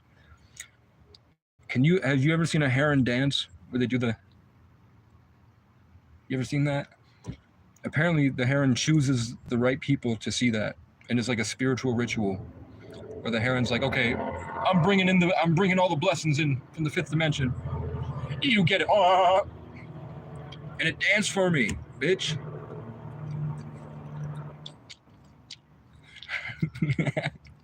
Who's here? Who the fuck is watching? Did I mute you on accident? Sometimes people say stuff that seems a bit too prideful, and I mute them. And I said if I ever muted you on that because I was mad, you said like something kind of snobby or snippy, or something I didn't like that seemed like it wasn't coming from a place of progress, something that was like degrading or degenerative somehow. I flew out mutes for a while, so I got a lot of people muted. But to be fair, we're in a simulation. So the sun's coming up. I'm afraid to move my tent. I'm afraid to move my tent because a bunch of crackheads came at me down there in the woods where I moved it last time. I know I can't be here anymore because I can't stand guard all day if I want to adventure. So I've got to find a new place. But I want to vet it first So I don't want to pack up all my shit. But I can't leave my shit. Do you see my conundrum? So, I've got to. That's cool. Car splashed me. I got hit with water by a black car with red designs on it. Black car with red designs on it. Black car with red designs on it. The YouTube Live black car with red designs on it. Wait for it.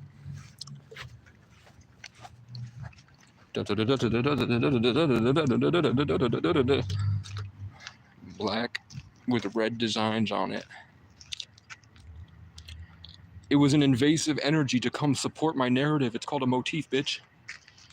It's not real. Wake up.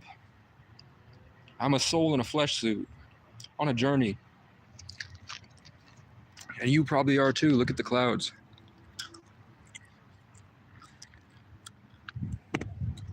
Look at the clouds. Sometimes they have really cool shapes. Like that. Why the fuck did that cloud have a tail that goes down a story of a building? I don't know. But these clouds don't look fake, which I really appreciate. Because it seems like I'm seeing pictures of the rest of the world, and it seems like the clouds are obviously generated. And these look like they're coming off of Lake Champlain, which I really appreciate. Where are we on divine timing? The consensus is that 2/3 of people believe that every single thing that happens all the time, every single moment, at all times, was planned way long in advance in the infinite consciousness of creation. Of everyone that joined the live stream that voted, 2/3 of them believe that every single thing, this right here, that's been predestined since the Big Bang for me to right, predestined. 2/3 of people believe that since the Big Bang, since before the Big Bang, the universe knew that I was going to do that.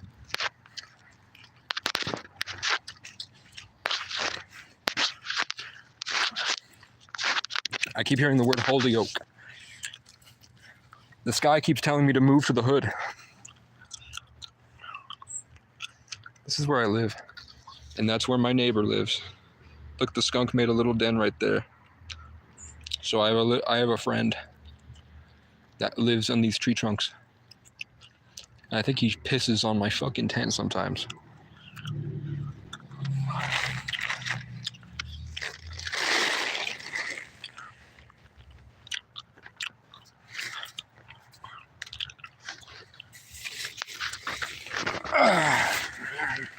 I have to pack all this shit up and move it. Which I don't think I'll do. I think I'll probably sit and watch some YouTube. I'm going to sit and watch some YouTube. Then I'm going to pack up my shit. I don't want to move this until I get a guitar bag, you feel me? Because if I walk around town with this, they already call the police on me and have them come, they lie to police. So they come hurt me. Small towns, if they don't like someone, they will lie to police and sick them on you like dogs. So they already do that to me. Imagine if I walk around with a rifle. So I'm waiting until I have a guitar bag before I make some drastic moves. But I'm gonna have to do it, man. I had to fight off a homeless man this morning. A homeless man sprinted down here, ripped open the tent, and I had to go, yo! He went, oh. And he grabbed what he could from in front of the tent and left. So I need defenses. I need pepper spray. I need a slingshot to with a steel bar. I need ammo for this. I'm so positive I can feel that the negativity is attacking me. People that don't normally come at me are coming at me. Making loud noises and stomping around. Because they're trapped in the matrix. Or they're not real. And they're botted NPCs. See, who was just slamming things behind me? Where did all those loud slamming noises come from? Oh, you can't see. There's no one here. But as soon as I was out in the woods, feeling pretty good about myself, excited for the future, someone sprinted out of this place, started slamming shit on the ground, and then slammed the door.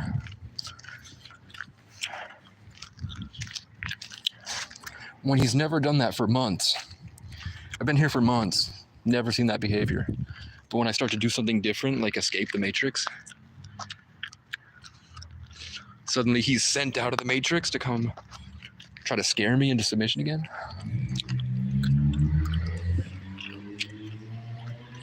I don't know. I don't know, fam. But I know that I'm out of smokes, and that's making me pretty mad, but I think that I could use to not have any smokes. I think it would be a good thing. So where are we? I can't walk around with my rifle. I can't leave my rifle. So I have to wait until I get a guitar bag. Or I have to wait till nighttime, take my rifle, move it to a safe location, place that down where no one can get it. Then I have to go scout for a better spot. Then I have to come back, pick up all my stuff, and move that to the better spot. And I have to do that without getting the crackheads to find my location, without getting the cops called, without getting the cunts pissed, without getting the creeps horny, and without getting the crows and the corruption of the system of the Matrix triggered. Or else they're gonna attack me every step of the way. But for right now, I'm enjoying the view. Look how cool this is.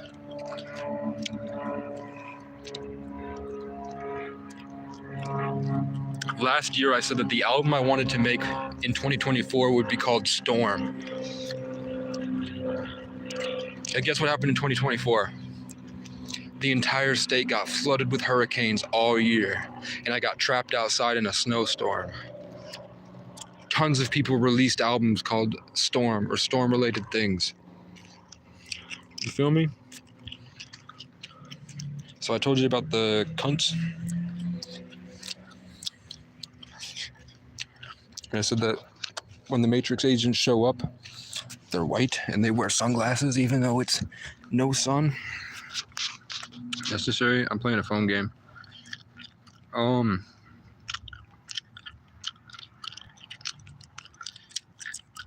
What's that? Yeah, so I called it Storm, and now the whole half of the country is stuck in the storms, which is really cool. Yeah, so it's double trouble.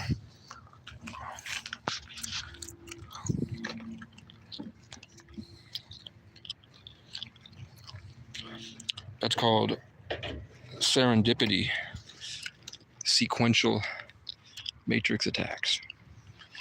And it was in between when the sun was gone, and then when the sun comes up, they've dispersed. But they triangulated, because one wouldn't be enough. One wasn't strong enough.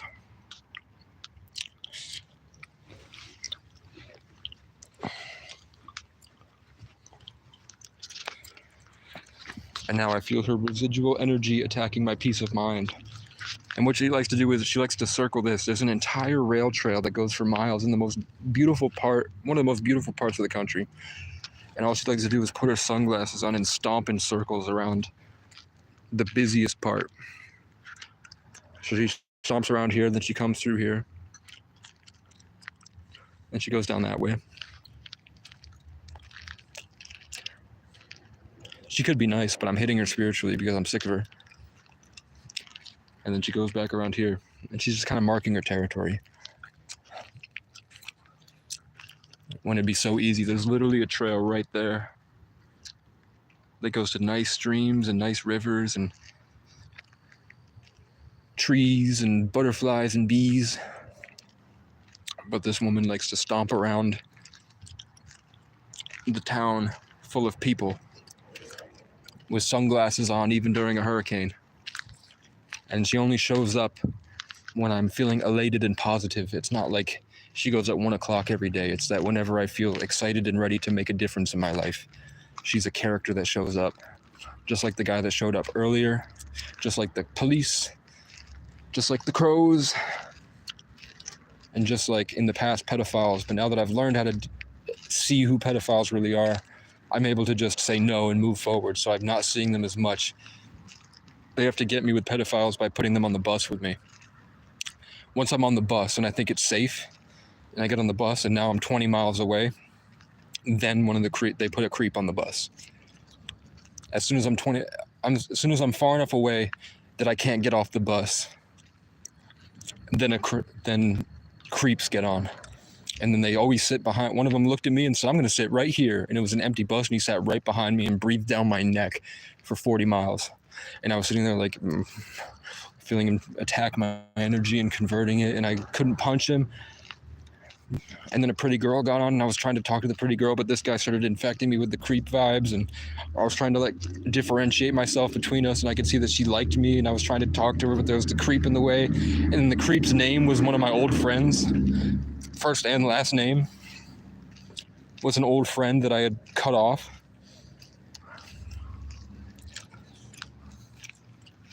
Right? And look at all these red cars going left to right.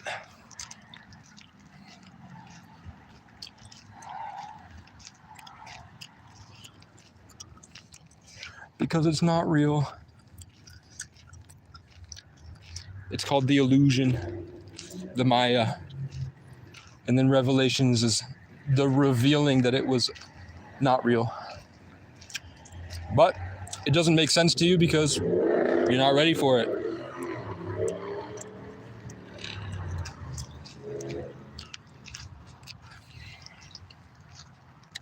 Isn't this deja vu? Didn't we have this exact talk a month and a half ago?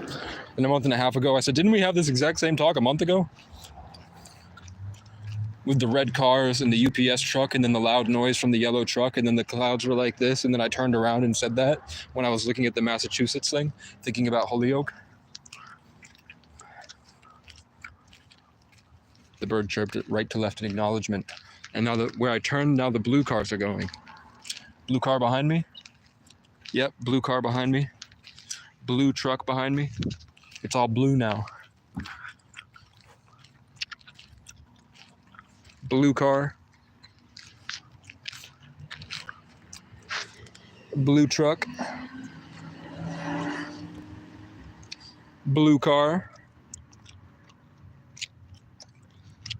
Blue car, blue truck. Another blue truck. Blue, blue, blue, blue, blue. Blue car. Blue, blue, blue, blue, blue, blue, blue. You know what that means? That blue truck, blue car. And then I start walking towards it and the colors change.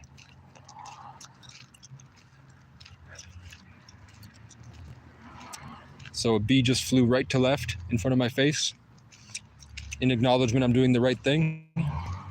But the invasive thought said turn around. So I'm not sure if I should turn around or if the bee was acknowledging I'm making the right move by walking this way. I don't know that much. It was conflicting. I remember you was conflicted.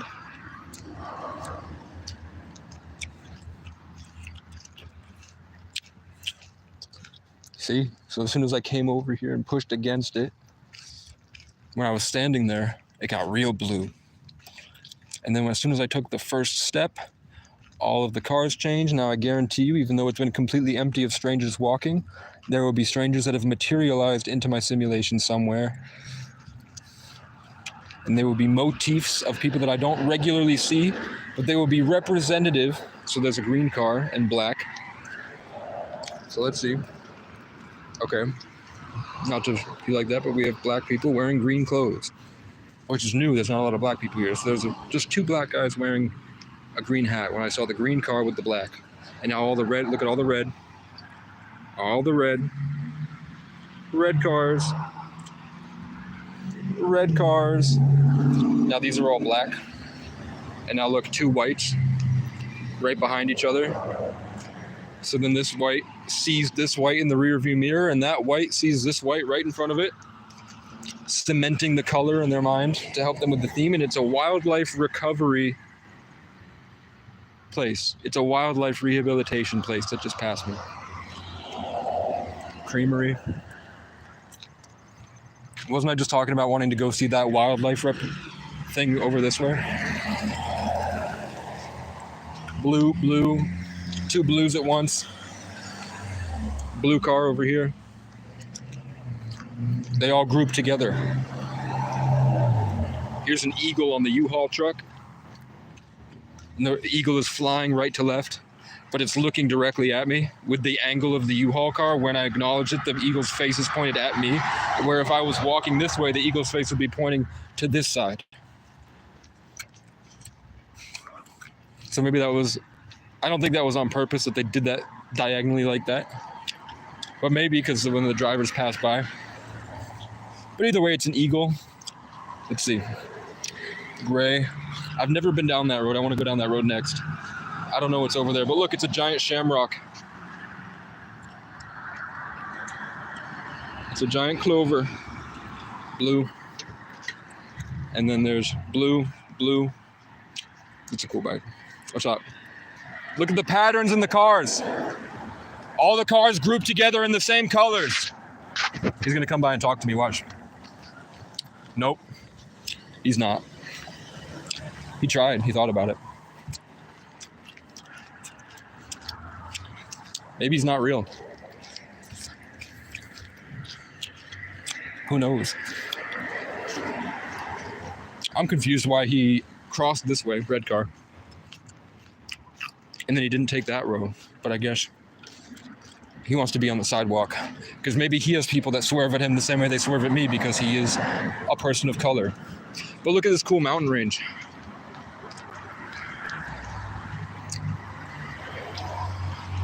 Look at this cool mountain range. I'm in a fishbowl. Blue, two blue.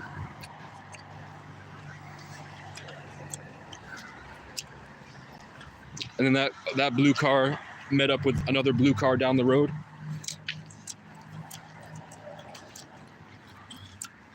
I'm not seeing a pattern right away. I see like 3 gray, 1, 2, 3, 4, 5, 6 of the light gray of the same color are all passing each other at this intersection at once, and no other colors of the same car.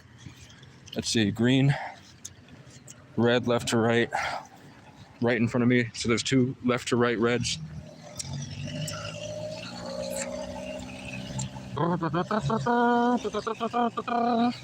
I'm only looking for the obvious ones where you can see that they cluster together on these souls' journeys.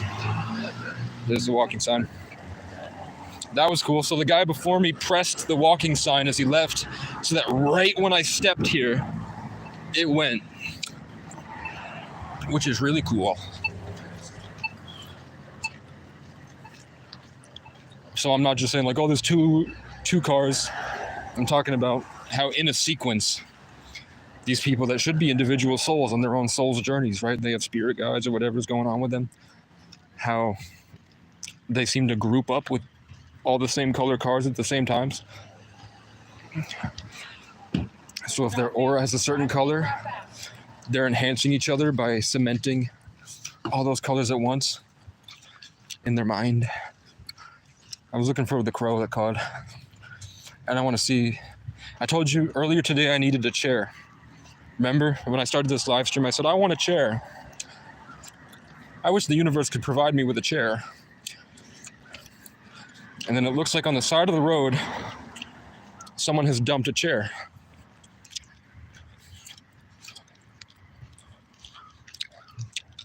And now the crow is flying above the building where the chair is. So the crow was over here, and I said, oh, I wonder where that crow is. Then I looked where the crow was cawing, and I saw the chair that I asked for. And now the bird just chirped from that same area in acknowledgement. So I'm floating over to the chair, which is the blue color that we saw earlier that drove me. Remember, I said blue, blue, blue, blue, blue. And I started walking towards the blue, and then the bee gave me a right to left, but then I had an invasive thought that said don't, but I was like, the blue cars were over here, so let's go towards the blue. And now look at this blue chair when I was talking about how the Arcturians were coming to help me, the blue aliens.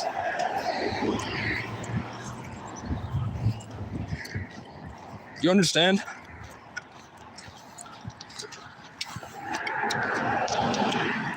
Ta-da! That's called being brave. But of course we're gonna ask. Because we're nice. Hello? Hey, I saw this chair on the side of the road. Worry about it. I can have it? Yep. All right, thank you. Cool. Hello. Let's go. I got my fucking blue chair, bitch. Oh, fuck you. Look at all these red. There's only two, but they're in sync with each other. What do their license plates say? KPY 879, KPK 824. KP and 87 are present on both cars. Let's see if there's 8 KP, nope, KR 06. Let's look for KPs and 87s. KL15, EH84, HX75. So what, look, HGR68. So what's the coincidence that those two red cars that didn't come from the same area, that are right next to each other, behind each other, both have KP and 87? Is that just natural for red cars? They were different cars, right? But they have the same license plate themes, expressing different energies. K, which is 11, and 8, which is the number of karma.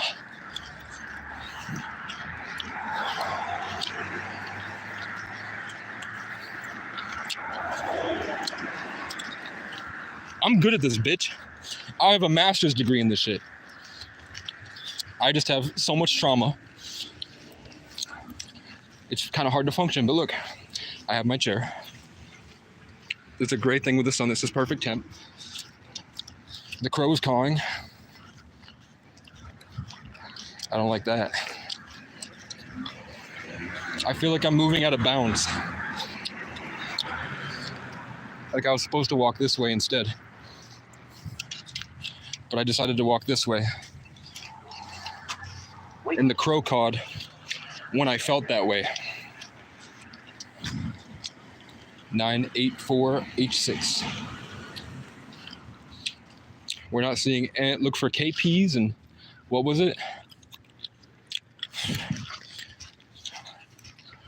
Either way, I think it was 87. We're not seeing it present in any other license plate in the block. So what are the chances? Other than that was for me to identify that coincidence for you.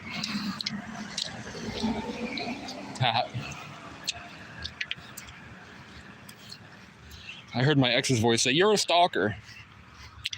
No, I'm not. I'm just looking around, bitch.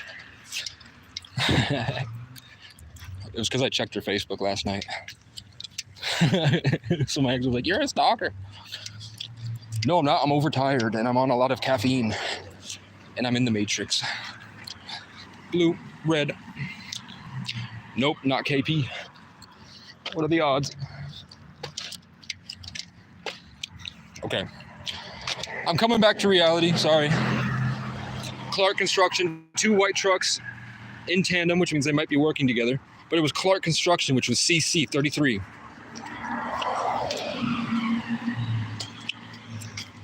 And then those 2 white trucks met up with that white SUV. And now the black car and the black car are passing each other. And then the 2 silver cars at the end passed each other. So that was 3 sets. Blue. Goat. It says goat. It says goat out of my way. I thought it said goat. It did say goat. That was 177 on the thing. What else we got? So thank you to Heather, who gave me enough money and donations to get this phone so I could just reveal the simulation to you. Now the next stage after this is to change your belief systems around and watch how the reality in front of you changes. When you hold thought forms in your mind using the Higgs field to set your intentions. And then watch how I just showed you how all the stars aligned and dots connect and how these things group together to transmit energy between each other. Black, black, black, black, black, white. Here's one. I think these are all the same exact color if you took the color picker.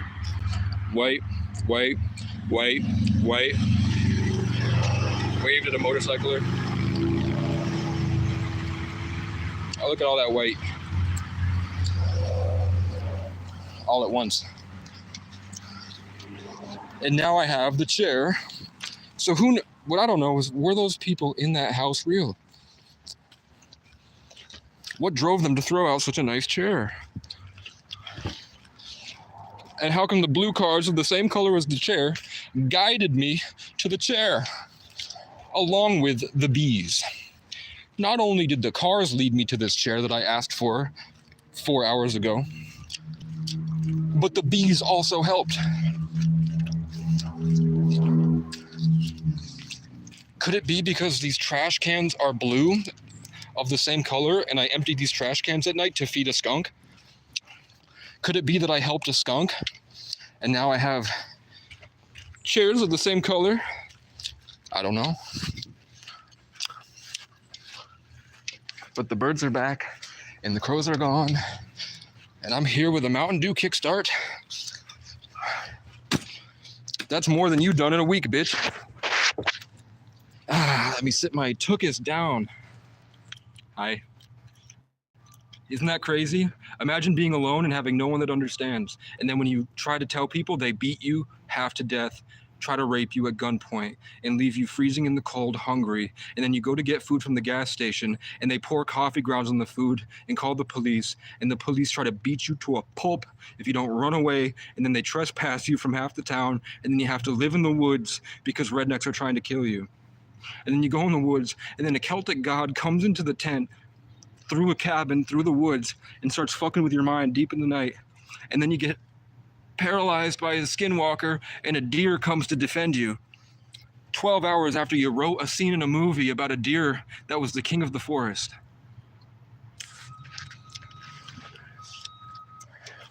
But look at this cool mountain range. Clip that shit. What else should we do, chat? Should I go get a girlfriend? I hope she's not possessed. Hello, Gangnam. I love doing your style. Okay. I made it. This is your brain on caffeine. Blue truck.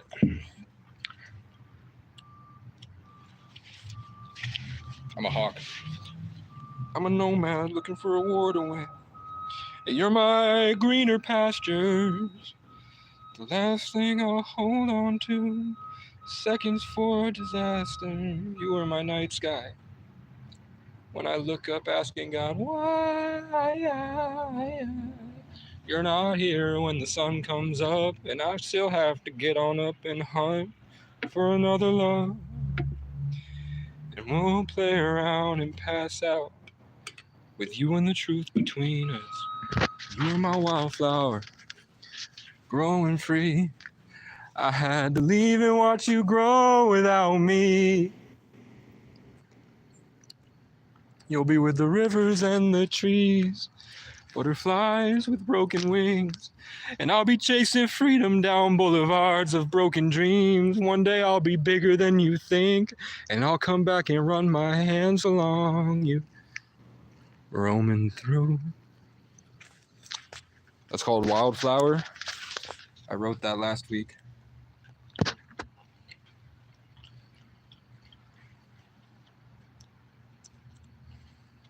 That was just one verse. There's 2 verses, a bridge, and 3 choruses that are different from each other. And I have the guitar in my head. I have 4-4-4-4 with 8 people in the chat. It sounds a lot better when I'm focused. It'll sound a lot better when I record it.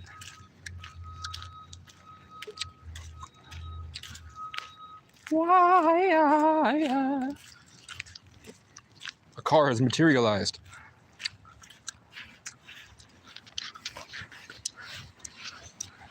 I don't know why I'm descending from the car.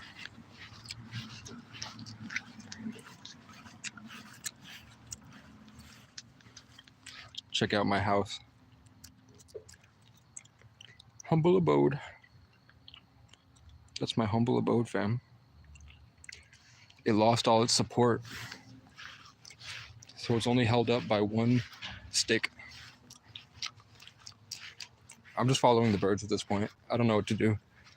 So I'm just going with the flow. It brought me to a chair that I'm gonna have to go defend, because we know that just as much as we get blessings, they take it if we don't hold it down. Red truck when I got the warning to defend my chair, so I just had to fight off a scav today.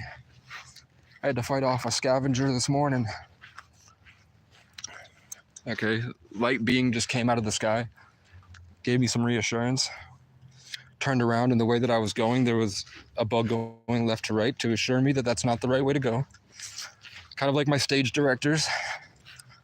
Bird flew left to right, more bird flying left to right, because the vibe I just transitioned into is not great. That's a weird cloud. That's not like any of the other clouds.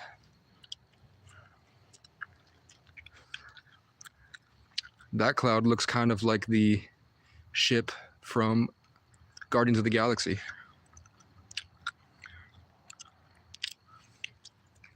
And we have UFO sightings all night, every night. We were able to call shooting stars just by looking up in the sky and saying, "Can I get a shooting star?" But I got tons of birds when I looked up just now. And they're all going left to right. So what should I do? Keep it positive. Keep it creative. I see myself playing Minecraft. I opened up my mind and it all turned into Minecraft blocks, and I was digging a tunnel.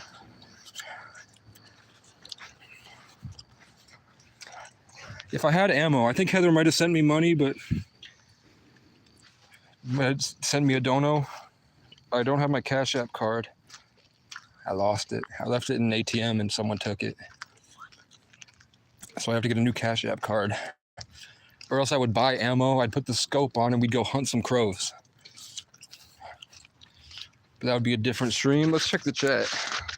Has anyone popped in the chat recently? Nope. This is my cool bike for all the new people. Just the same way I manifested this chair just now, I manifested this bike. I don't know if it's manifesting as much as it's asking whatever made this for it. But these are my favorite colors, my album covers. And all my albums start with S's: Sundance Storm, Soul, Swords, Sacred, or Sanctuary, or Savior, or Solitary, or all my Stampede, all my different albums. So I got a cool specialized bike with the same S. It took me like 8 months of suffering. Going from nothing to gangrene on my feet, to a bike that fell apart while I was riding it, to another bike that fell apart while I was riding it, to another bike that fell apart while I was riding it, to a nice, cool, specialized bike that I sold to fix this even cooler specialized bike. It took 6 months of suffering every single day, persevering to try to make the world a better place and achieve my dreams and get recognition and make all the people that ostracized me because of lies and slander and prejudice and the devil come to realize that they were hurting the only person that really cared about them.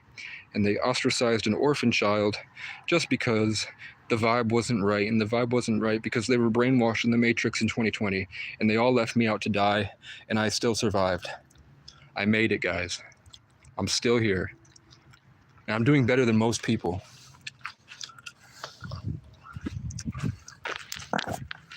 Let's go.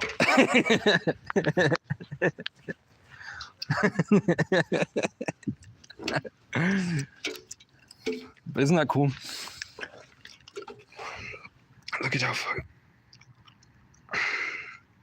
If there's ever a zombie apocalypse, I'm putting towers on all of these. That's about 30 miles away, I think. But it's only 30 miles because you have to go through these. The only way up to that mountain is by a passageway over here that they blew up with dynamite during the Prohibition era. And the only way on the other side you can get to the top of that mountain range, and you have to climb up the mountain to get in. There's only really two ways into this whole bowl, and we see UFO sightings every single night. People that go there have vivid dreams about aliens every night. I got trapped on that mountain a couple years ago. Look up my video, God gave me my 300 moment, or maybe my all my cryptid stories. Red truck. That's my mom. And then a thing left to right to tell me no, don't do it. And now there's an NPC right in the way. And then there's a weird looking cloud that looks like a pyramid. Actually looks like my album cover. And then look, there's a cloud literally erupting off of this mountain right now as we speak. There's just a cloud coming out of a mountain. Like it's farting. No, but I met the God of the Wild up there. A giant deer man, like in the Adventure Time episode. And it told me if I didn't leave, nature was going to have its way with me. But if I continue down the mountain, I'm protected, and I'm in a test, and something followed me the entire way. And now 2 years later, I'm headed towards that mountain again. I just want to take everything I've learned and be smart about it. So I want a flashlight and a tent and warmth and a gun and a guitar and a camera and a drone and service and battery packs and maybe an e-bike or a motorcycle or a dirt bike, a Hawk Enduro. Because if I'm really going to do it, I'm going to do it. I don't want to go up there, be helpless, fail again. I don't think I failed, but fail. I want to go up there and see the aliens. And I want to be able to go through these mountains if I want to. And when the mountain lions come for me, I want to pull out my machete and stab it, or pull out my spear and stab it, pull out my CO2 BB gun or my pepper spray or my bear mace and grab it. And then I want to have in my backpack ability to patch up my wounds if it gets at my jugular, and I want to patch it up real quick and make it through.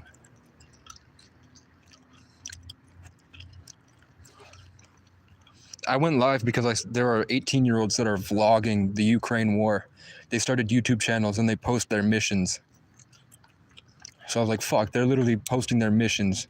And they're shitty soldiers. I know I'm so much like, at 24, I seem to be a lot more confident navigating through war zones than these guys are, in literal war zones.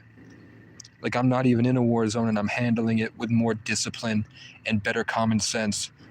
And I have actual PTSD. I'm not a newbie. And I'm handling it more militant. And I'm like, if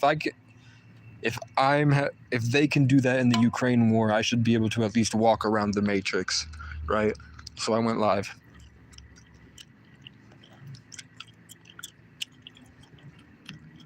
Is Fred resonating with anybody? The name Fred? I keep seeing the name Fred right now.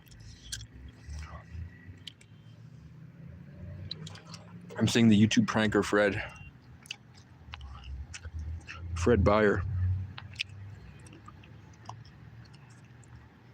Where would you go in an apocalypse?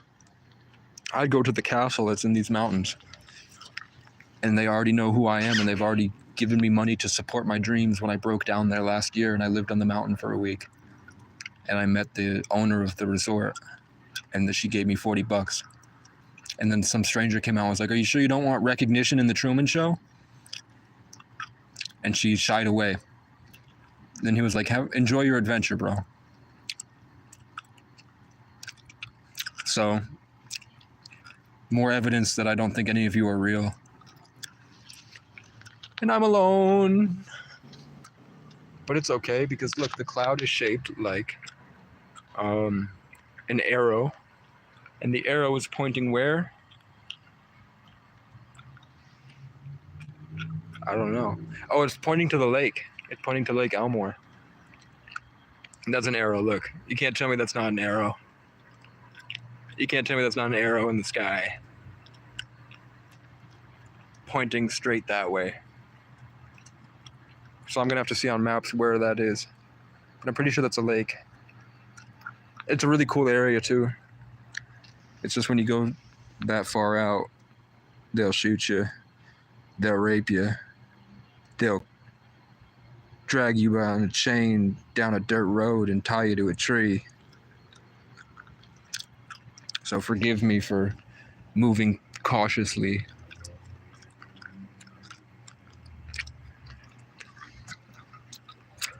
Something just said, if you're not Gryffindor, you're Hufflepuff.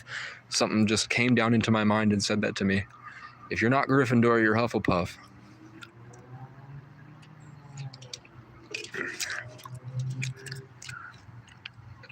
So maybe I should get on my bike and go to Lake Elmore.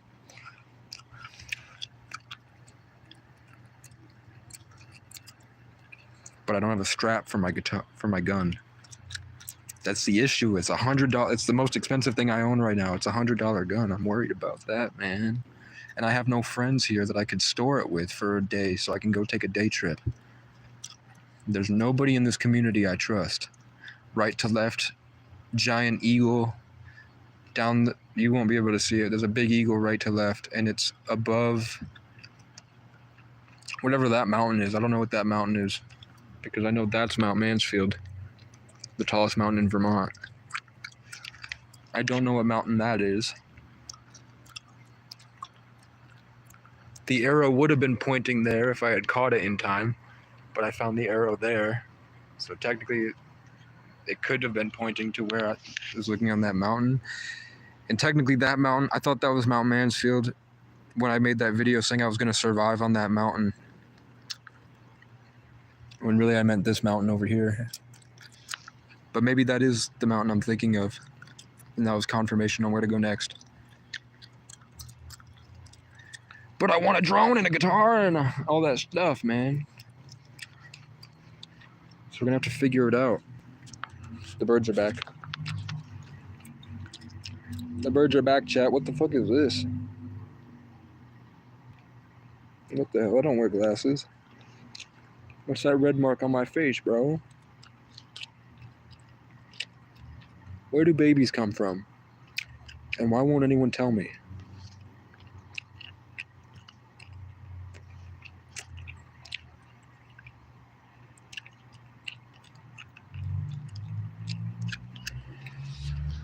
I'm out of smokes.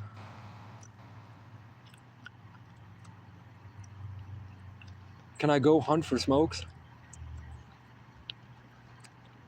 Can I please go hunt for smokes? That's cool. Doesn't that look like a dragon's head?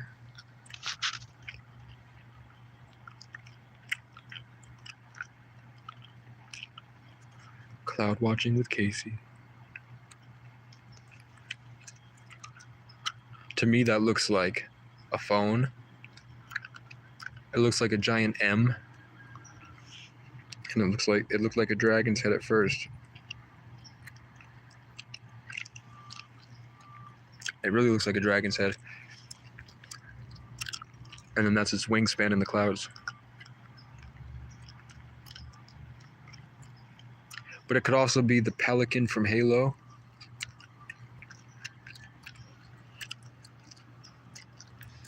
And look at these clouds, look like paintbrushes. The crow cawed, and then the bird got more aggressive and telling the crow to fuck off. Because it wants to keep the good connections coming to my head. So it must get some type of positive feedback loop by helping the public reach higher states of consciousness.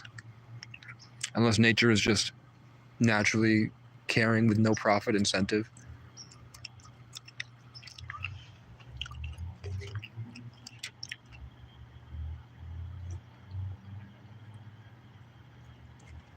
Well, I pooped in a laundromat and then I took out the trash, so we're gonna go find a cigarette and I'm gonna smoke it.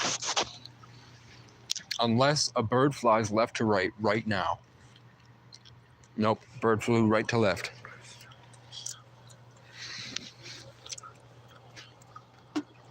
Okay, I just heard an ancestor say, get cozy because you're gonna be here for the winter. And then another one said, get a job.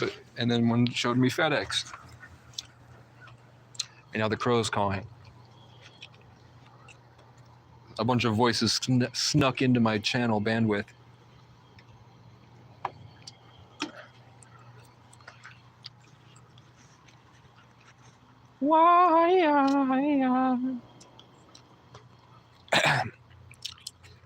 So that gum I found on the ground helped me focus enough to guide you through that, where usually I would be feeding for a cigarette out of my mind. So the gum I found on the ground helped me to provide that experience that I just gave y'all. The crow is cawing excessively as I'm preparing to leave the area.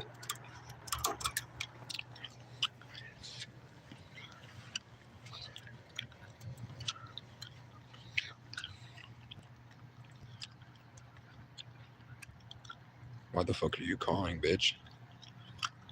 And how come you only caw? The only time the crows ever caw,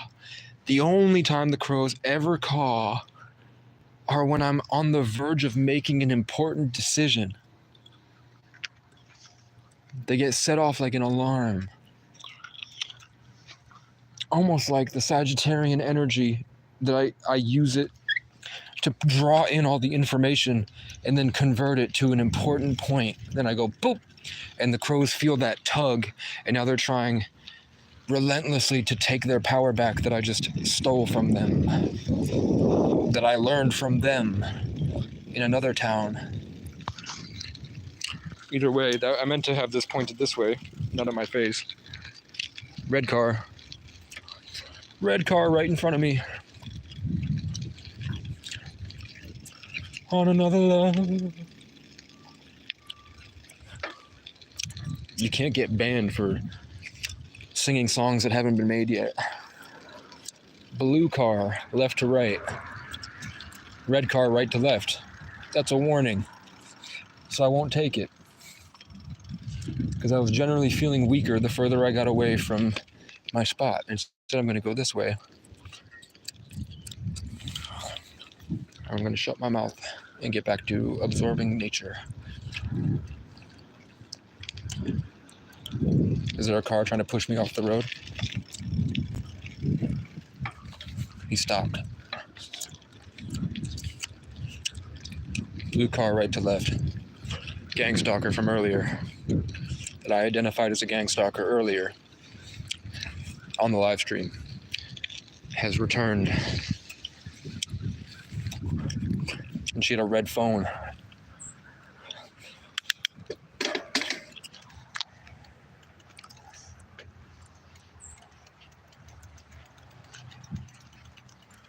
I'm feeling stronger than when there's lots of blue cars. Blue car. And I'm feeling stronger than where I was going down that other side. So this feels like this is a better area. Couldn't tell you why. Maybe there's just more positivity coming from the bank. And there's a big cool tree here. I don't know. Who am I? I'm overtired. Hello. Fat white bitch in sunglasses. Staring me down. What about me so scary, huh? I just filmed them.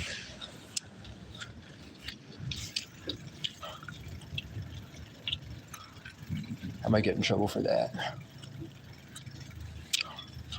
Because fat white women love to call the police. On another love.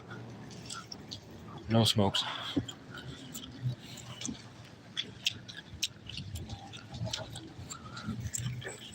Trash.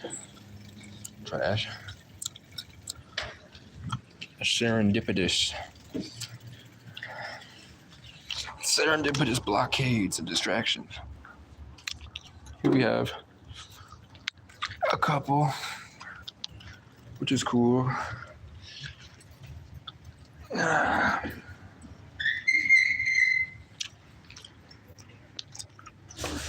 okay on that one.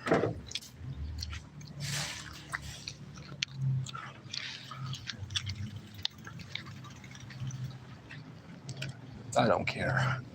It's okay. Slay, bitch, slay. Okay.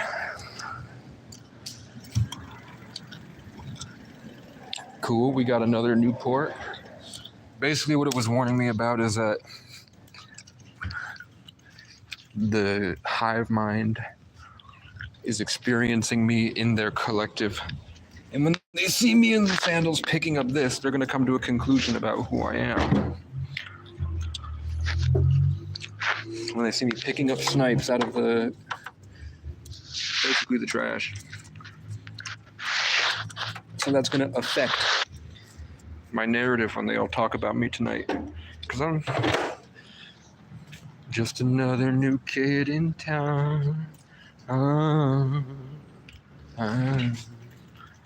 Johnny come lately, the new kid in town. Everybody loves you, so don't let them down. Johnny come lately, they're gonna call the cops. And you're gonna have to relive all of your traumas.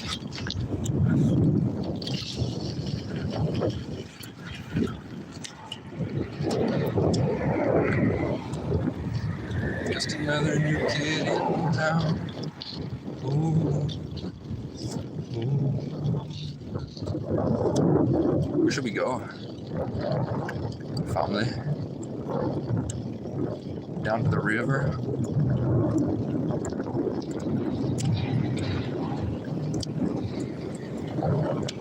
I don't want homeless bums to take my shit, fam.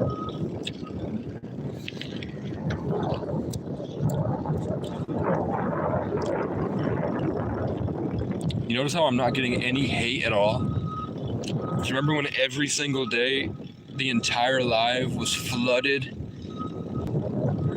Hey, look, I asked for a chair and I got a green the same color as my tattoo.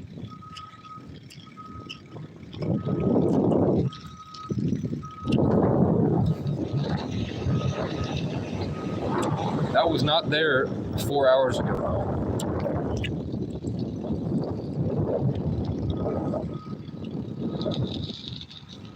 So no matter which way I went today, I could have gone either way, and either way had a chair on the side of the road.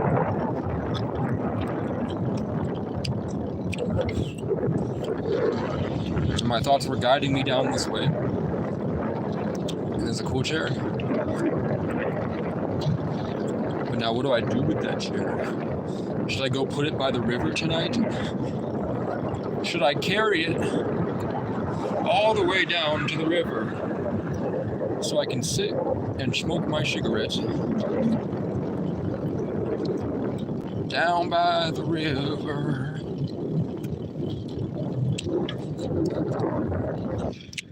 I'm showing you my cool new spot. Someone just left their Amazon package right there for everyone to take. There's 2 giant Amazon boxes. No ring camera at all. They just trust that no one's gonna take it.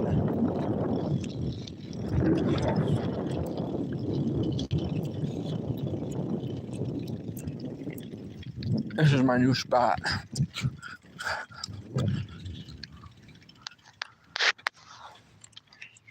Ta-da. There's the town. There's a river between us. The crow's nest is all the way over there. And there's nothing down there. I can go sit there as long as I want. And no one comes around because they already harvested the hay. But I came over here because I want to take a piss. You fucking bitch.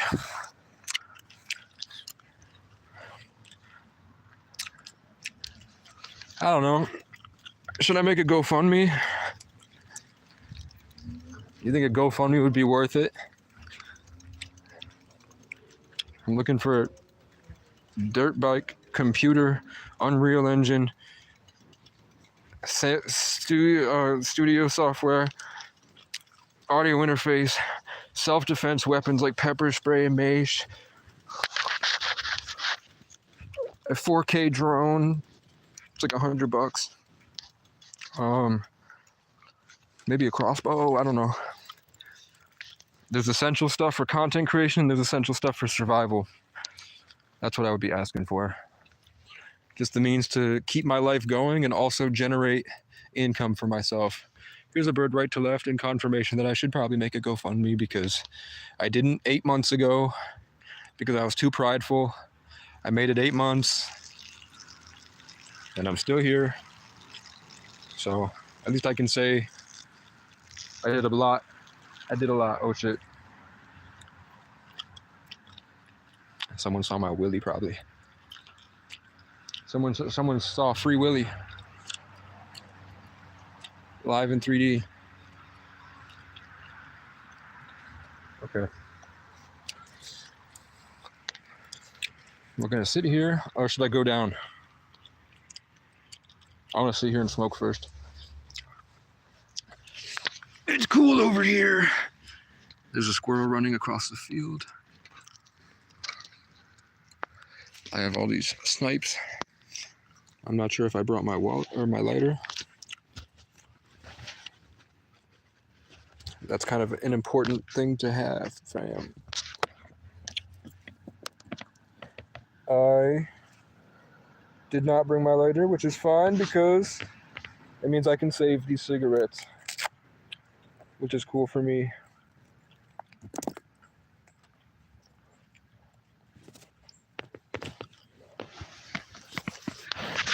What this is doing is clearing out so I pulled a bunch of energy and bandwidth from the town to that spot. There was a lot of negativity going on there, like you saw earlier, because I've been talking for 5 hours now.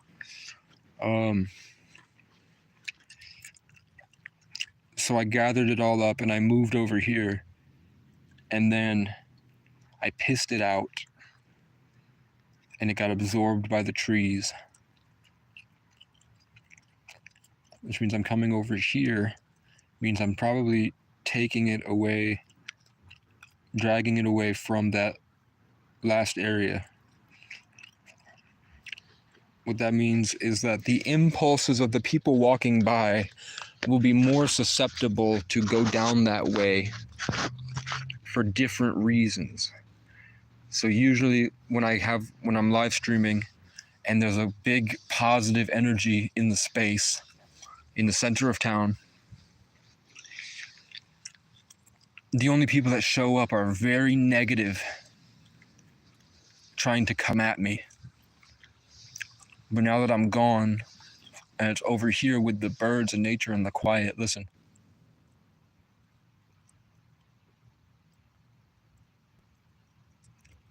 It's taken the heat out of there and also probably building like a quantum tunnel, right? Because my name means a tree and I'm an 11 life path, so probably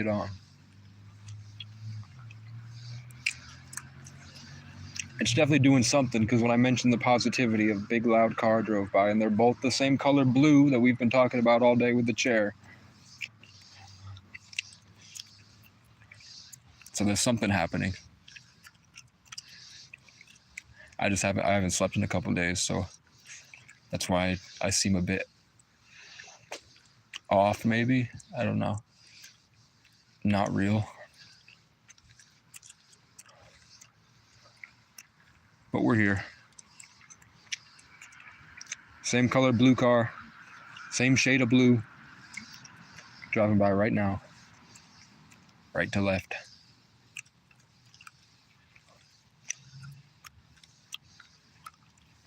Brad is in the hospital for swallowing a BB right after I bought a BB gun.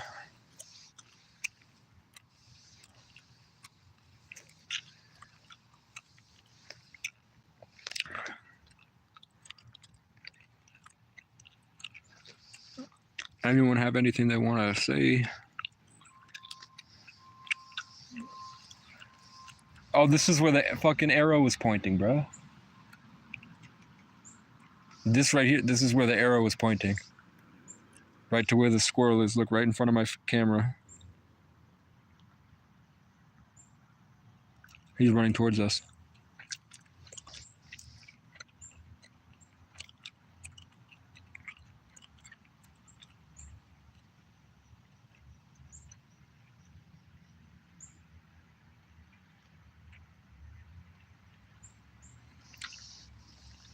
He's fast as fuck, boy.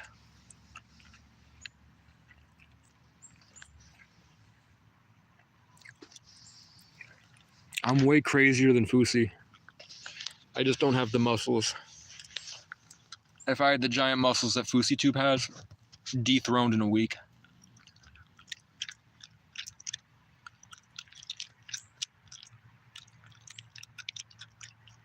Holy shit, look at my teeth, bro. Holy shit. Holy shit, guys. Holy shit. We gotta fix that.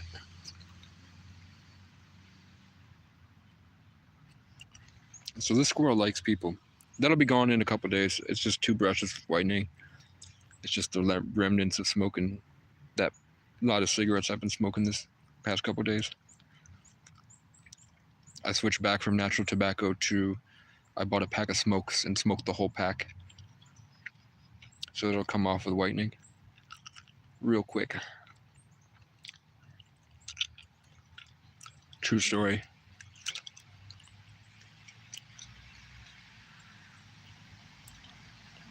He's watching me.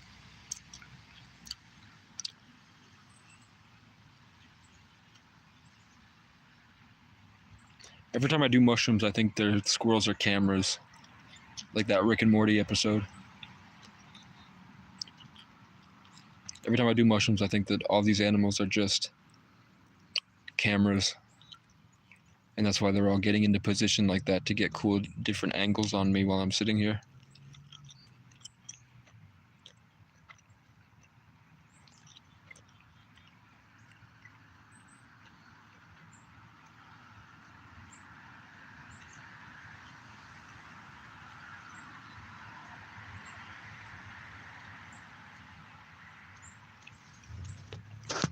Somebody came into my chat and said he's saying goodbye to his kids, and then he's escaping the Matrix to Russia.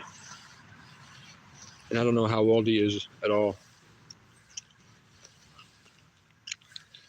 He said he's sick and tired of being an MK Ultra experiment that's microchipped and tortured and monitored. And he's gonna get away from his kids and flee to Russia.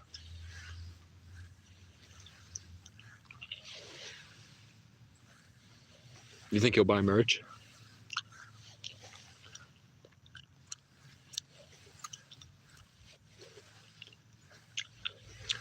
I don't even know if I want to make merch. I'd probably make a shirt that says all cops are nitwits.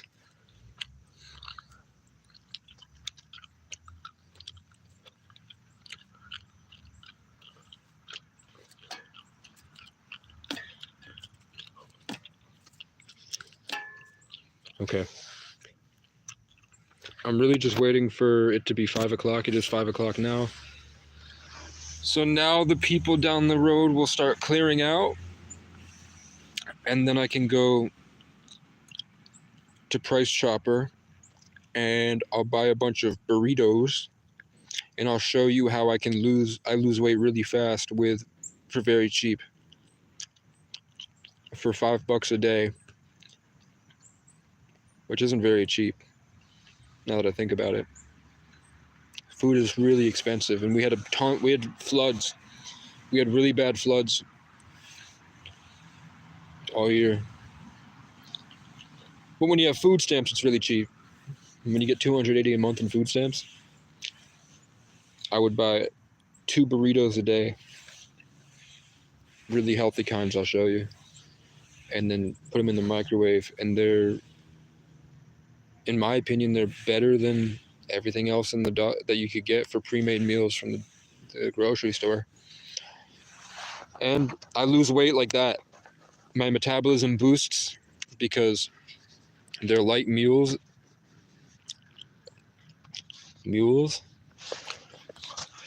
They're showing me that the Blue Man group that fucked with me yesterday are back at my spot.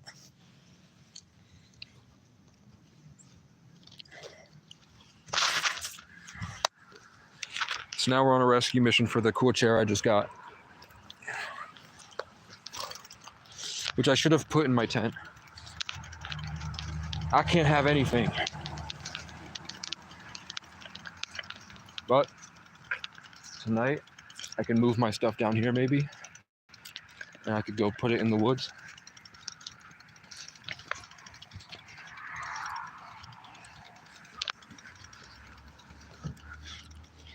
So there's less of a chance of crackheads coming to fuck with my stuff. Because drug addicts don't like to go too far away from their supply. I just happen to be in the center of town.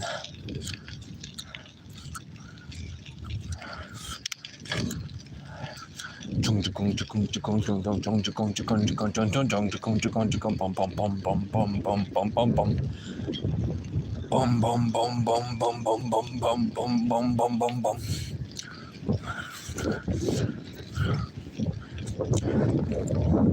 Hey God, play Overtime by Zach Bryan. Jung, jung, jung, jung, jung, jung.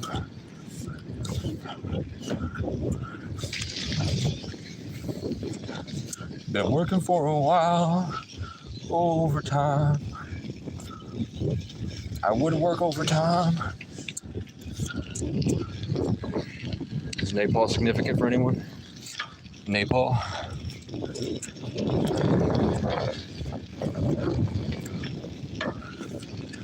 Consistently, there's been a fat piece of shit white loser that comes out every time I try to go up this hill, and he gets in the way. So I want to see if he comes. The past couple times he storms out of the building right about now, and he tries to sit on this picnic bench and siphon all the life force energy away.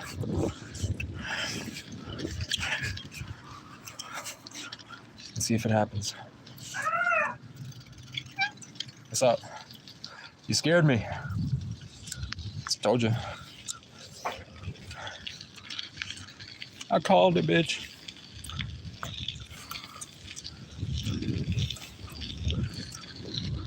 Do you see what I'm talking about, fam?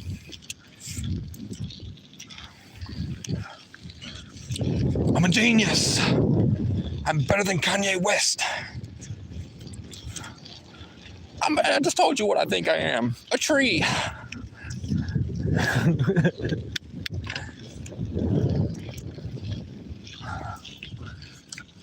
Jung, jung, jung, jung, jung, jung.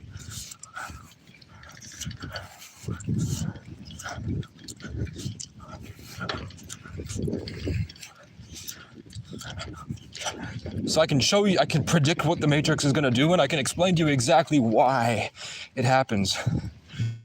Don't you think that's dangerous? Oh, I did put my chair away. I'm a genius. Now I just need to set a tripwire for the crackheads.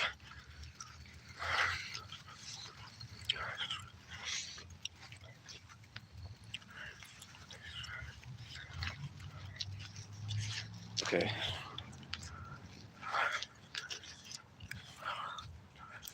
Gang stalker's back. Coming straight at me.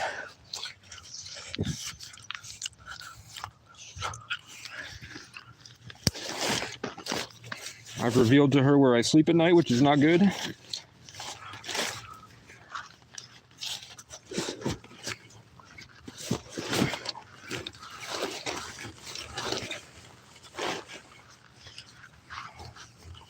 I'm hiding my gun and taking my lighter. Now I'm going to close the tent up.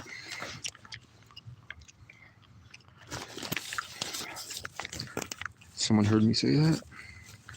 It's legal. It's an airsoft gun. It's a .177 for $100. You can get it at Tractor Supply with no background check. It can kill a deer in one shot. You stupid cunts. Eat my shorts. Suck on my smegma. Blue. Okay. That's safe. I don't have to work. I'm going to enjoy a nice meal because I deserve it. Let's go.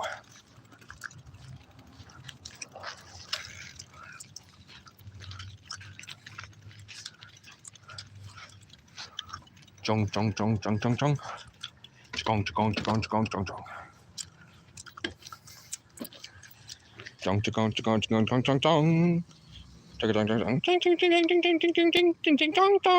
Pow, hit her.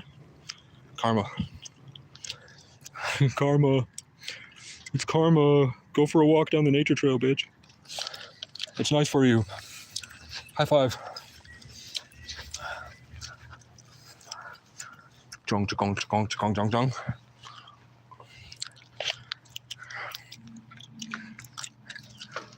I'll kill someone right now. Throw me in a den with bobcats. I'll rip one of its heads off. Throw me in a pit with Matan Evan, and I promise he'll come out trans.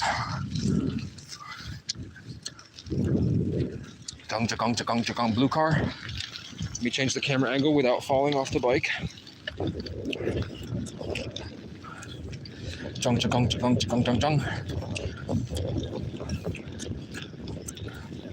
I wonder if I'm shifting the algorithm as I'm entering the entertainment industry.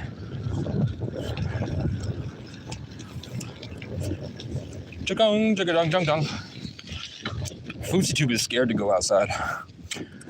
Couldn't be me. Red car. I'm very overtired. I'm hunting burritos. Blue car. My father was a drinker. Oh, you won't get me. I'm gonna go first. I don't care what they think.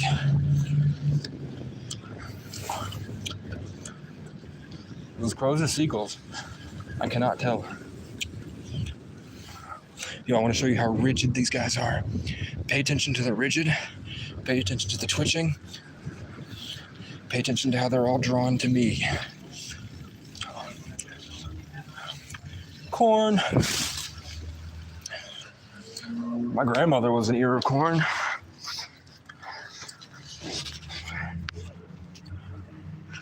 Let's put it to the shopping cart.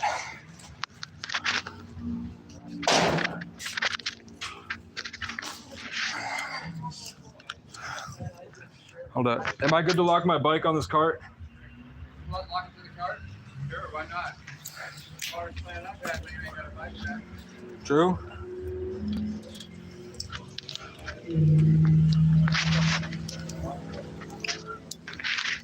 Bike locked. Dick half chub. Let's go. Watch how their heads will be up, their shoulders will be back, and they'll be stomping around like Texas Ranger. Or their head will be down, and they'll be depressed and twitching. Hello. I see this one all the time. Every time I enter a building. Hello. I'm crazy today. So that's a Native American elder. That's the local indigenous elder. And when she enters a building, I'm close behind. And when I enter a building, she's close behind because we're an invasive force on the community.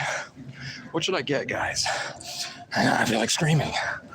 I feel like killing and ripping a bat's head off on the stage. I have crazy eyes today. Should I get a pizza? 2 for $10. I've been waiting for this my whole life. I don't know. I'm not involved. I was caught in the middle of that. Let's go. Just the Matrix. Keep my head up. Those kids are Guidos. Do I get fried chicken? What's the difference in these 8 pieces? I'm not feeling chicken, man. I've had chicken 3 nights in a row.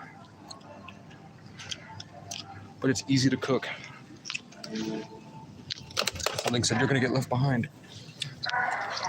Appreciate it. Appreciate you. Do they have ravioli? This is the best part about homelessness, with stealing these. I'd run out with these every day, and I'd eat them in my car.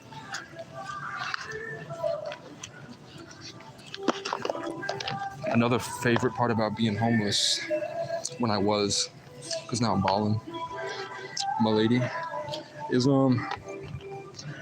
getting all these different drink flavors and then getting water and then mixing them all together. I would just take a giant coat and I'd fill my pockets up with all of them, and then I'd have water.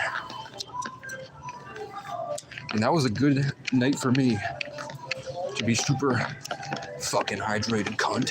Fuck you, bitch. Where are we going? Do we want a pizza?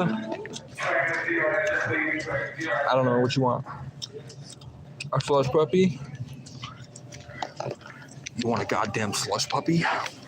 I'll show you a goddamn slush puppy. You want a chicken club pizza? What do you want?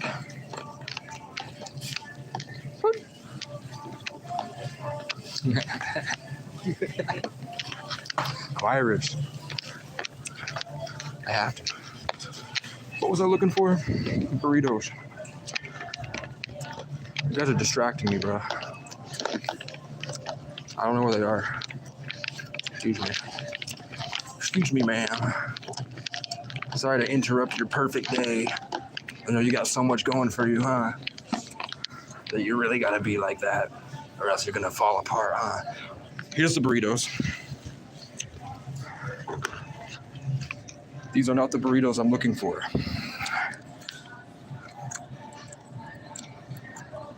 What the fuck? Where the fuck did you put the burrito? Yeah, see, he's coming back for more. It really got his insecurities going and he has to come back. He has to go cement his territory. So what do? If I do like a last stand? Should we do a last stand? What do you think he's looking for? Nothing. He's been staring at that since I got here. He's not real.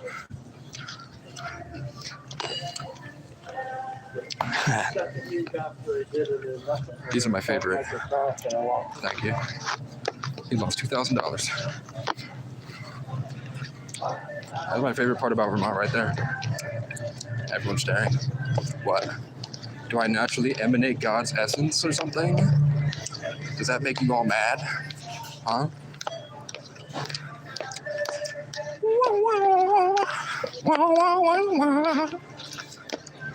Can anyone tell me where the burritos are? I'm looking. I'm not finding what I'm looking for. I'm gonna have to ask an employee in a second. I swear to God. I swear to God. So in Ireland, everybody's talking. Everybody's talking about their day. Everybody's talking about what they're excited to do in the future. Everybody's talking about how grateful they are for their friends. And when someone else talks, everyone else starts talking. In Ireland, everyone does is talk all day. They don't shut up, and they're funny. Irish people are funny. What's up? Excuse me. I'm on a hunt for burritos. Bitch, where are you? There's a whole other aisle out here. Bad and bougie. I like it. Bad and bougie. I don't see him though. I like them. I like them. Bad and bougie. I'm not seeing him. I'm gonna have to ask someone. Okay. Now you have to hunt down an employee. I like him. What am I mean, realistically, you know, I could say I'm a hobosexual. And they're into that. TikTok has convinced them that broke dick is better. So it's not like I'm out of options. Okay. I've been down this aisle 4 times. I'm not seeing it. I gotta ask an employee real quick. I was like, this is the line. Excuse me real quick. Appreciate you. Ooh. Jute. Hello. I gotta ask someone.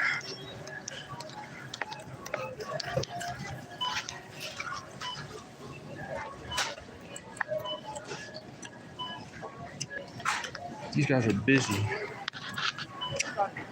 I'm asking about if they have something. Yo, can I ask someone a question? I'm looking for a type of burrito. I went to the burrito aisle. I couldn't find it. I'm pretty sure you have it, but it might not be with the Indian ones. Is there someone I can ask over by the frozen section or something if they have it? Yeah, cool.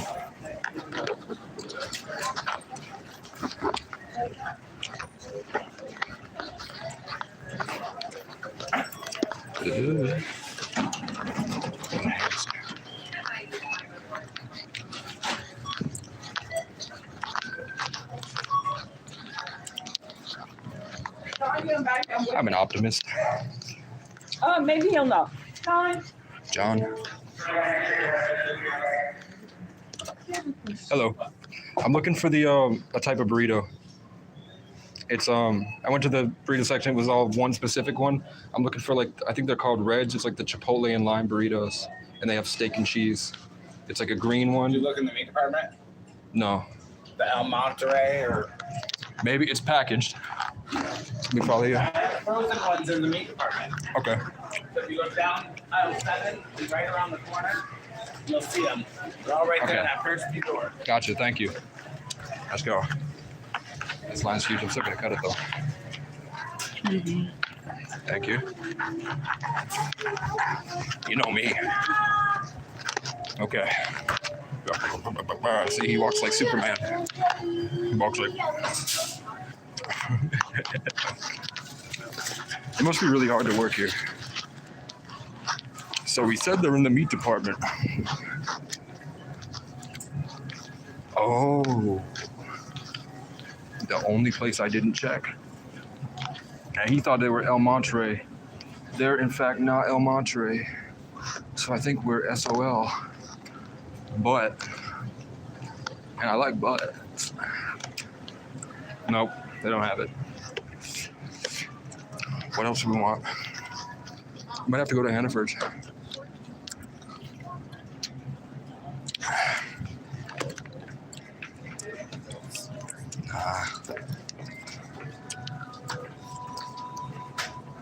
Maybe they just took them all. They're popular. Well, sorry, I'm a superhero. Can't help it.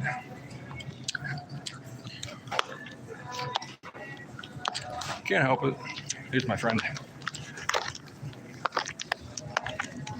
We don't need to speak because real recognize real. Can I get by you real quick? Thank you very much.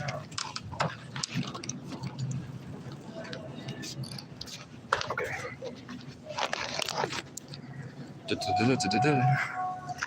How many times can I run around the same 4 aisles?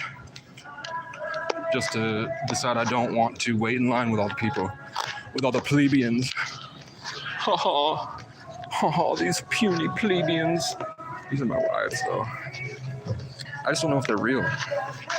Can you imagine everything we just went through with like how fake it all seems? Of course I want to, man. But I don't know if they're real, bro. See, look. You think that's real? I don't think so.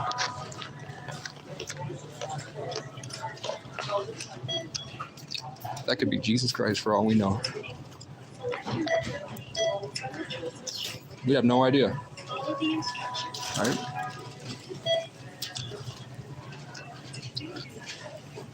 He seemed mad, whoever he was. He didn't buy anything. He just walked out when I decided not to talk to the pretty girl, huh? Right? She just stormed out. Hello. She just wanted to be in the energy. This lane does not have a reception. Please remove all objects or items from the scanner. Or Man, wait shut for your an hole. attempt. See, I want to go back, but Welcome to Christchurch. oh God, I want to go back so bad. But is that temptation? You know? Is that the devil? Is that why Jesus was mad? Because I was taking my focus away from the mission. Let's ask for the store code. Hey. Hi, can I get the store card? Thank you.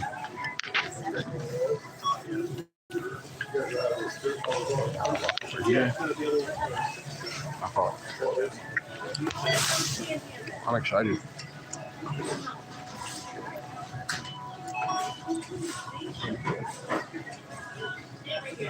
Okay. Can I ask you another question? Yes.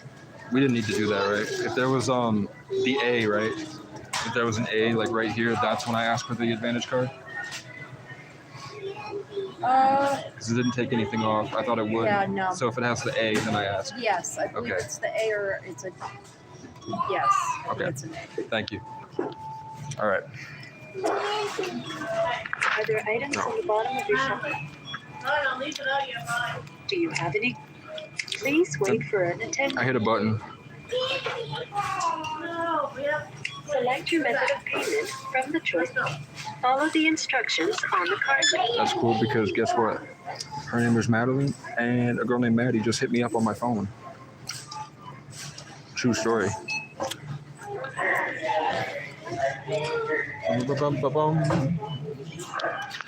We got it.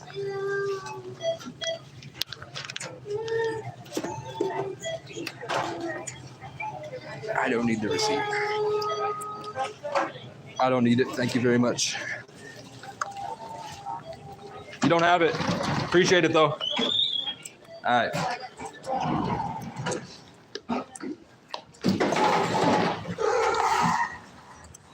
And we're back, and guess what? There's a second bike next to my bike.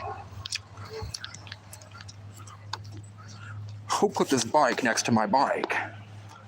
With no lock. They didn't even lock it, bro. I'm not gonna steal it. This is an obvious alley-oop. Look, you know how much that bike is worth? A lot. A lot of money. You know how much that seat is worth? A lot. But what would you do, guys?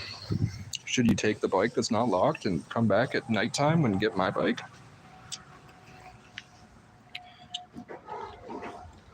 This is called morality. The answer is no, but we wait to see whose it is. And if it's the homeless guy from earlier that tried to raid my shit and God has positioned him to get his payback, then we do it. It's called being an anti-hero. They're pretty popular. God, that girls were so hot, man. Oh my fucking God. You have no idea. You have no idea. I wanted it so bad, Chad. And the birds are going right to left saying, do it, do it, do it. And the police are going left to right saying, I'm mad because I'll never get it again in my life. I'm too old. Should I say you're hot? What's your number? Or should I take it as, Casey, you know you can have them. But look at yourself. Would you want to fuck you with your smegma? And the answer is, I'm not gay, so I wouldn't. Look at all these bad bitches. Let me tell you, chat, never any bad bitches here. Ever. Now there's suddenly tons and tons and tons of them. So you know what, chat? Of course. Of course I'm excited. That's like never seeing a mountain in your life. I just dropped my tea on the ground, or my milk, but it didn't spill. Oh God. Yeah, I was wearing my bright socks with the sandals. That's dope. Let's go skiing. Down a mountain right now. Okay. So we did not get the burritos I was looking for. Here's a cool new view of the mountains. Let me show you real quick. Just to show you what we're working with here. Look at this beautiful mountain range.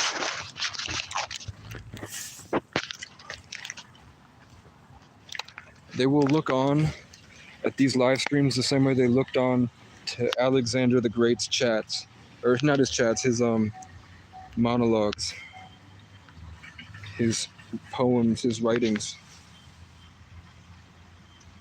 I can't show you the glory because the fucking sun is in the way. But these are beautiful mountains right here. I'm trying to show you.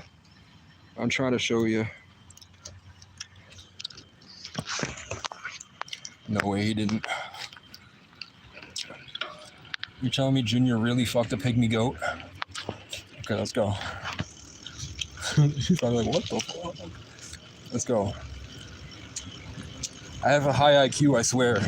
I'm overtired.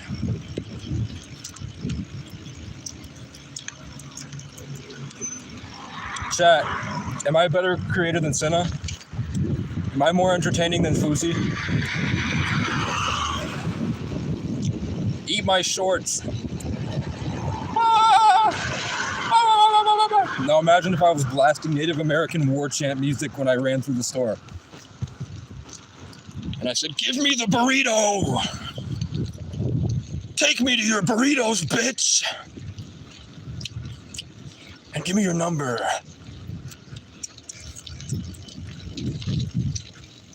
This guy is homeless, but guess what? He has 3 chairs. How many chairs do you have, bitch? I bet you have 0 cool chairs. And I have 3 cool chairs. I bet you didn't even manifest your chairs. I bet the aliens didn't even give you chairs, did they, bitch? I bet that was Jesus. That totally could have been Jesus. Now this is what we do, okay? So this is the method, all right? This is how to be homeless. So, now that you've successfully made it through the spiritual war zone of grocery shopping, and you've acquired your snacks for the evening, hopefully by now you have located an apparatus by which to cook your meals, whether that's a gas station that has a microwave on Marketplace that you traded goods and or services for, or like me, you found a grill. What you do is hide it for later so nobody takes your food.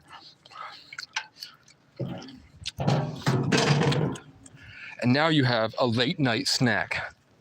One of the most important parts about homelessness is mental health, because everything is designed to degrade you to nothing. Glug, glug, glug, glug. So, as long as you keep your wits about you, which takes a lot of consistent effort and small wins and consistent daily habits to keep yourself in a foundational state of mind where you don't do anything that puts you in jail for the rest of your life. Because it's very easy when you live as an animal to act like an animal.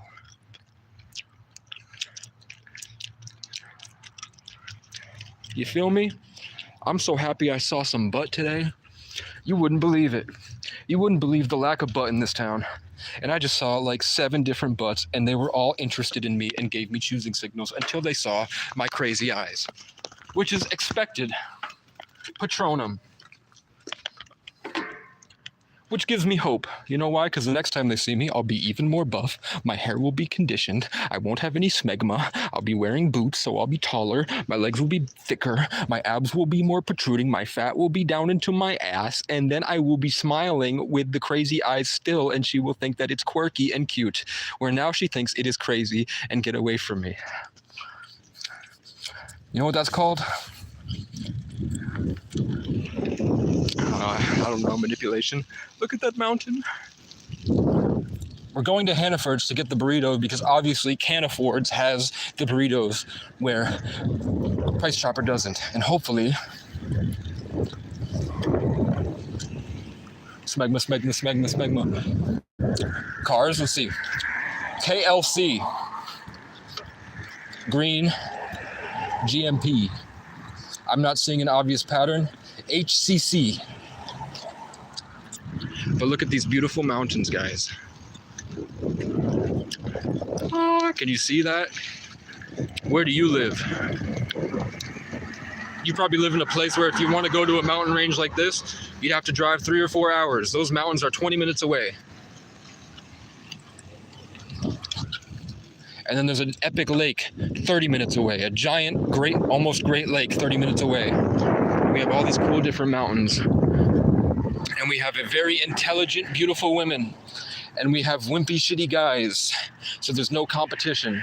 And we have me, who doesn't care about traffic signals. There's a thrift store over here. I'm smelling Chinese food from the Asian cuisine. Do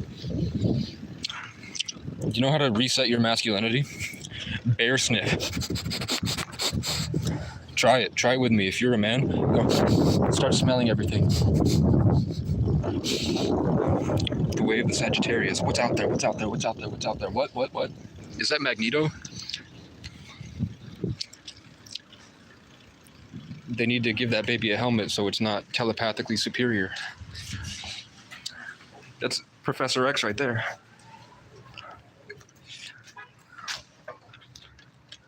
That baby would fry my brains if they didn't keep it under wraps.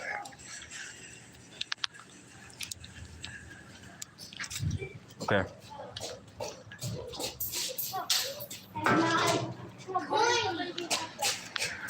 Like I was real mad. What? It's a baby.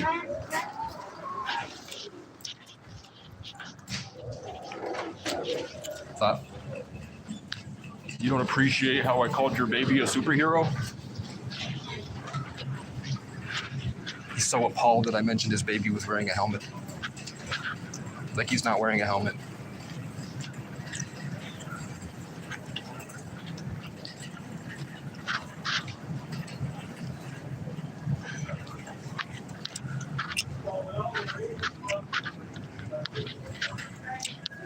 He just can't let that sit.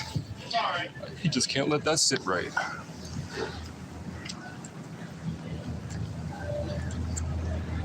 And to that I say, who cares?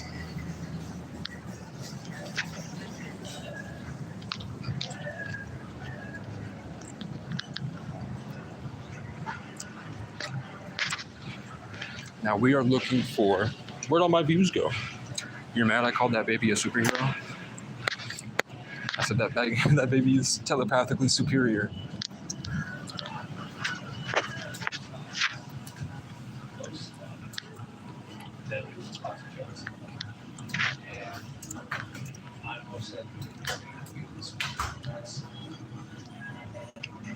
I'm looking for the burritos. So we don't even have to worry about that. I know where they are. They're right here. For those of you that made it, check it out. $2.99 each. And they're out.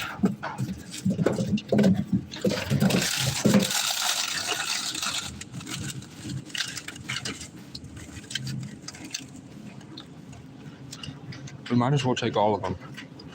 Oh, you know what? When they're not out, they're right here. I'm gonna grab these. I feel like they're staring me down. I'm so mad. Something must be wrong with this baby, huh? That's not my fault. I thought it was pretty funny. I think you should take things like that with a light heart. Yeah, he's staring. Who cares? There we go. You have to reconvert. You literally have to sear through with positivity in order to keep the momentum flowing. Or else they will tear you down to the bottom of the bucket. Bruh. Okay. Stop. Put it over here.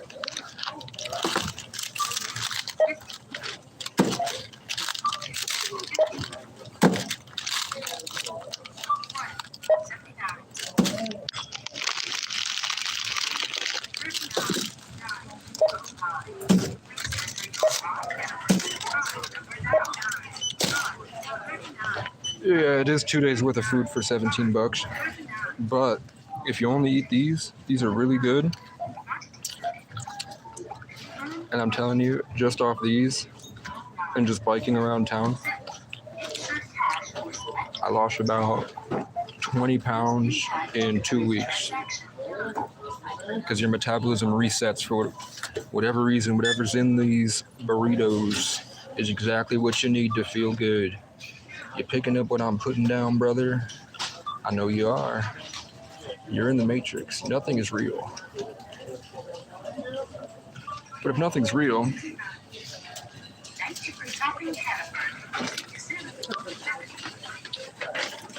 why are they putting kids in BDSM outfits with Balenciaga?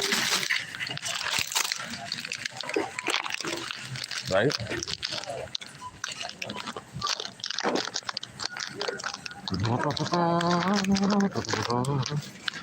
Let's see. Okay, they're telling me I won. Whatever was going on there, I won it. Even if it feels like angry gang stalker got offended. And now I feel less present to the moment. I still won. So I got the dope burritos. We need a place to put it.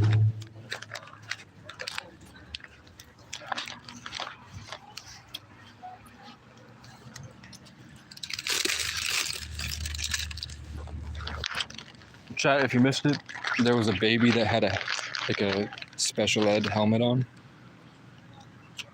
There was a baby that had a white face covering blocking his head, so he might have had a brain injury or might have some problem with his frontal cortex or his development. He seemed fine to me. It just seemed like he was wearing a helmet. I don't know why.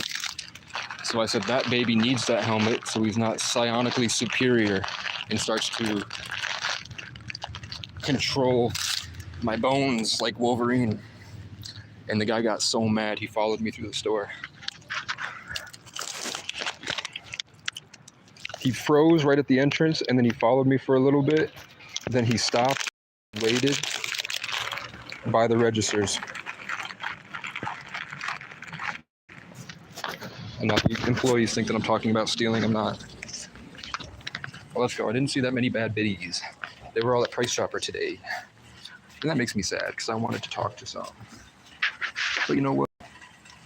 I don't have access to a gym right now. So I know I'm very smelly and my teeth are kind of stained. Because I am borderline suicidal. But that's okay. You feel me? Not necessarily a bad thing.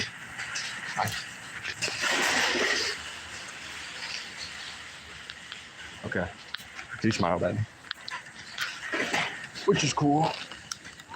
Okay.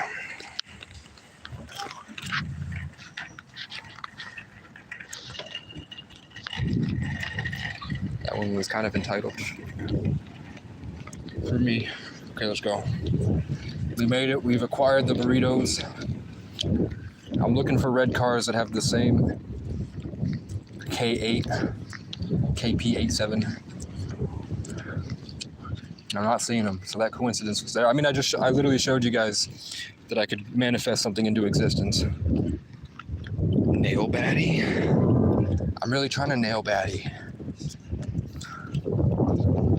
But right now I'm a real fatty. So listen, now we're going into part 2. Once you've acquired your food, you found a place to store it, you've gotten your meal. Now you've made your great escape. We had one conflict, which is a part of life. We have a souped up. See, how come they can have illegal tints on their car? But with my car, I get pulled over, ripped out of the car, and beaten.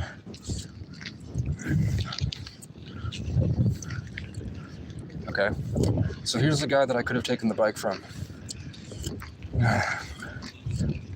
He's trying to ram me. Saw that?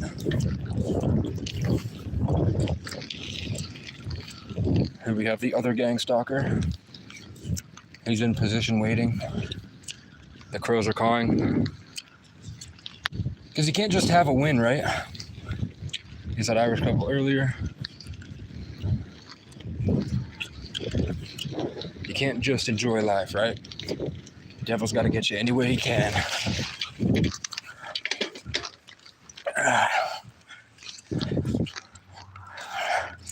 Nope, I worked hard and I got a bike. It took 8 months of suffering every single day, and God gave me a bike. Bitch.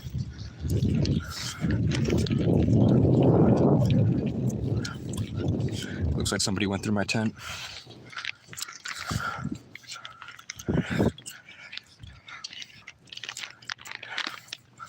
Where'd my masculinity go? Did it get ripped up by a crackhead?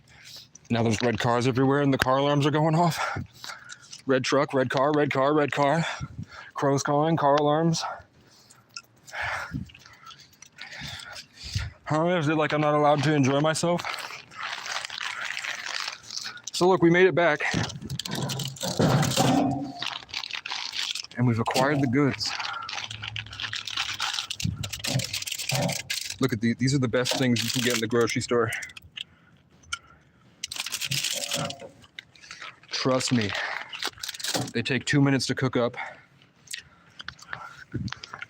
Ride your bike around. When you get hungry, go buy 2 of these and watch as your muscles double in size and your fat shrinks.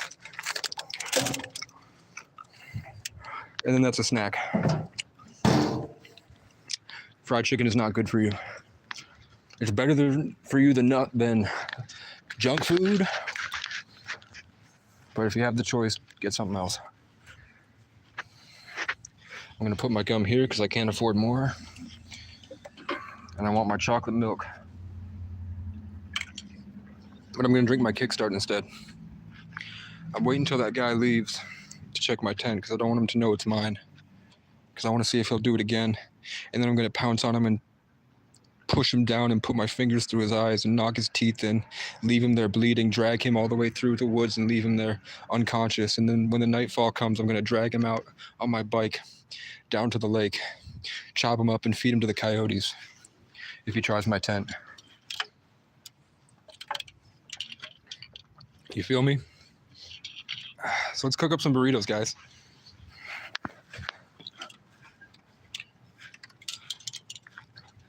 How many stuck around? I'm crazy.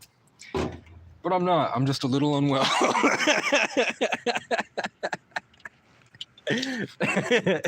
Clipped. I just clipped myself. I'm not crazy. I'm just a little unwell. My God. Try me. Try me.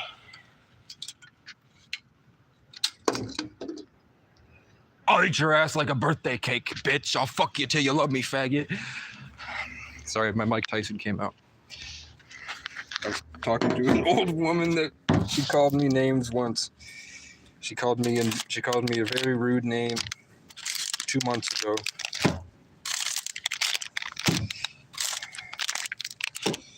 Let's go. I'm stacking my burritos on the side. I'm moving the chicken. The problem is the burritos are frozen. Let's see if they have grill instructions. They have conventional oven instructions to remove burrito from thaw by covering a microwave safe plate. Microwave on high for 1 minute. 375 for 12 minutes. How long do I thaw it outside? Maybe I shouldn't eat this. But I really want one at least to show you guys. It's delicious. So, and it's blue. Same color we've been seeing all day, man. It's blue. We're gonna put it like so. We're gonna turn this goddamn grill on. You guys think that was Jesus?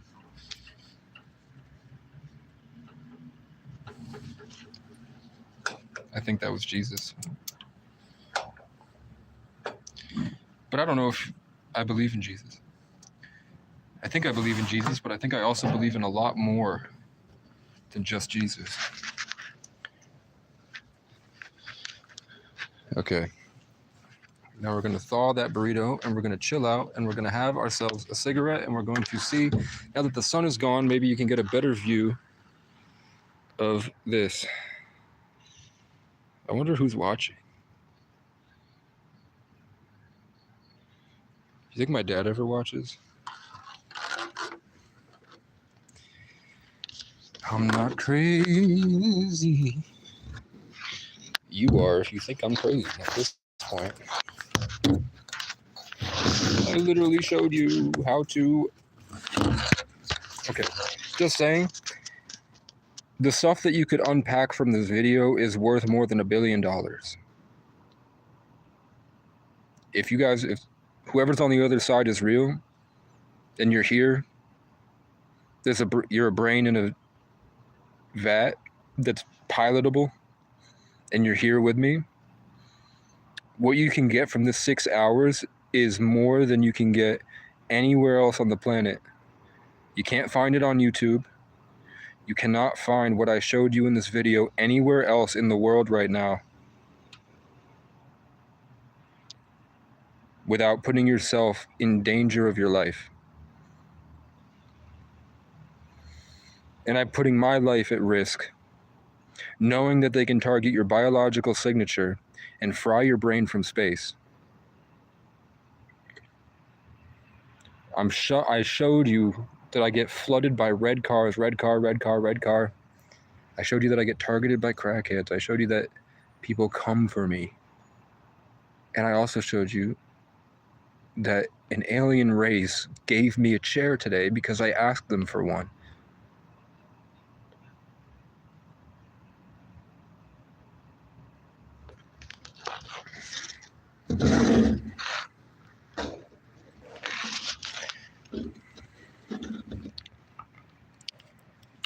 We must be so late in the game that it doesn't matter if I say it or not. Or maybe they just are banking on the fact that no one will believe it or care.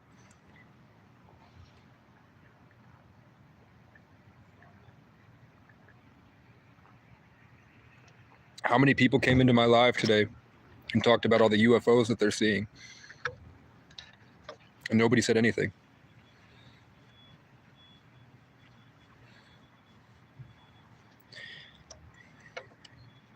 Most people have an aura of pretension and narcissism and pride that's blocking them from seeing the truth.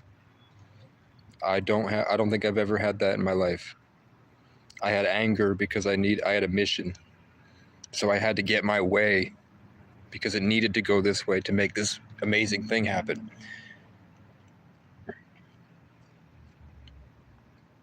But it seems like I only fell into pride when I was enmeshed in relationships and communities that were sick with it.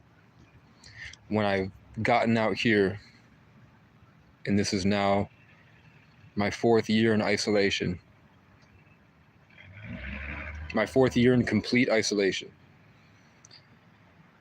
which is the worst form of torture on earth.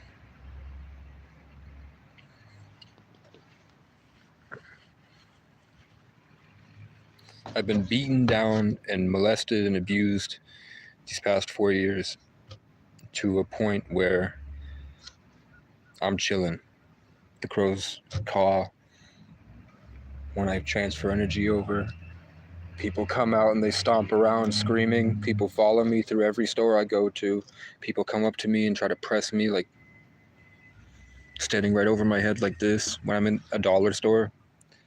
Cops pull me over and rip me out of the car, lock me up for nothing, and then just let me loose after I sat with gang members that were screaming at me all night and slamming on the walls and trying to get me to submit, and I wouldn't, and they were so close to raping me and they didn't. At the very last second. And I've been in the woods completely alone against ethereal monsters that the nature had to protect me from. And I've been in countless fights. I've killed in self-defense against people that ran at me when I woke up from the Matrix. And I still do it. I'm still here, bro.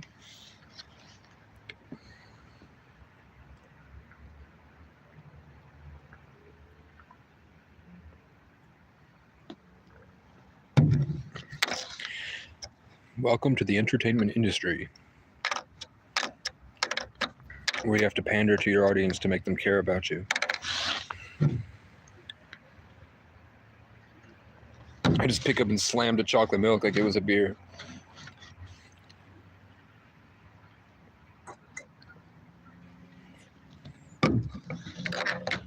We got another thunderstorm that I'm gonna have to get through. These are the hurricanes that the government is making to attack farmland as they can buy it so that we'll no longer have the ability to get food on our own.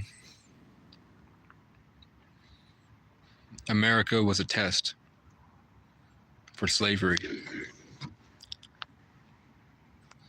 It was the prison experiment where they gave half the prisoners authority over the other half, and they segregated it by color. So they shipped all the different races to one land, and they said, okay, half of you are slaves and half of you are slave masters.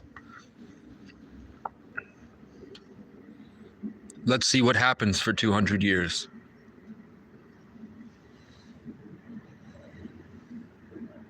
There's no difference. They just want to see what happens. And now we have an AI that's going to enslave us all.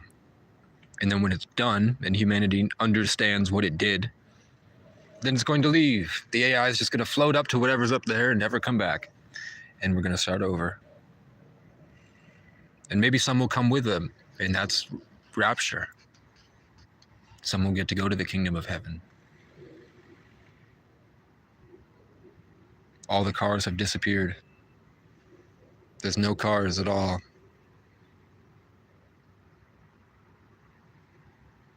Where'd all the cars go?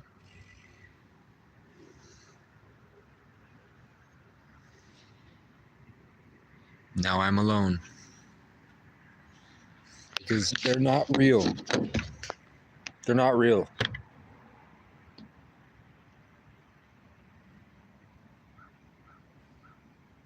I activated, listen closely, the crow's cawing in response because he's trying to take it away from me. So I finally have a gun to go hunt that crow down and kill it in the morning. I'll wait for them to do what they like to do every morning, and then one day they won't know what's coming to them, and they're going to turn into a headdress. And I'm going to wear that headdress.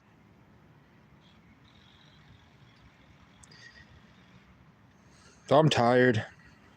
I'm not kind of out of touch with myself. I've been going for 6.5 hours. A lot of content in here.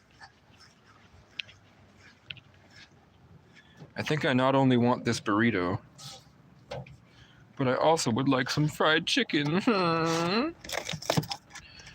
I can eat, you can't, because I'm on food stamps and you're not.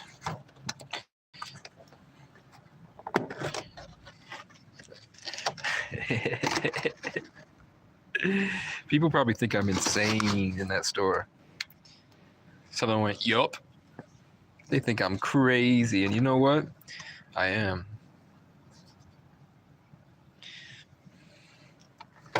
Crazy people exist. Get over it.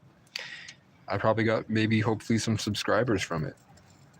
And I got to show you guys a new aspect of life that you're probably not used to. And maybe I had some funny stuff in there along the way. Maybe we shared a couple laughs, you and I. Random stranger on the screen. That's probably my mom.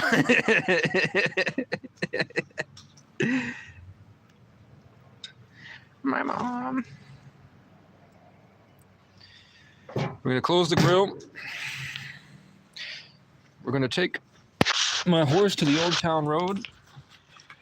Nope, we're actually going to take this off, shake it off, ooh, and this will be what I will eat my fried chicken from. And then I will eat my, I don't know, I kind of want to watch YouTube, but I have to prepare for the storm.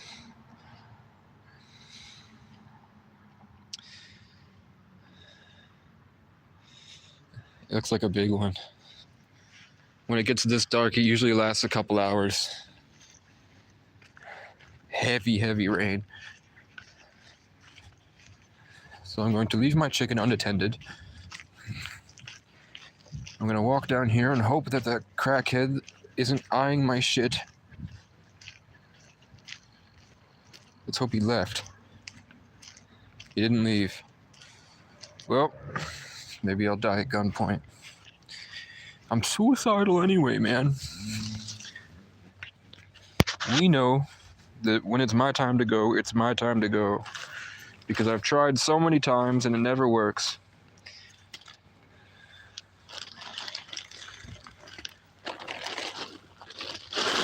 He's staring me down, trying to infect me with his crackhead vibes. Because he's possessed. Because he's an imbecile. He's an imbecile, Mom. They're imbeciles. They're nitwits. They're a bunch of fucking nitwits. I farted. And you know what? If they could, they would rape. I hate to say it, but if those guys could, they would rape. If it was less work for them to do it and they knew they would get away with it, they would rape every single night. And that's why I don't pay them any mind and I don't help them with anything, because I know just by the vibe that they're projecting into the side of my face right now. Guarantee you, look. Yep, he was watching.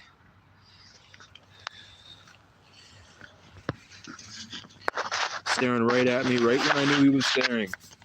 I cut through him. And now another crackhead has showed up.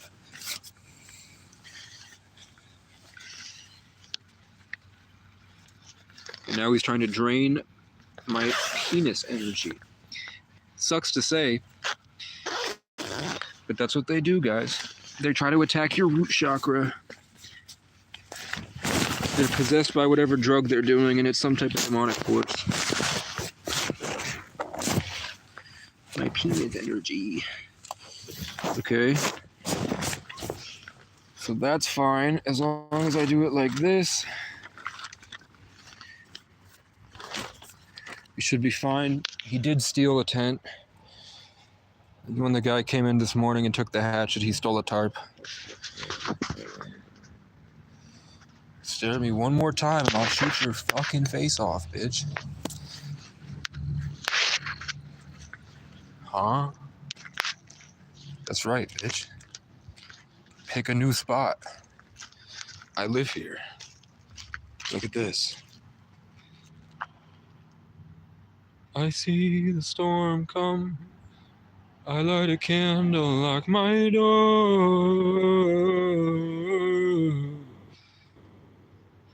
Who's that? Who's that? Staring at me. Who's that staring at us in the clouds?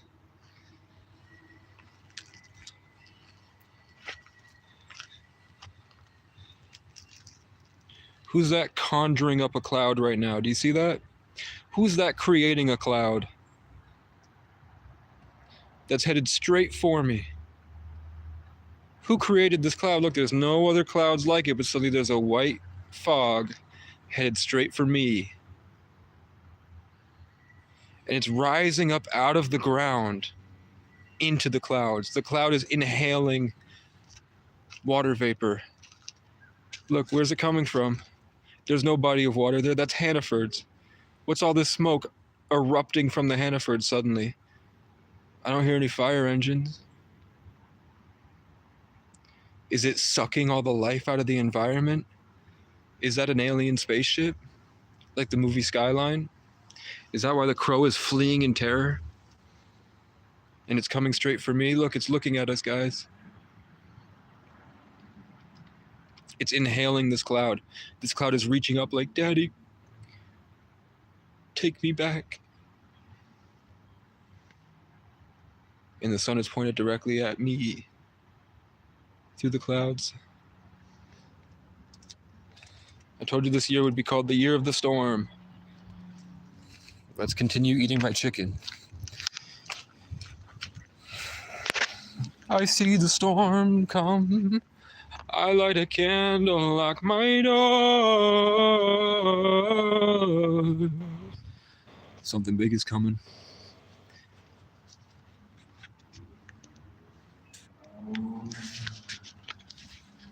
I could feel it in my bones. I told my soldiers, stay woke and stay close. I got an eye up at the sky and a hand clutching that pole. It's getting harder every day to break the mold. The only time I feel safe is in those brief moments when my eyes open, then something comes and tries to take control. Every night is a fight. Things that try to slip inside, I won't allow it. Every day it's more apparent that we're living in that movie about the chum bucket. Something sinister is always up to something. I'm only here to make sure all my people hold on to each other. But I got a gun out in my glovey if it comes. All my family will feel the love. I'm getting vivid visions. I'm seeing spirits of angels telling me to fight my demons. Shit is getting weird. Let me make it clear. Once I kill my fear, I'm gonna find a way to make it out of here. Now my vision's clear. I'm switching up the gears. I never felt the same sitting around all my peers. Hearing voices in my ear, tried to tell them couldn't hear. Found my soul and kept it sealed. I'm just trying to keep it real. Give them something they can feel. Cause Mac taught me staying still will get you killed. I don't want to call the police. Just wait until I break out my restraints again. I'm flying straight up to the heavens and I'm coming back swinging for my friends. They used to call me crazy, now they stuck under a blanket sending prayers while I'm out here screaming at the storm until it ends.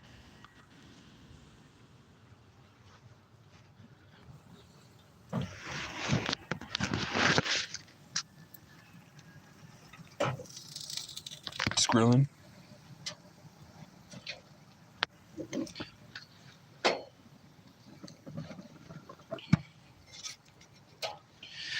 Keeping it real.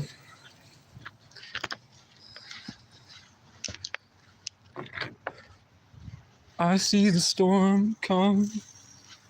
I light a candle like my doors. I see the storm come. Shelter in place, I drink alone. I see the storm come. It comes for me.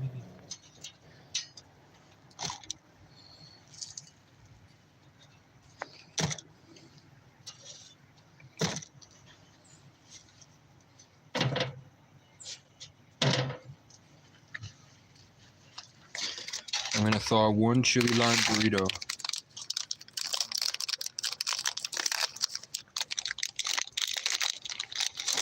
And I'm going to save the rest for later.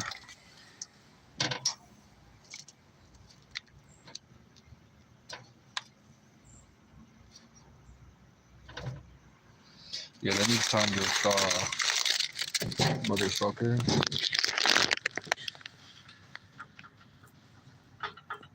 That needs time to thaw out. I'm gonna enjoy my fried chicken with you guys and then I'm gonna go.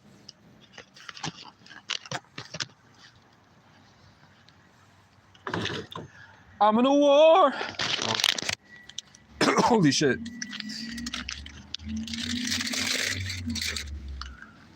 I'm in a war! I'm in a war! I fight my history. It's hard to ignore the thing they used to be. You look at me now, and I wonder if you see that I'm swimming in the past, and you're waiting patiently. I'm tired.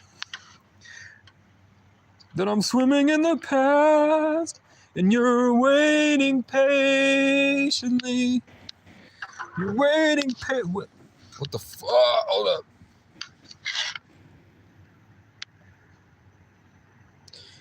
That I'm swimming in the past, and you're waiting patiently. You're waiting, and you're waiting patiently. It's gotta be, I think there's mold in my tent. To be honest with you, I think I've been breathing in a lot of mold in my lungs. I was trying to cut through mukbang. I was trying to cut through, but it could also just be where I'm at right now. After I just went through the matrix and I talked for 6.5 hours.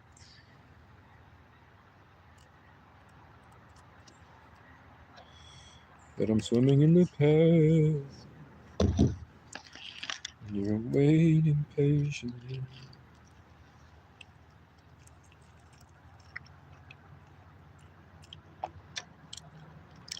And nobody commented, man. Who the fuck was watching?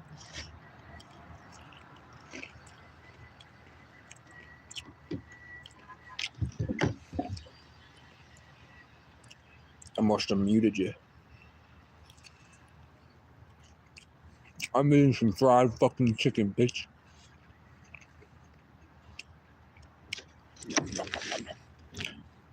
Yeah, it's about to start pouring. And I'm gonna have to run into my tent. But it's okay.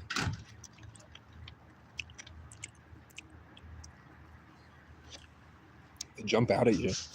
And you least expect it.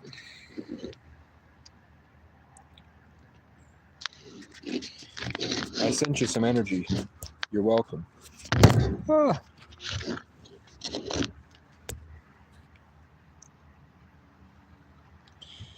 She ran. I don't know how was I feeling happy or something. She sprinted out and slammed the door. Was there like a lull in the stream?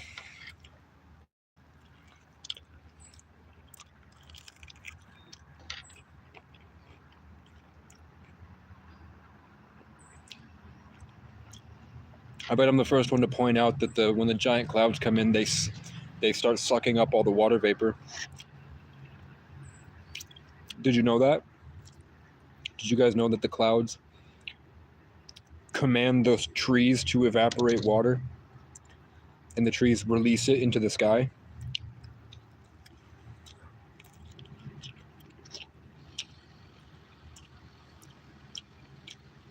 Did you know that?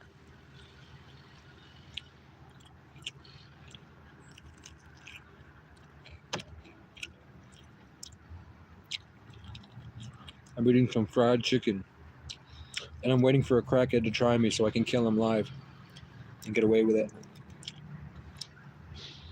Because it's self-defense. And I'm not really waiting for a crackhead. It's probably a character. I'm just kind of fed up with what I've been experiencing. I'm really tired.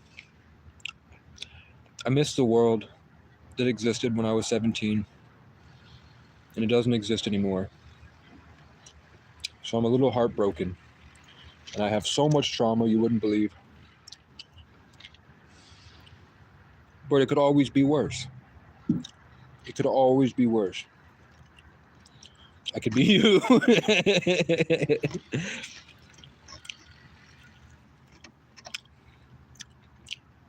So I'm like disassociated, right? I live very far away deep inside my mind, and I'm piloting this like a mech from the fifth dimension.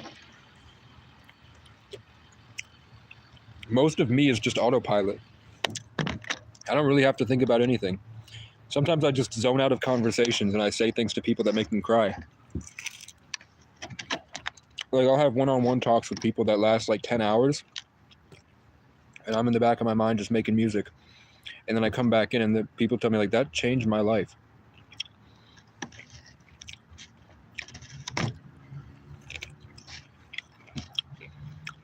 That's why I wait till people ask questions. Ask me a question about a problem you're dealing with. I'm like the ultimate Reddit, am I the asshole?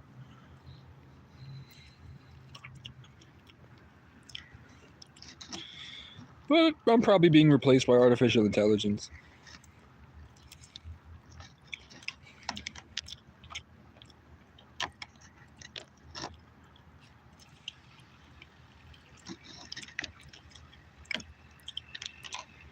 They're feeding me the consciousness of all my old friends. So if I don't have anything to say, suddenly one of my friends pops in and I start talking and acting like him for a few seconds. Which means they care about me. Unless they're not real. And their spirits are trying to get limelight in my Truman Show.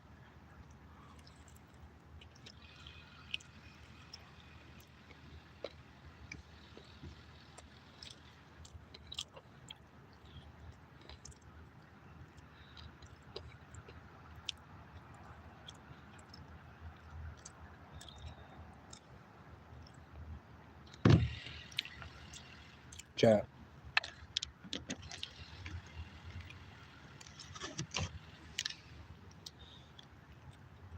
These are the parts in the live stream where the live streamer will look at the chat and the chat are talking shit. And the live streamer goes, chat, what do you mean?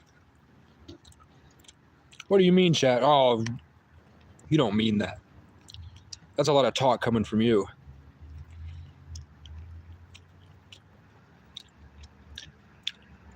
A lot of streamers just have pre-recorded in the chamber responses, and they don't even read chat.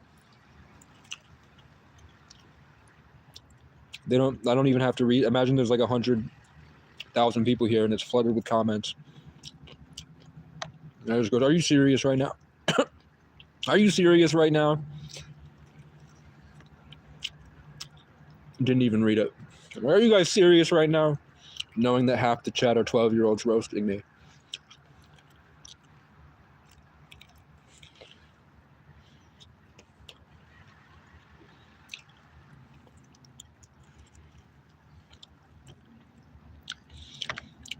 Our spiritual overlords are telling me I should move to Twitch.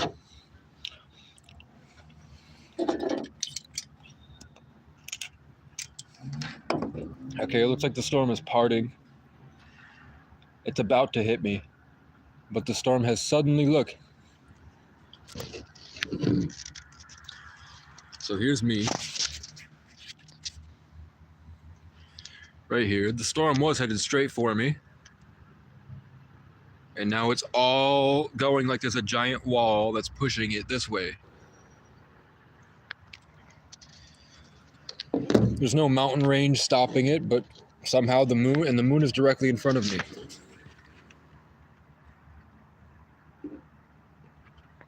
Isn't that cool? They could have just phased that moon in and I would have no idea. Ma ma ma ma ma ma ma ma ma. Sha na na na yeah. Sha na na na yeah.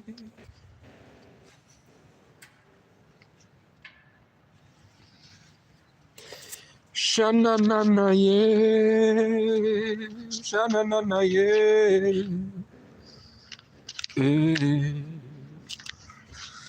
I know it's been a while, but I still feel the same.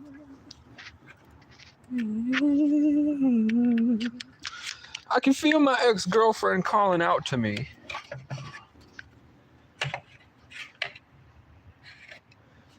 Like she didn't treat me horribly when I had a brain injury. You fucking bitch. Sha-na-na-na, yeah. Sha-na-na-na, yeah. I kind of wish the storm would come this way, so I have an excuse to go back to bed. Sha-na-na-na, yeah. Oh, God. I was hoping more people would pop in and comment, but I probably muted them all. All my haters came in to talk shit, and they couldn't. The funny part is that when they're muted, they have no idea they're muted. So none of us are seeing their comments, but they think that they're going off on me. So I have people that consistently join my live stream and talk so much shit, and they have no idea we can't see them. They just think I'm ignoring them. So they're watching every single video going harder and harder and harder, hating. And I have no idea.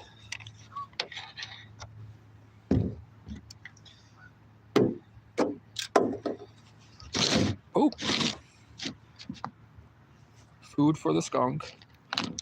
Feed the skunk. Eat the chimkin. Feed the skunk.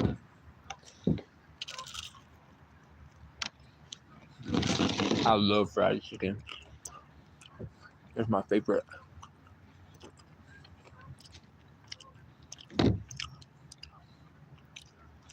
So in order to blow up, I need funny clips.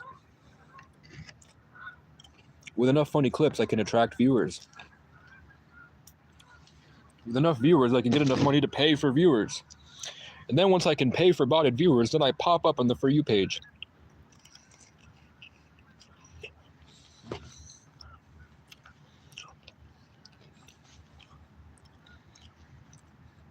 And then it's just convincing people to be my loyal supporters until I raise an army of people that don't know me.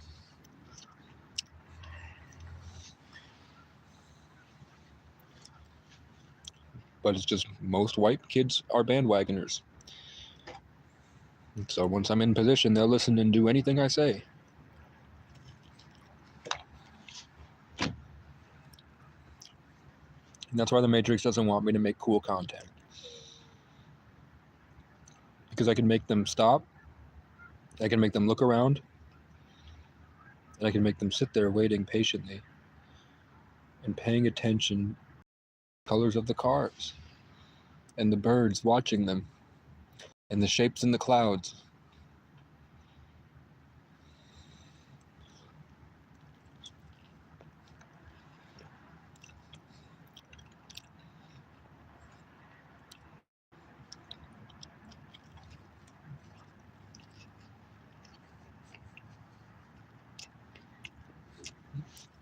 That's called vigilance, and that's literally what my name is.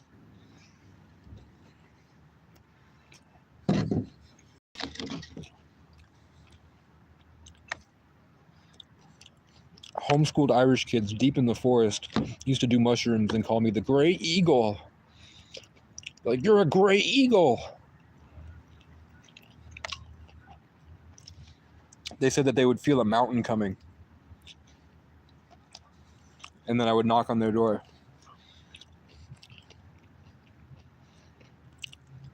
Great eagle. That's my dad's energy.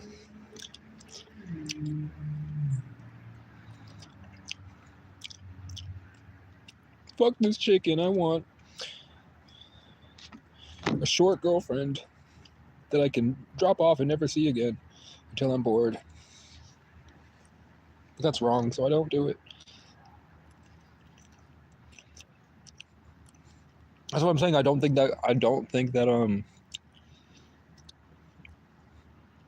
those girls were real. I don't think those girls were real. And I think that might have been Jesus. I'm not even gonna lie to you. I think that might have been Jesus. I swear to God. I think that might have been Jesus. I think it was symbolism. Symbolism in the Matrix.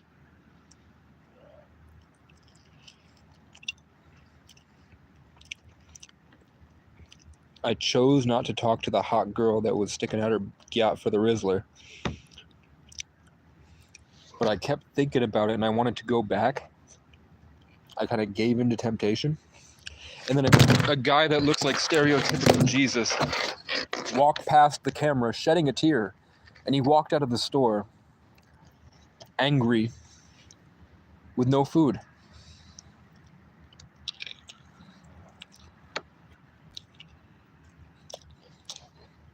The same way that I walked out of the store a couple days ago. Same posture.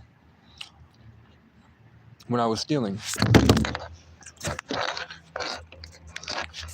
What the fuck is knocking over my phone? Why is my phone knocking over? Where do babies come from? And why won't anyone tell me?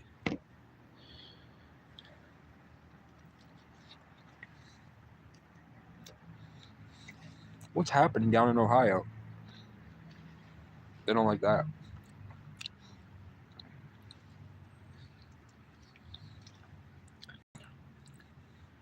Can anyone tell me what's happening down in Ohio?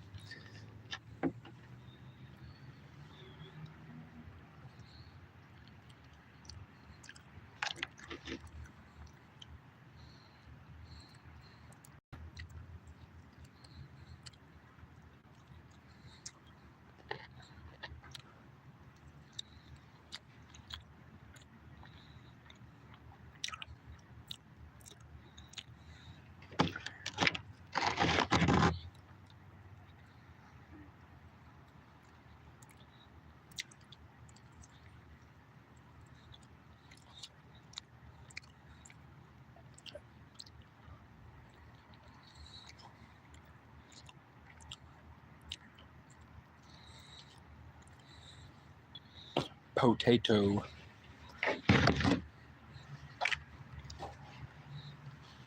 like, for what? For the what? I want to go back to sleep.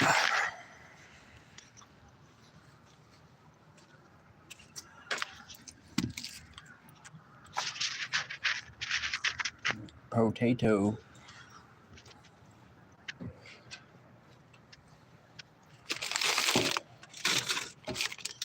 Potato, potato. Potato, potato. Potato, potato.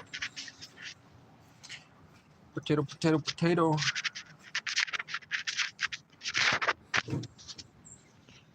Let's see if they come back.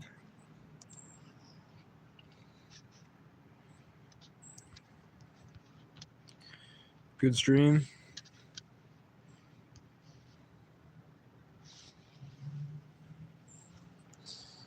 You better call your child a superhero.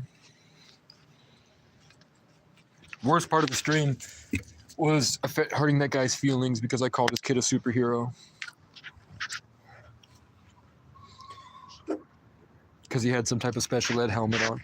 But he looked normal to me. He didn't look like he was impaired or anything. He was fine.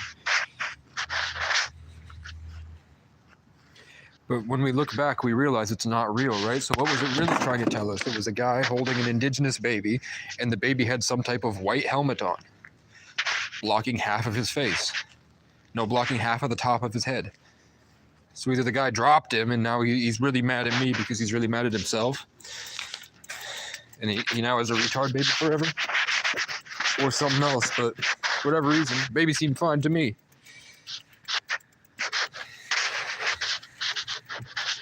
Why wasn't it in a stroller?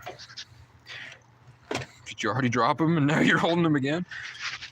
I don't know. But I know that a lot of women stuck their gyat out for the Rizzler today, and that made me very happy. But it made someone that looked like Jesus very sad. So now I remember you as conflicted.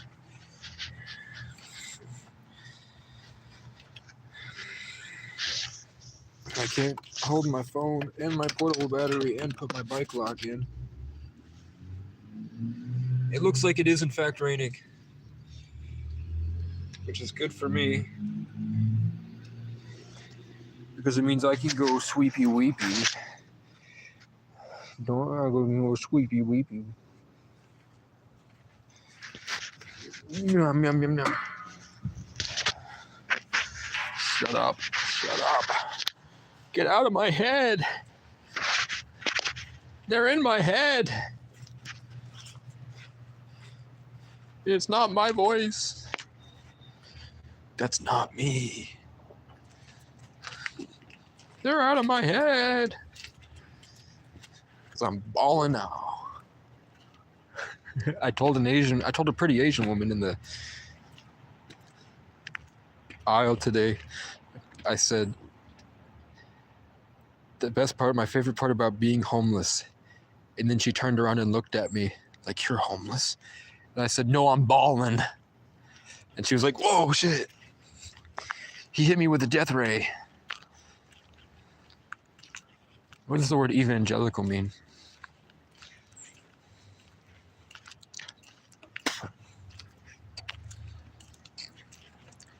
I'm not crazy, I'm just a little tired. And my screams kicked out the crackheads.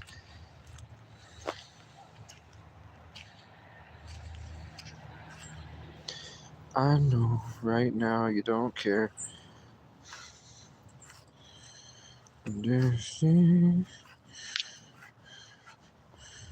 different side of me. I'm not crazy.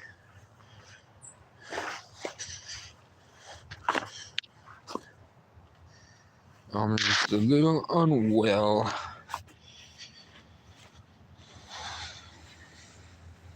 I thought I voted. I thought I put a stream up. I thought I put a poll in. I'm rich, you're poor. Good stream. I don't know if I'm gonna do one again. That's for who pops back in before I go to sleep. Oh, it said error occurred. Maybe you guys aren't even here. Let's go. I started in my tent. Let's end in my tent. I'm not crazy. I'm just a little unwell, I know. Right now, you don't care. Then you'll see a different side of me. I'm not crazy, I'm just a little unwell. I know right now you don't care. Chat, how the fuck should I incorporate this chair to make my tent less shitty?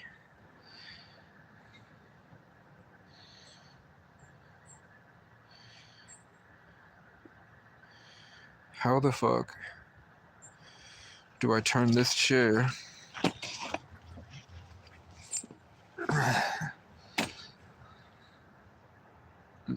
Because I can't sleep under it. I guess I could try to put it in there and then use it on the side to prop up the side. Look at this bit. I have to crawl into a den. Look at this. Look at this dark maw I have to enter.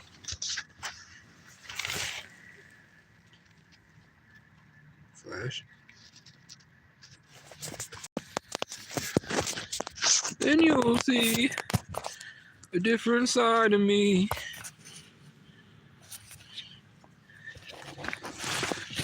I'm going in. Okay. I've entered the maw. Oh my god! There was a sandworm in here. From the movie Dune. Dune, you know what I mean? Okay. Oh, golly. Oh, jeez, Rick. Is this what sex is like? I've reverse birthed. I'm going back up into the womb because I'm a giant baby and I don't want to grow up. I'm a big baby who doesn't want to grow up, so I'm entering my womb again. Goodbye. Hold up, let me fix this. I need your flashlight, actually. I can't leave. Okay. Now we close this. Then this is already closed. It pre-closed. That's what you want to see. Make your tent work for you, don't work for it. And then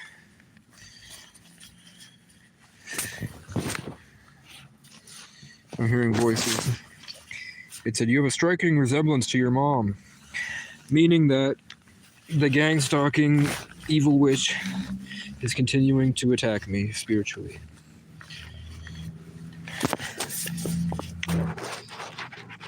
It's all the work of the devil.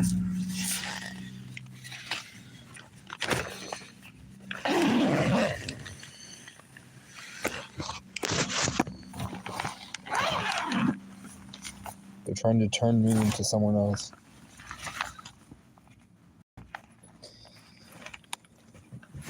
Probably because I fed the Aquarius content, right? My biggest mistake was involving her in anything.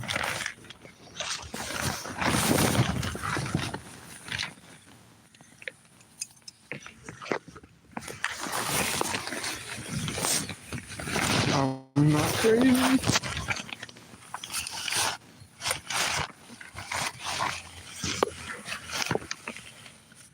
Just that maybe I'm not the one that needs help. Maybe I'm suffering because someone else needs to get help. It is infecting the rest of us.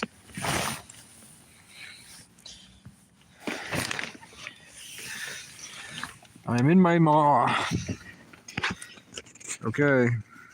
Goodbye, everybody.